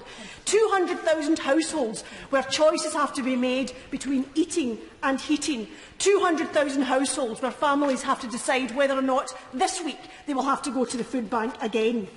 You want to make cuts? Mr Speaker, I suggest cuts are made to the £100 billion being spent on Trident. You want to make cuts?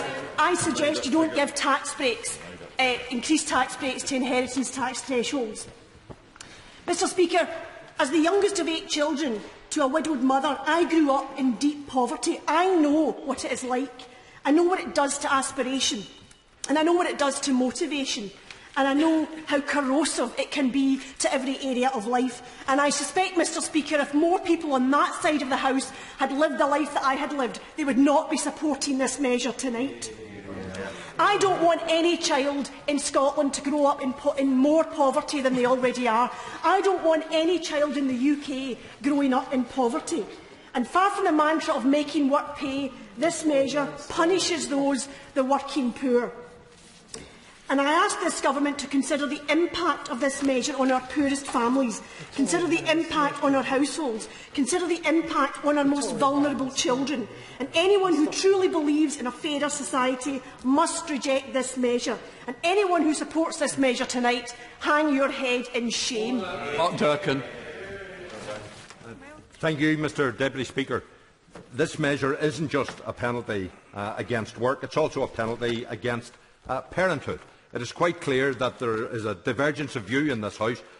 People on the other side have a view about how policy should support family and support children that is at complete variance with mine. We heard from the Chancellor on the day of the budget that we on the Conservative benches know that the wish to pass something on to your children is about the most basic human and natural aspiration there is.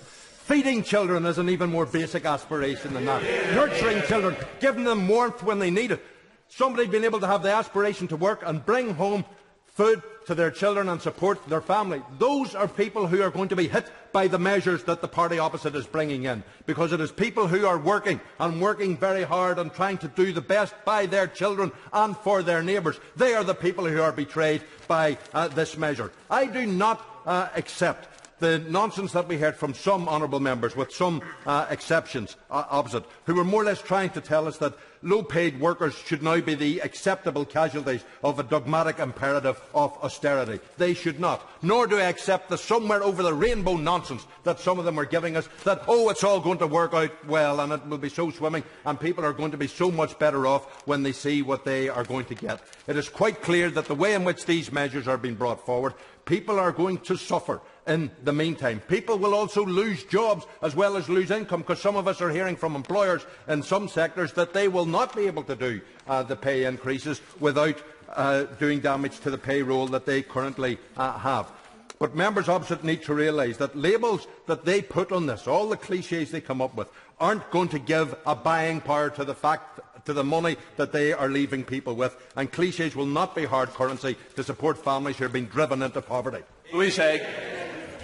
It's been astonishing today to hear members opposite stick to their desperate defence of their indefensible policy to slash tax credits for millions of families when they know they are neither economically justifiable nor socially defensible, because these cuts are just one more example of the government's policy of moving public debt, which originated in the financial sector, off their books and onto the lowest paid and middle earners who simply cannot afford it. The Chancellor said he wanted to move away from an economy based on debt, but in fact he has created one. Now, unlike this government, I believe that economic common sense and social solidarity not only go hand in hand, but are in combination the bedrock of a healthy and functioning society. And you cannot have a healthy, functioning economy if your fiscal policy is to transfer debt from the public purse onto the unemployed, the lowest paid and middle-income individuals and families, so that secure debt becomes unsecured and unaffordable. And the Chancellor should know where that leads. He should know because the Governor of the Bank of England has spelt it out to him.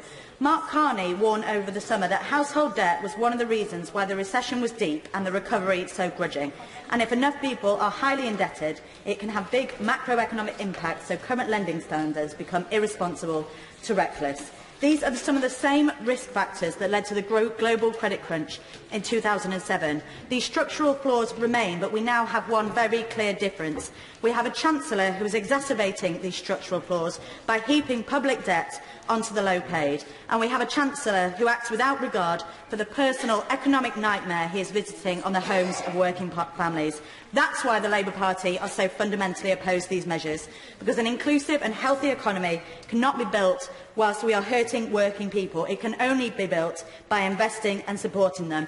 Our party believes in that to our soul. So whilst the Tory party can spend millions on branding themselves as the party of working people, those working people that have been let down by the Prime Minister will know that the Labour Party is fighting for them. Mr Deputy Speaker, in my constituency there are around 8,000 families with children claiming tax credits, 5,000 working families and almost 10,000 children. And we know from the Commons Library briefing that they're going to be affected by losing £100 a month. But some families will lose more. One of my constituents, a mother of a disabled child, has worked out that her family will lose £200 a month. The members opposite that are just sitting there, I ask them if they back these changes, do they think families like that can manage? And I don't think they will. And another constituent, a single mother, has told me that she uses tax credits to pay for school uniform, food and travel expenses. Yeah. That's what will suffer. I've also raised earlier the impact that these tax credit cuts will have on the incomes of many thousands of unpaid carers who juggle care and work, particularly those who claim carers allowance and working tax credit. And Carers UK, as I said earlier, told me that all carers who are claiming carers allowance and working tax credit will lose under the current proposals, even taking into account the introduction of the so-called national wage. And the tax credit cuts, they're so wrong because they'll make it more difficult for working carers to balance work and care, and it will hit their standard of living. They don't deserve that. Last week, the Care Minister told me that he did not think that carers' invaluable contribution to society had ever been better recognised. Well, is that hit to the income and living standard of working carers? Is that what they mean? Is that what they mean by recognition? I hope the Minister will tell us when they respond what consideration ministers will now give to protecting working carers on low incomes from these unfair, savage tax credit cuts. These cuts will hit families with disabled children. They will hit carers. They will hit millions of working people. I urge the party opposite, the few of them that have managed to be in here for this debate, to rethink this deeply unfair policy change. Hugh Williams. Mr. Speaker, when tax credits were brought in the first place, people were often overpaid. They would then receive a demand for an end-of-year repayment. I fought many of these cases, but the Revenue had engineered a perfect excuse for themselves. Deep in the standard letter demanding repayments was this astonishing statement: even though we told you your assessment was correct, it was not reasonable for you to believe it. That's what the Revenue said. That is how I view the Chancellor's proposals. Even though he tells me that there will be no problems, it is not reasonable for me to believe in. I have no problem in principle with removing low-wage subsidies, so long as we ensure a decent living wage, family support to make up for the variation in income when people have families of different sizes, proper affordable childcare provision available universally and in particular in deprived and rural areas currently very poorly served, and that small businesses in particular are supported to enable them to earn and to pay a living wage. When tax credits were brought in, I asked the then Treasury Minister, who was the Labour Minister, what pilots had been carried out. Well, she answered essentially none, and I fear that we are in that same position with these proposals. We know what happened then: the chaos, the overpayments, the underpayments, the misery to families and the damage done to the government's reputation. Neither have the impact of these changes been thoroughly assessed, and I fear that we will all regret this at our leisure. Dr Rupert. Thank you, Mr Deputy Speaker. I know that this government and this Chancellor in particular are fond of political cross-dressing, but robbing 6,500 children, that's from 3,500 hard-working families in my constituency, of £1,300 a year, makes a mockery of all that. And that's from an affluent West London suburban constituency where the average property price is over £500,000. The Prime Minister pledged during the election campaign not to cut tax credits, but the fact that he's doing this merely months after the election is not just a concern to us on this side of the House, but it brings politics into disrepute. It does, absolutely right. And we've heard how the so-called compensation from the national living wage is not a living wage, first of all, and it's only a compensation for 26% of people. Politicians like to go on about hard choices, but this is about whether to penalise people who are doing right and playing by the rules, or to give a tax cut to the 60,000 wealthiest estates at the expense of 200,000 working families. 6,500 families in Ealing Central and Acton is a chunk of 3 million families across this country. And, you know, the fact that the notices informing of when these changes are going to drop is just before Christmas, I think is deeply immoral. Shocking. Merry Christmas. I've had dozens of... Yeah, it shows the Scrooge-like attitude of this government opposite. I've had dozens and dozens of emails about this. And, you know, both before, around the time of the emergency budget, emergency spells crisis, and now. And so I urge members in suburban London seats, like my own opposite, in Croydon Central, in Harrow East, in Carshalton and Wallington, I can see the gentleman is there, Twickenham, where those affected is outweighed by their majority to join us and vote with us in the Thank you, Mr Deputy Speaker. The 2015 Conservative Manifesto promised, quote, to improve lives of millions who work hard, raise their families, care for those who need help, who do the right thing. Well, the tax credit changes will do exactly the opposite and instead penalise them heavily. And there's no hiding from that. This is not the right thing. So why doesn't the government simply accuse all people on tax credits of being feckless? Because that's what they really think. They aren't bothering even to make an artificial distinction between the deserving and undeserving poor. They don't care if you're poor, deserving otherwise. they don't care. Because from what I can see, that's what the opposite side think. Urgent action today to tackle the burden of tax credit expenditure, but a manana approach to tackling the issue of low pay. Some members on the other side have expressed concern, but this is as far as it goes. Hand-wringing, tutting, head-shaking, that's it. Conscience salved. But the members opposite, Mr Speaker, will be reminded time and time again of their support for these proposals. It might get a little bit tedious, but so be it. The Chancellor says it's fair. So let me start by giving a few facts. Facts, as they say, can be a stubborn thing. Fact 1. During this Parliament, cumulative income loss is 6 to 9,500. Fact 2. It will hit hard-working families, 3.2 million of them. Fact 3, it will mean less pay, so low-income families just keeping 3p of every extra pound. 4, child poverty will increase. 5, cuts are not compensated by other changes, and it hasn't been impact assessed. Mr Deputy Speaker, this is dreadful, and you should think again. Murray Rimmer. Mr Deputy Speaker, the right honourable members need to be aware that this is a disgraceful, shameful example of very poor governance when a government attempts to cut 4.4 billion of the poorest people in society by a statutory instrument. It has taken the opposition to call for this debate today and to ask for the reversal of this decision.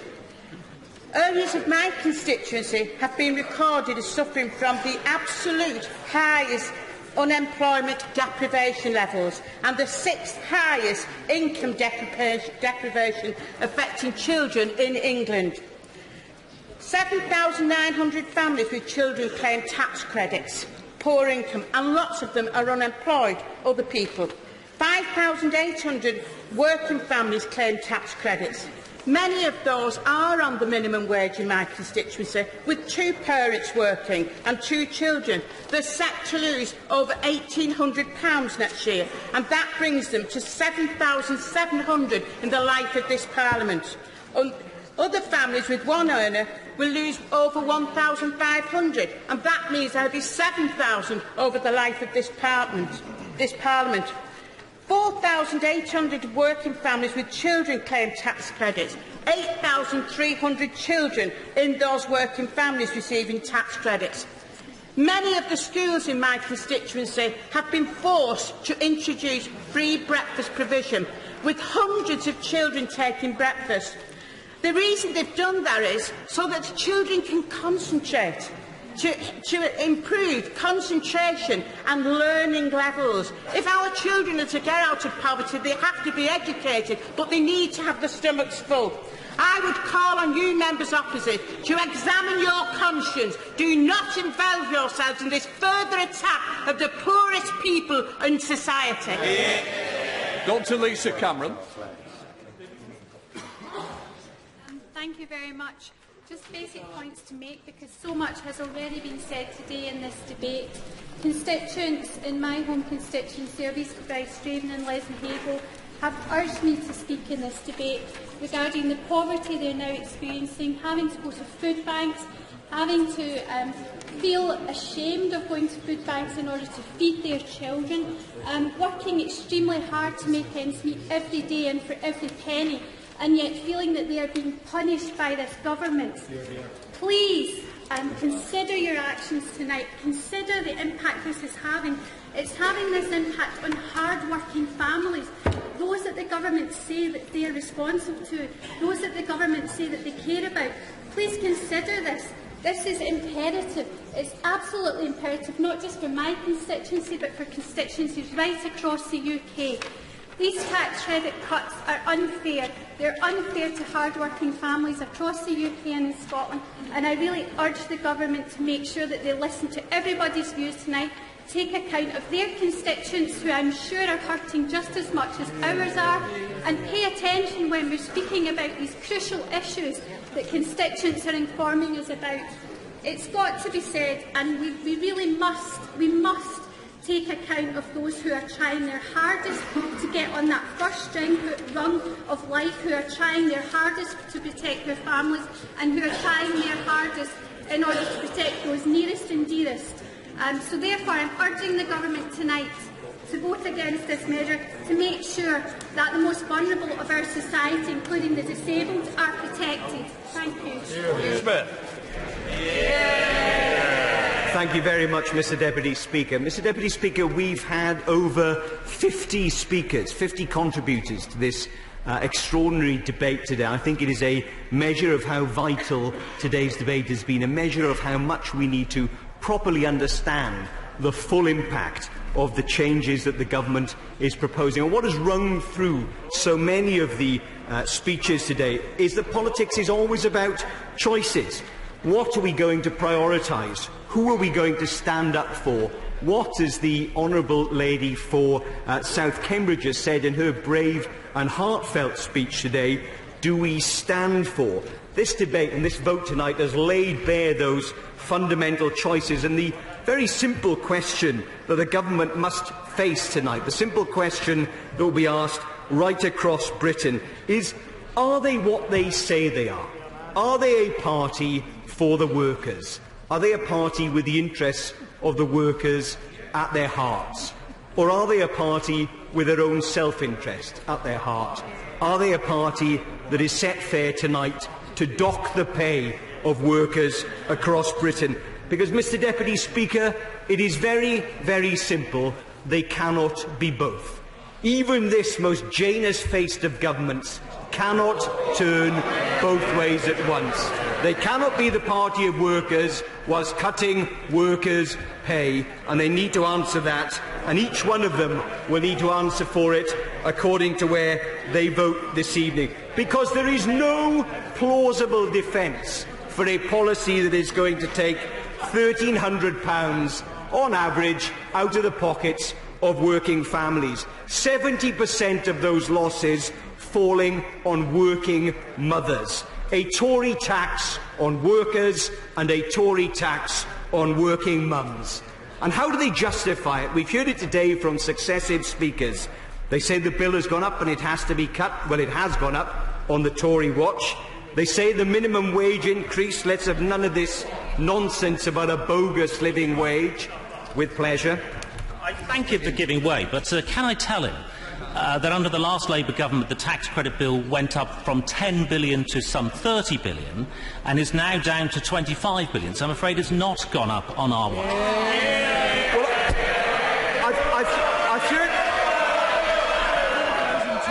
I've heard this several times over the last few weeks. I presume you want to hear your own front bench as well, and I'm sure that the rest of us would like to hear this front bench at the moment. Owen Smith.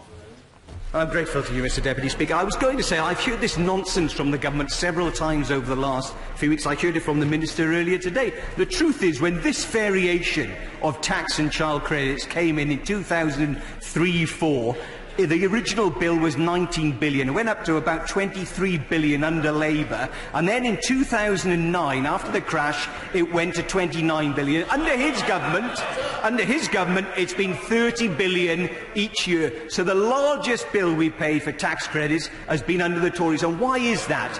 It is because the low welfare, low tax, high wage economy he talks about is a myth. It's a myth. They failed to deliver that, and what we've got instead is a tax credit system that is a vital lifeline for working people on low and middle incomes who have relied upon it to make end meet over the last few years and still rely upon it. And you will be cutting the rug out from under those people. Out from under those people if you persist with this policy tonight. You know, they know, Mr Deputy Speaker, that none of these measures, none of the measures they've talked about, the personal income tax rise, the childcare they've talked of, will offset the vast losses we've seen, because it's a con. It's a con, just as it was a con from the Prime Minister when he told the country that he wasn't going to cut any of these tax credits. It's an absolute con. Now, I'd like, Mr Deputy Speaker, to be able to point to the government's impact assessment today that would tell us the truth of this. But, of course, it's so thin it's barely worth mentioning. It's about as useful and reliable as a Volkswagen engine test. But we haven't needed an impact assessment this evening. because we've had one from his own backbenchers, successive backbenchers who've stood up tonight and offered their view, their impact assessment of what this government is going to do to your constituents, to our constituents, to Conservative constituents across this country. Now, I referred earlier on to the Honourable Member for South Cambridgeshire. She made a scintillating speech here tonight, and I'll just quote a few words from it for the delectation of the Chief Secretary.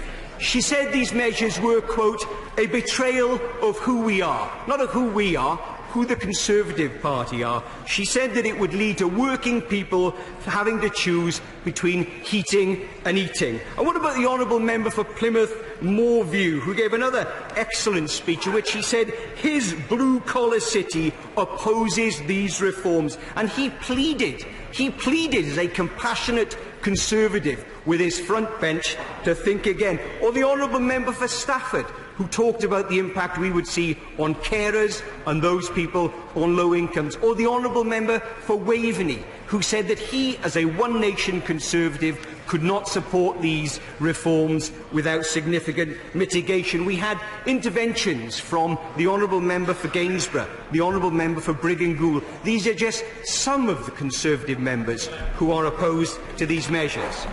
I thank you for giving way again, but he hasn't mentioned his right honourable friend, the chairman of the Select Committee, and the member for Birkenhead, who called on his own side to take more action on finding where the £4.4 billion savings gap, which has arisen as a result of Labour deciding that they are against these reforms.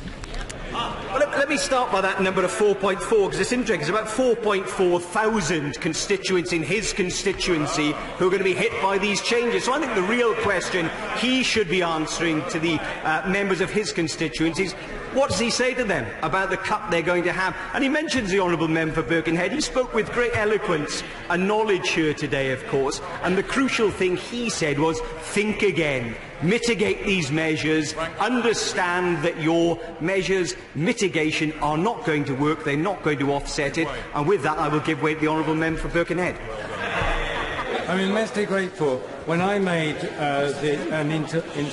a speech, I said that I hoped soon that we would actually have a House motion to discuss, and we have that, Mr Deputy Speaker, on Thursday week, when we have a full day's debate, when we will table our own motion, and I said at that time we should come forward with proposals on how we would pay for it. I didn't say today's debate.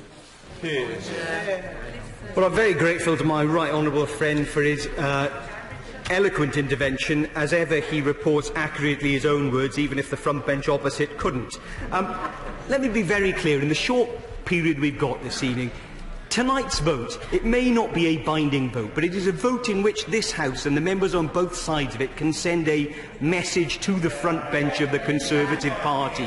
These measures are a tax on working people. The government says that the national minimum wage increase, welcome though it is, will offset the changes. It will not. It will not for a cleaner on £13,500 who will lose £7,000 over the terms of this Parliament. It will not for a secretary with 2 children on £22,000 who will lose £9,500 over the term of this Parliament. These are not small sums of money. For these people on low and middle incomes, they are enormous sums of money, and it ill becomes the government to, with a stroke of a pen, dismiss the concerns not only of their own backbenchers, but ordinary working people in this country. Mr Deputy Speaker, too many members on my side spoke today with such great passion and conviction and knowledge about what they know from their constituencies and their postbags about how this will affect their people, for me to list them all. But the government should read back those speeches. You should listen carefully to the views of the people in this House. And it is not just our side that are opposed to it. The Lord Mayor of London and the bloke who's going to fail to succeed him on the Tory side are both opposed to it. Well, the Mayor of London, the member for Uxbridge, shall we say. Both opposed to it. The Bow Group we've heard. The Bow Group, for heaven's sake. I thought the Bow Group disappeared in 1980 when the member for Rushcliffe was still the Chancellor of the Exchequer. Even the Bow Group say it's a crisis for entrepreneurial Britain. It's going to hit the self-employed. The Adam Smith Institute, the Murdoch Press, most of the Tory backbenchers, from what I've seen, are opposed to this. So I urge the government, think again. Look to your consciences. Understand the damage you are going to do to the working people of this country. And please, please vote with us tonight and offer some solutions in the forthcoming budget. Minister Hands.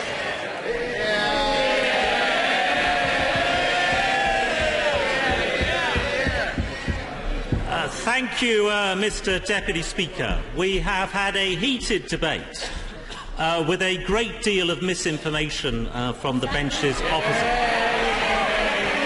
And time is very short. Mr. Deputy Speaker, there are two principal reasons for reforming tax credits. The first is that they are no longer meeting the objectives that they were originally designed for. The second is that they are unaffordable at their present level. Tax credits, I won't be giving way for a while. Tax credits were introduced to help those on the very lowest incomes, a noble aim and one which we support. But, Mr. Deputy Speaker, the system spiralled out of control. Spending on tax credits more than trebled in real terms under Labour. By 2010, 9 in 10 families with children were eligible for tax credits, including MPs. Even now, Mr. Deputy Speaker, it is still 6 in 10. These latest reforms will bring it down to 5 in 10. And, Mr. Deputy Speaker, it's not even as if Labour's spending worked. Following the introduction of tax credits, in-work poverty actually rose by some 20%. Now, don't just take my word for it, Mr. Deputy Speaker. I'm going to quote in more detail Alistair Darling, who's been referred to this evening, who was one of my predecessors as Chief Secretary when the modern tax credit system was being planned. He was interviewed this summer about tax credits in an article in The Spectator entitled Alistair Darling, Why I Changed My Mind on Tax Credits. Crucially, after the summer budget introduced by the Chancellor, The Spectator asked him, so your tax credits had the unintended consequence of keeping low wages down?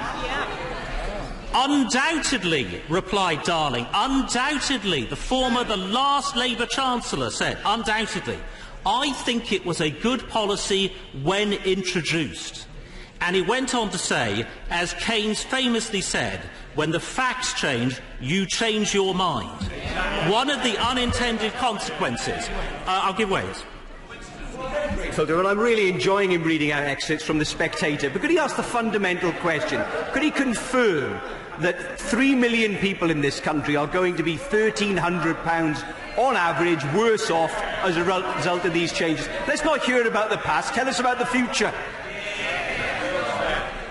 What I can confirm, Mr. Deputy Speaker, is that the cost per household of the budget deficit we have got down from around £6,000 per household per annum to about £3,500. Those are the sort of figures that show us the reforms that we are introducing. And he went on to say, I won't give way further at the moment, he said one of the unintended consequences is that we are now subsidising lower wages in a way that was never intended. Like us, he was not calling for the end of tax credits. He made it clear this is not an argument for scrapping tax credits. It is an argument for making sure you adjust the system, and it's an argument for making sure we do our level best to drive up the level of wages. And we recognise that as well. The second reason, Mr. Deputy Speaker, is that the deficit this government inherited in 2010 was equivalent to about £6,000 for every household in the country. That's what was being added to the national debt every year. Now it is down to £3,300 per annum. Then we were borrowing £1 for every £4 we spent. We've got that down to 1 in 10. The world was beginning to doubt our ability to pay our way. This government, I'm not going to give way. This government's mandate, Mr. Deputy Speaker, is to get our spending down. to run a surplus and to get our national debt down, and these reforms are a crucial part of it. That is what we were elected to do, and that is what this House agreed on just last week. In particular, Mr Deputy Speaker, our general election mandate is to make reforms to reduce the welfare by £12 billion. Our reforms to tax credits... I'm not giving way further. Our reforms to tax credits... Order. I'm struggling to hear the Minister. I wish to hear what the Minister's got to say. Has the Minister given way? OK, Minister. No, I'm not giving way. I just said I'm not giving way. All right, I gave way to you. Our reforms to tax credits, Mr Deputy Speaker, will account for £4.4 billion in the next financial year. So the key question for the opposition is this, Mr Deputy Speaker, which they have ducked through these last 5 hours of debate. If they don't want to reform tax credits, where will that money come from? Will they borrow more and saddle our children with still higher debt, or will they cut other services like schools or the NHS? So I ask the opposition, what would they do? I'm not going to give way. I thank my right honourable friend, the member for Rushcliffe, who told us that this is the time to do it. Order. A point of order, Mr Lucas. Mr Speaker. Minister. Who told us this is the time to do it. And I thank also thoughtful speeches from my colleagues really across the country. So in conclusion, Mr Deputy Speaker, these changes have to be considered as part of a package. The tax credit reforms, the big rise in the personal allowance, and a £9 an hour by the end of this Parliament national living wage. Mr Deputy Speaker, the changes we are putting in place will deliver a new settlement for working people, one where you keep more of the money that you have earned, one where work pays and where employers pay decent wages without requiring them to be topped up by the state. Under Labour, the tax credit spending doubled. We are bringing it back to spending levels of 2007-8. These reforms, Mr Deputy Speaker, are necessary, they are fair, and they will deliver a lasting settlement, and I urge members to vote. Order. The question is that the question now be put. As many of that opinion say aye. Aye. The contrary, no. The ayes have it. The ayes have it. The question is, as on the order paper, as many of that opinion say aye. Aye. The contrary, no. No. Division, clear the lobbies.